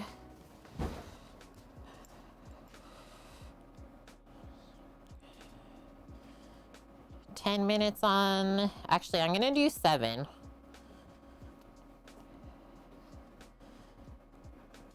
Just so we can check on the pastry, it doesn't burn. Hey Siri. 7-minute timer. 7 minutes, starting now. Thanking you. And then I guess we can just put the Borek back onto the sheet pan once it's been fried. Like they said, you can do them served hot or lukewarm even. Is that good feta or phyllo water? Nice. I'll just pick that up for you.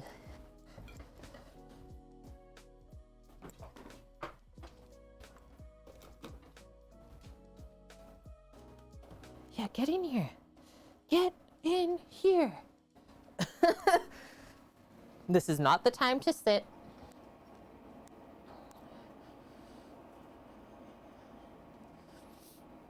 Holy Nike. Yeah, press it into bricks. Oh man. Okay, let's check the temp of this. Nice. Pretty much there, I would say.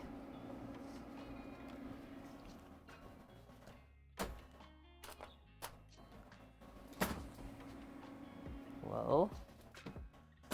Rogue water bottle. And I think we'll actually fry these at the lower temp. Let's try the first few, or at least try one. Just I don't want the phyllo to like burn. Now we'll go one higher. Because if you go too low with deep frying, then the pastry will absorb a lot of oil as well. Go 330 for the temp on the induction. That's what we did for the potato patties yesterday too. Might even go a bit higher to start.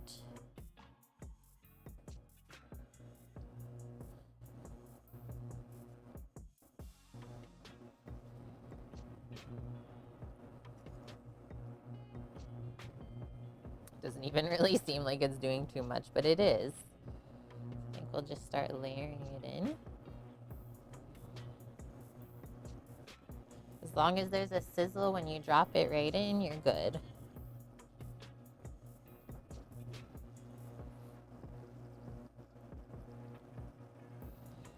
Should be able to do these in the batches of 6. What if we try and turn this one? Nice. What? We gonna come closer?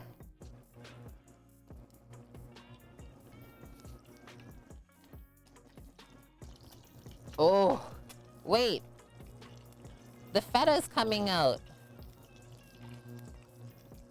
What is going on here?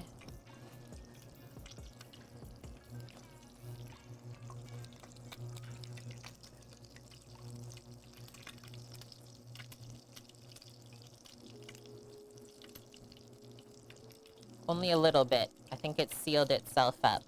Or at least I hope.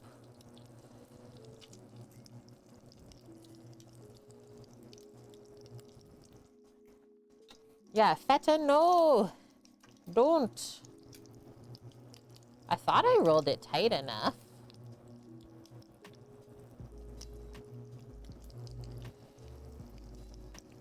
Holy, that one is like perfection.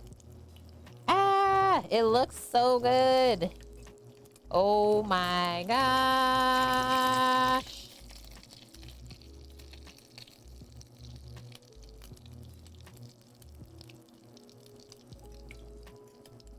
I want to make these forever. I have olive tapenade. That would be really good.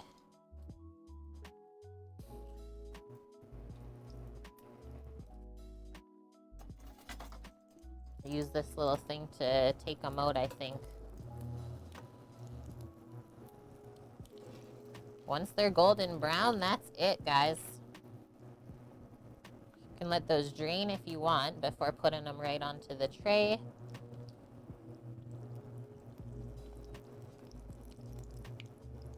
That one needed a bit more, I see. This one end.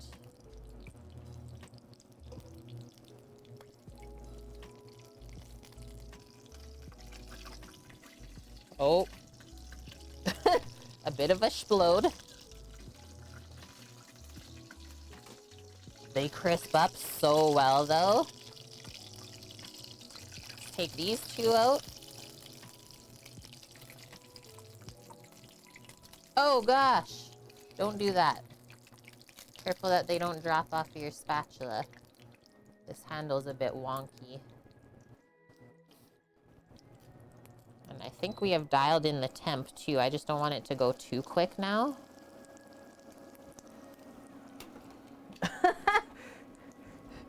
It's satisfying to watch. Good. Let's get a couple more loaded in here.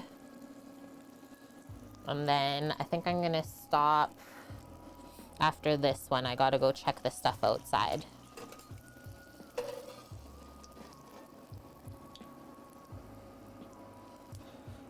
Finish those two off. We're like halfway through already anyways.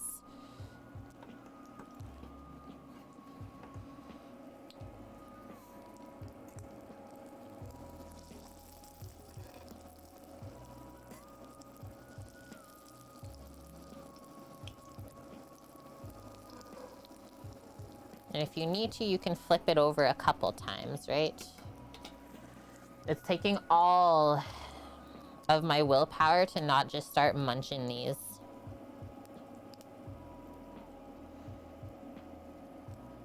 Okay, I think I'm gonna keep this at 360. It seemed happier for the temp-wise.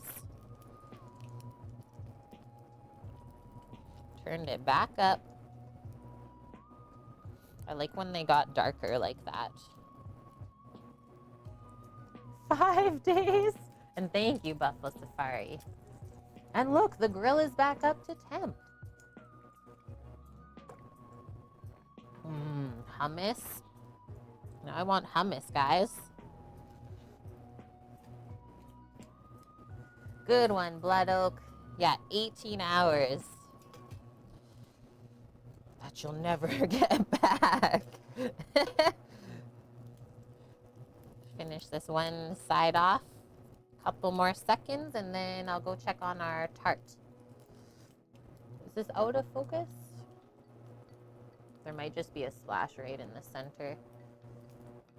An entire month, Nike, my dude. Thank you for that. Just a bit of time. Okay, just turning this down for a few moments. I'm gonna run. I'll be right back. Doggo's like, we're running? Yeah, let's go. We're running.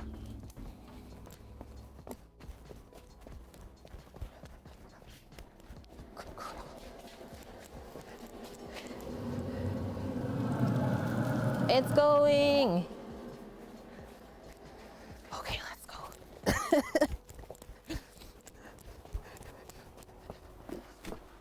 The tart dough, it's pretty thick, so it definitely needs about 5 more minutes at least. We'll just keep our eye on it as we finish the Borek. But it's almost lunchtime. So I'll do 5 more minutes on that.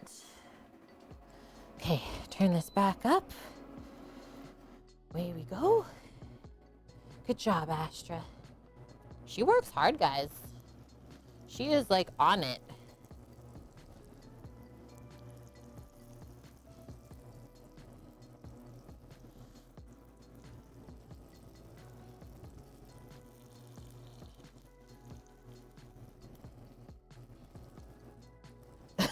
Dust.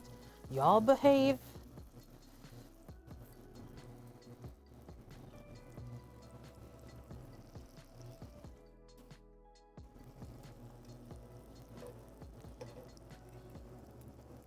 I love the way it bubbles up, the phyllo.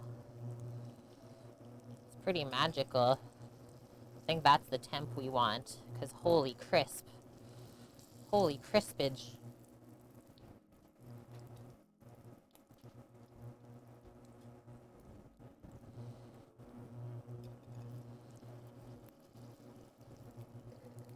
Yeah, Nike, your days off are literally when we stream.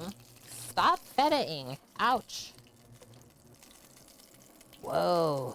Look at that one.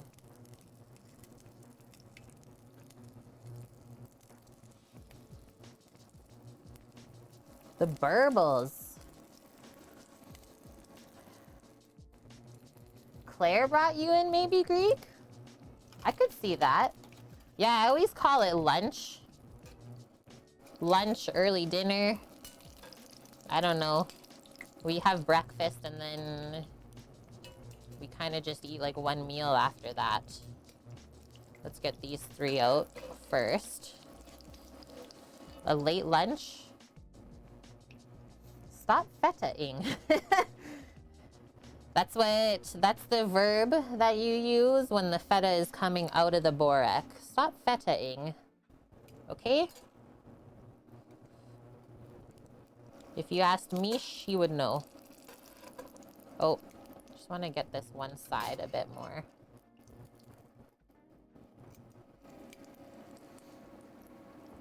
Danish feta-like substance. Oh, you be careful, Buffalo Safari.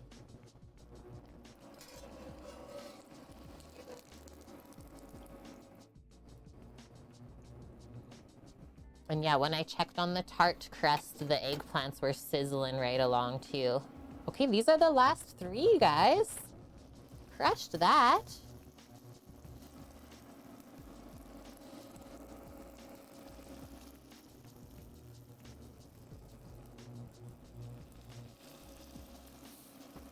Yum. Oh.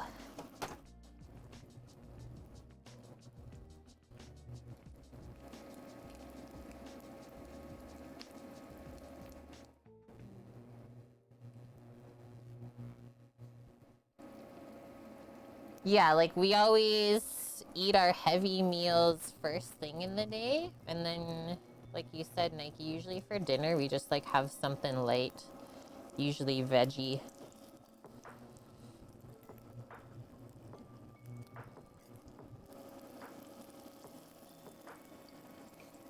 This, like the crunch, just want to feel the ones that have been sitting. They're still crunchy. Yeah, no worries, Blood Oak. It was a long one today. You almost made it. So kudos for that. I hope you have a good rest. And maybe we'll see you tomorrow for our menu plan. Yeah, deep fried cheese wraps.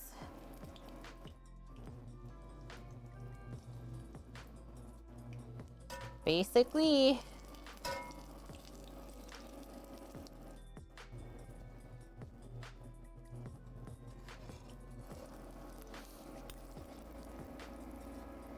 this can't be bad.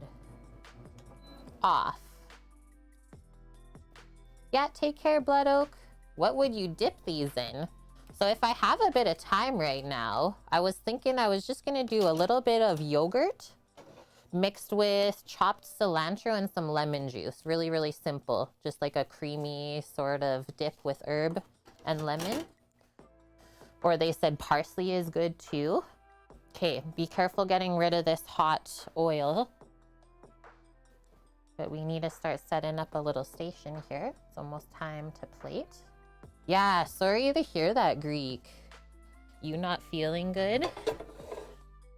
That's exactly how I was, and like it really came on quick.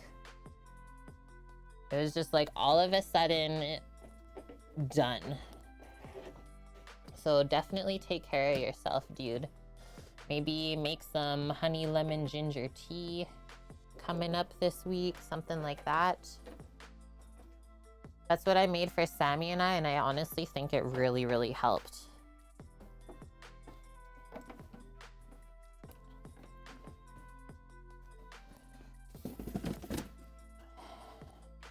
Now I gotta scrape this. That was from the phyllo. See how much like flour is on that?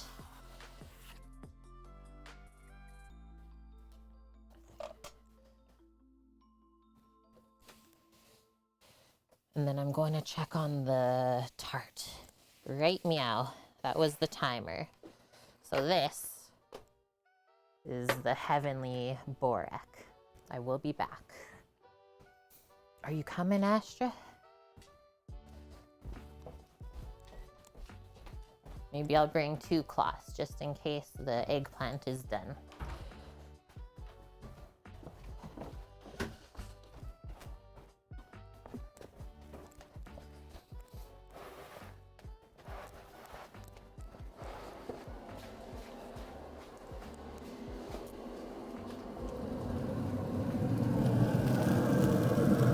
Our crust is almost good.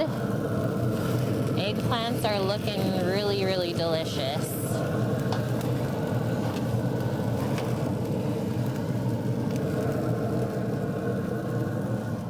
Five minutes, guys, and we're there. Or just enough time to make the sauce.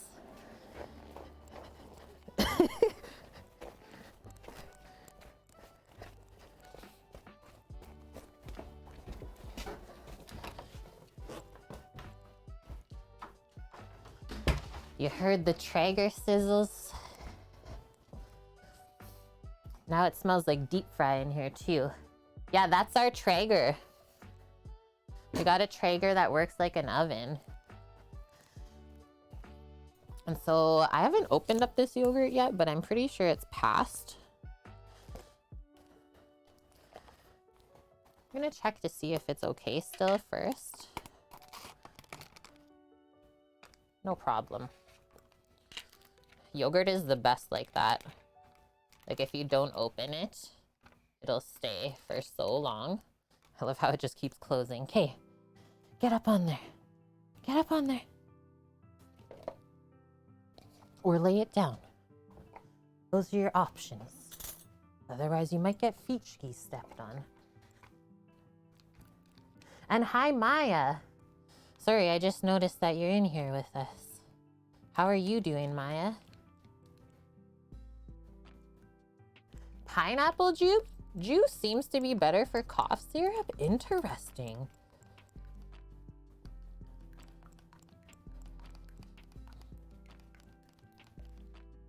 Pour some of that. It's not like a really thick Greek yogurt, but I think this will be so good for dipping and like spooning over the eggplant if we want. Maya's been lurking. Nice. Oh, we can also do a dollop of this in there, or even just some of the oil, roasted garlic.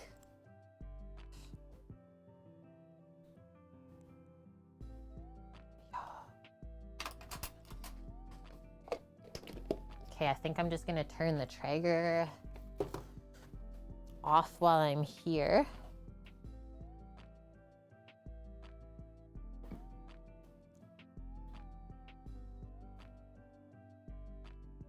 And let that stuff finish up. Perfect.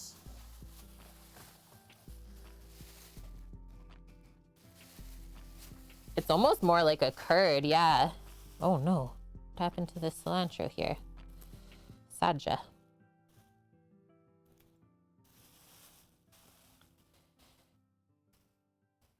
A little of this goes a long way, right? So literally just that is all we need.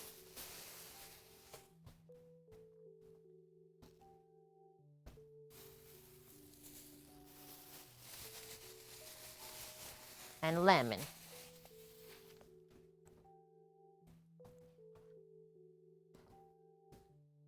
Yeah, roasted garlic.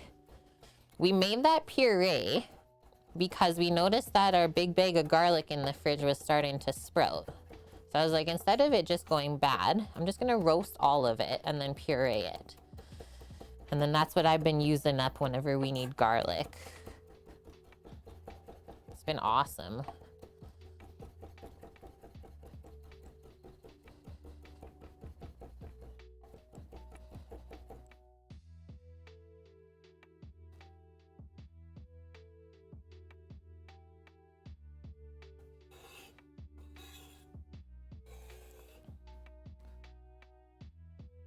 I think a dill sort of dip would be really yummy too.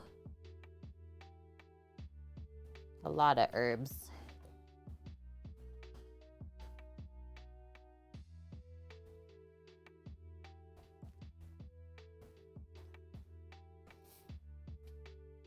Don't even think I'll need like half of this, just this little side of the lemon to squeeze into there.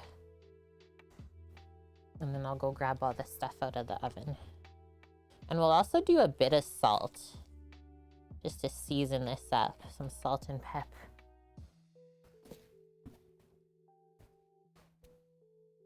Just made a mess of the board. Herbs and lemon everywhere.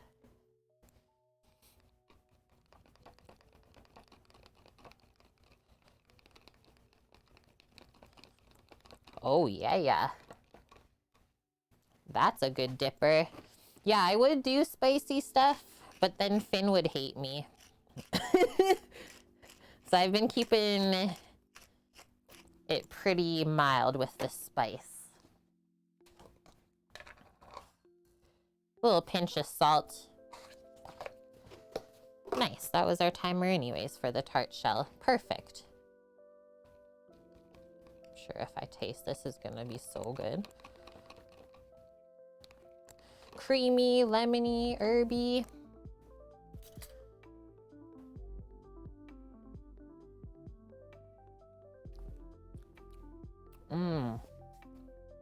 The cilantro kind of like lightens it up.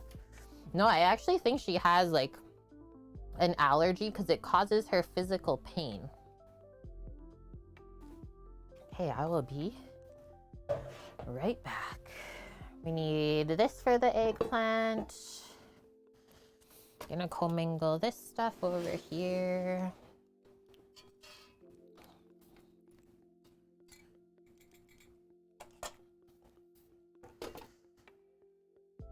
One more trivet for the other roasting pan.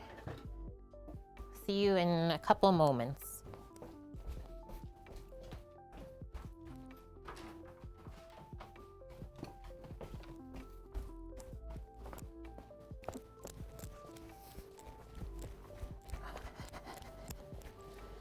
Oh, the sky is so nice right now. It's like all pink.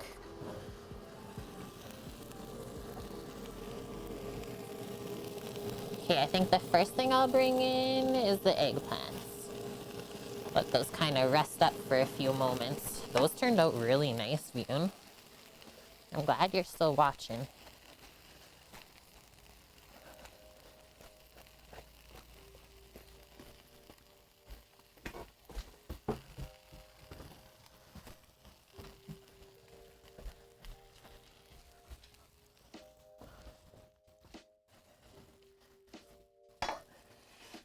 The sauce, like reduced in the pan. Oh. Yeah, my Eden face. Okay, just gotta go grab the tart shell.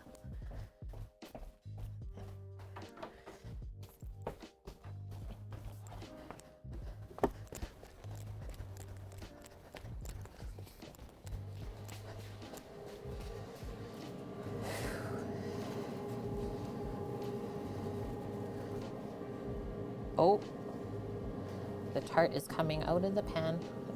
Oh, the tart came out of the pan. Dangerous things are happening.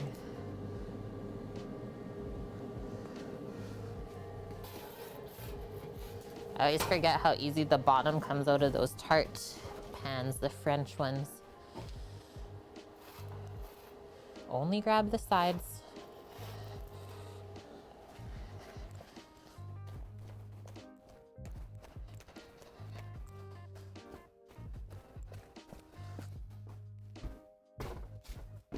Holy heck, we get to eat.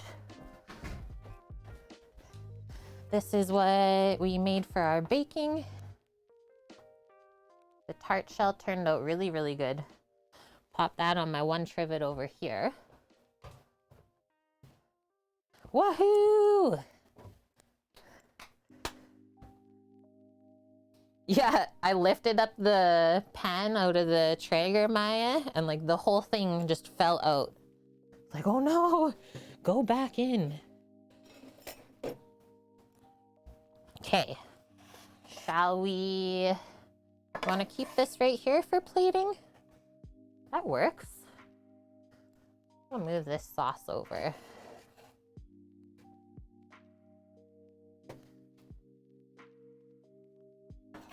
One, two. Got a plate in the dishwasher.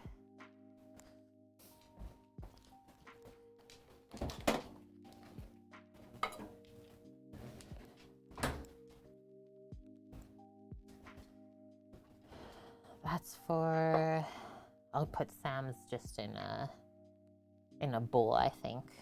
We'll do these two first. Watch out. She's like, why am I watching out? Holy, hey?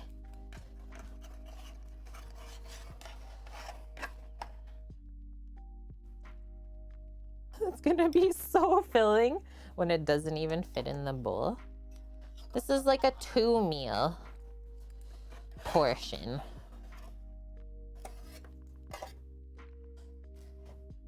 So like the sauce just baked into the eggplant pretty much. Whoa. That was kind of scary and risky. Look at how dark and delicious that went. And then all we do,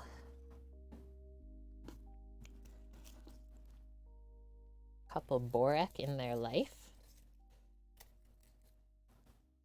That's why we went with the textural thing on this side here, right? And then I'm just gonna scoop some of the sauce in to a little container for them.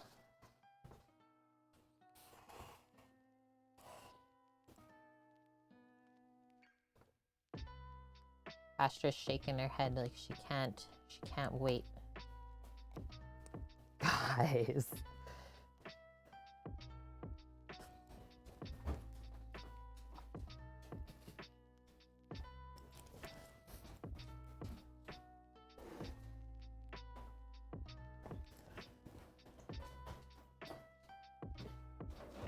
Louise, I put your plates just over here for you guys. I just put your food plates right there if you want to take them. Okay, now ours. I think I'll just stack the pan on top of itself. This one reduced a bit more, but I think it's still a-okay. Okay, I'm gonna take the small one just for like photo purposes.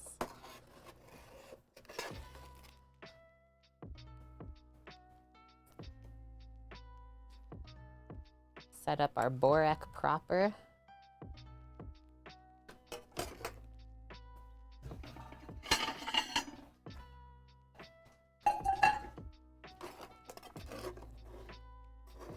This one is so heavy. Holy.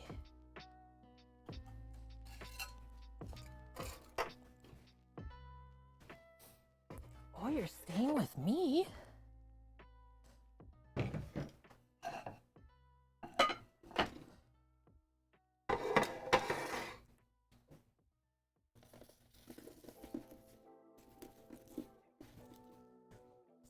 For Samos. And then for Kato, like, look at this. I don't know if you guys could see as I was frying, but look at all the little bubbles that puffed up in there.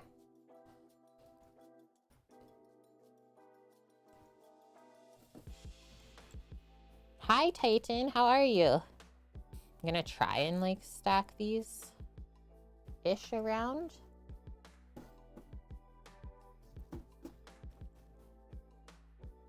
And then I'm gonna do a little sauce thing right there.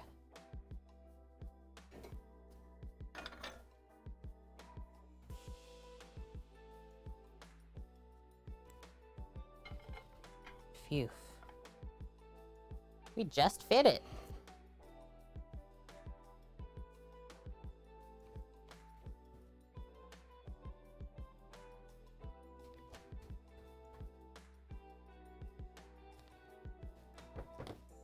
We did it. I'm doing okay. Feeling a lot better than yesterday, Titan. Felt good to cook again and like kind of feel normal. Hi, Annie. How are you? Okay, let's take a photo. And then we finally get to eat it. You got back from robotics practice. I know I'm on late today. Plus cooking on a Monday. What is this? We're catching up from the weekend.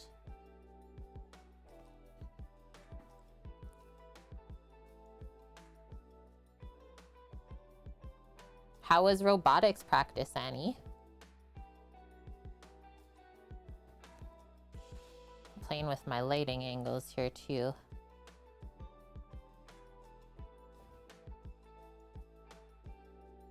That's the one.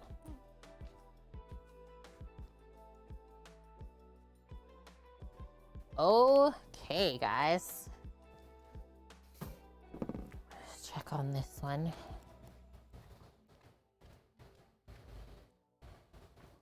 I think he's gone again. I think Samo died. I don't know if he was should have went back to work today. That's telling me that maybe he pushed it a bit too much. I'm just gonna wipe this one more time. That better? I think that's a bit better. Okay, Borek in my life first, because we've been waiting so long for this. I'm just gonna bite it for the crunch first.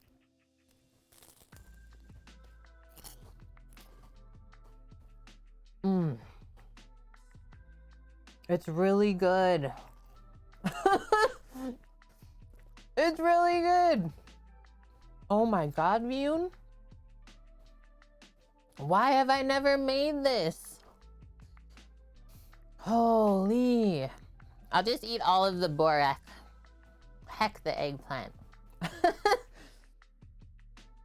Only had 2 people at the practice?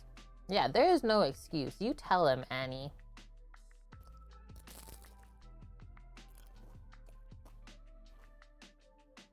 I could honestly eat 50 of those and die. I would be okay with it. Oh man. So good that we didn't put any salt. Like it's like creamy, a little bit green oniony, crunchy, buttery. How's it with this?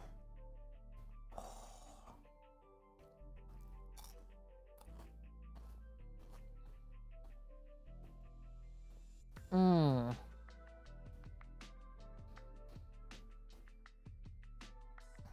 That is so delicious, Vune. Thank you for getting me to make this. Should I just like start a Borek truck? That's what we're gonna do in the food truck. Just Borek. All different kinds. Ugh. I wish my nose would stop running today. Okay, I had to grab a knife for this.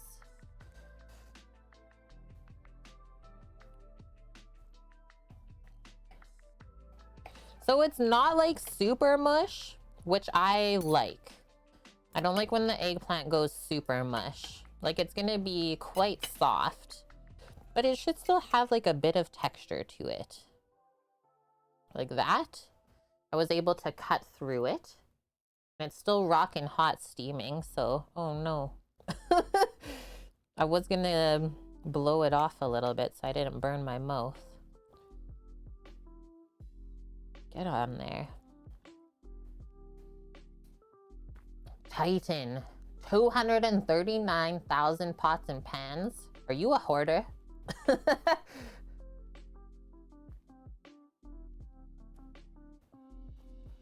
Okay.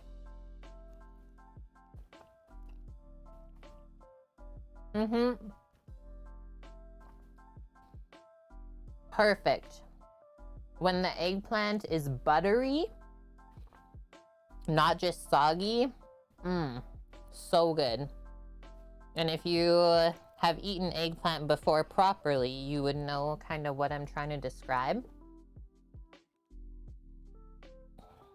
Maybe a bit more salt inside of like the mixture. That's really the only thing I'm trying to pick out though. And I mean, the skin can get a bit tough. That's really it. So I think that's also maybe why we peeled.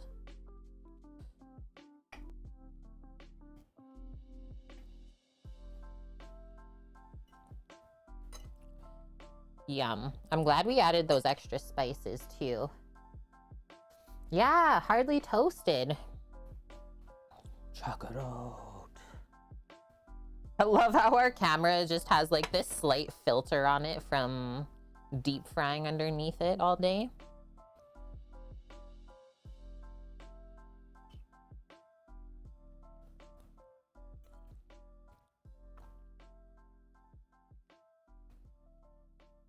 Thanks, Hardly Toasted. We need pepperoncinis on here? That would be yummy.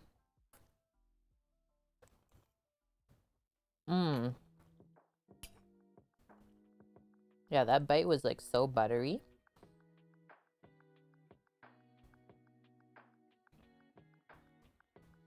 And yeah, we did do poblano pepper in the mix, so like slightly spicy, but I don't taste it at all.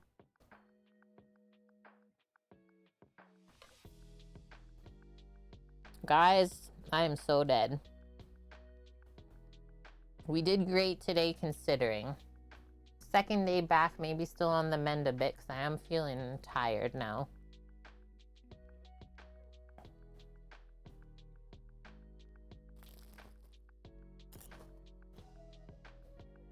That is something else.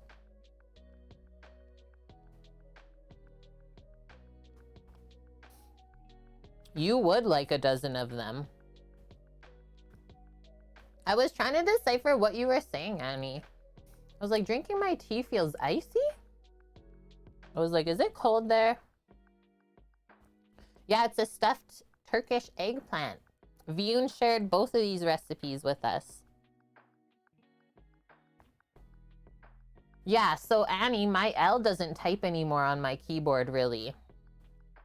On the Apple one. And it doesn't work wirelessly either. So I told Sam I'm gonna send you my keyboard and mouse.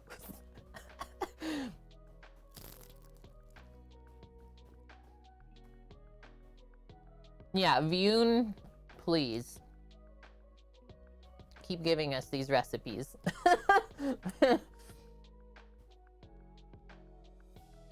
Yeah, I bet, Annie. Especially like for you being a teacher, you really need to have something that works properly.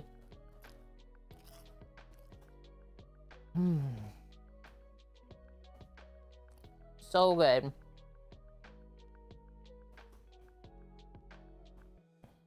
You can fall asleep happy, Mish. My nose. Okay, give me a sec.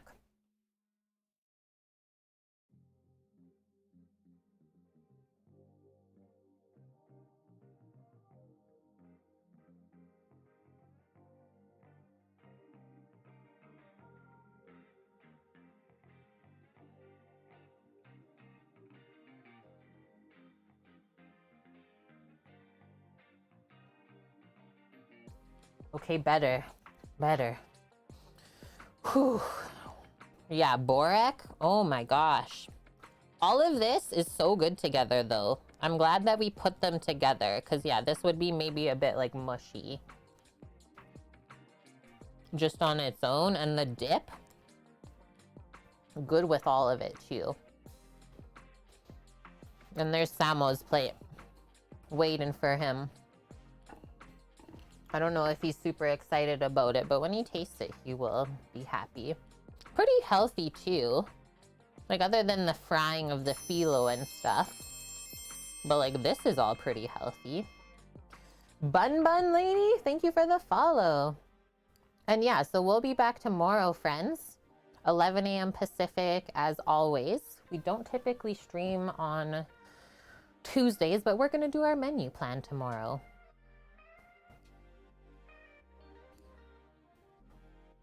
A phyllo good recipe. I'm just gonna look for someone for us to go raid. We did great today. And then as well with our menu plan tomorrow, we'll finish off our Tart au Citron. Our French lemon tart. We did the crust today. All we gotta do, excuse me, belch for approval for the chef. Couldn't let that one go. All we gotta do tomorrow is make the lemon curd, put it into the tart shell and let it set. Maybe an hour. Cheese is on, we'll definitely, oh, actually, we've been rating cheese a lot lately. Oh, and now we can't do anyone because Hardly Toasted, redeem some of our pots and pans. Loaded Wombat, I'm in. What did they stream, if you don't mind me asking? Thanks for using your points too. I can't type. Loaded Wombat. And then yeah, after tomorrow's stream, we'll be back to the same schedule as always. Very exciting things coming up this weekend for planning is our streamiversary, 4 years on Twitch. We're gonna celebrate that on Saturday, and we're also doing a giveaway on Instagram this week. What's today? It's gonna start on the 15th, or the giveaway is drawn on the 15th. Yeah, 5,000 pots and pans. Can I read Kate's fridge? Super funny and family friendly. Yeah, why don't we raid Joe? Joe who? Oh man, that was successful. Yeah, we did everything except the lemon curd. And honestly, that's so easy. Just do it tomorrow. Easy enough. Okay, guys. Yeah, take care. I'm gonna go rest up. See how the bear is doing as well, because I haven't really seen him yet today. Thank you for all the love today, friends. Had lots of new follows as well, so welcome in from that. Otherwise, we'll see you all tomorrow, 11 a.m. Pacific. Menu planning on Twitch. Take care, stay safe, and we'll see you next time. Bye!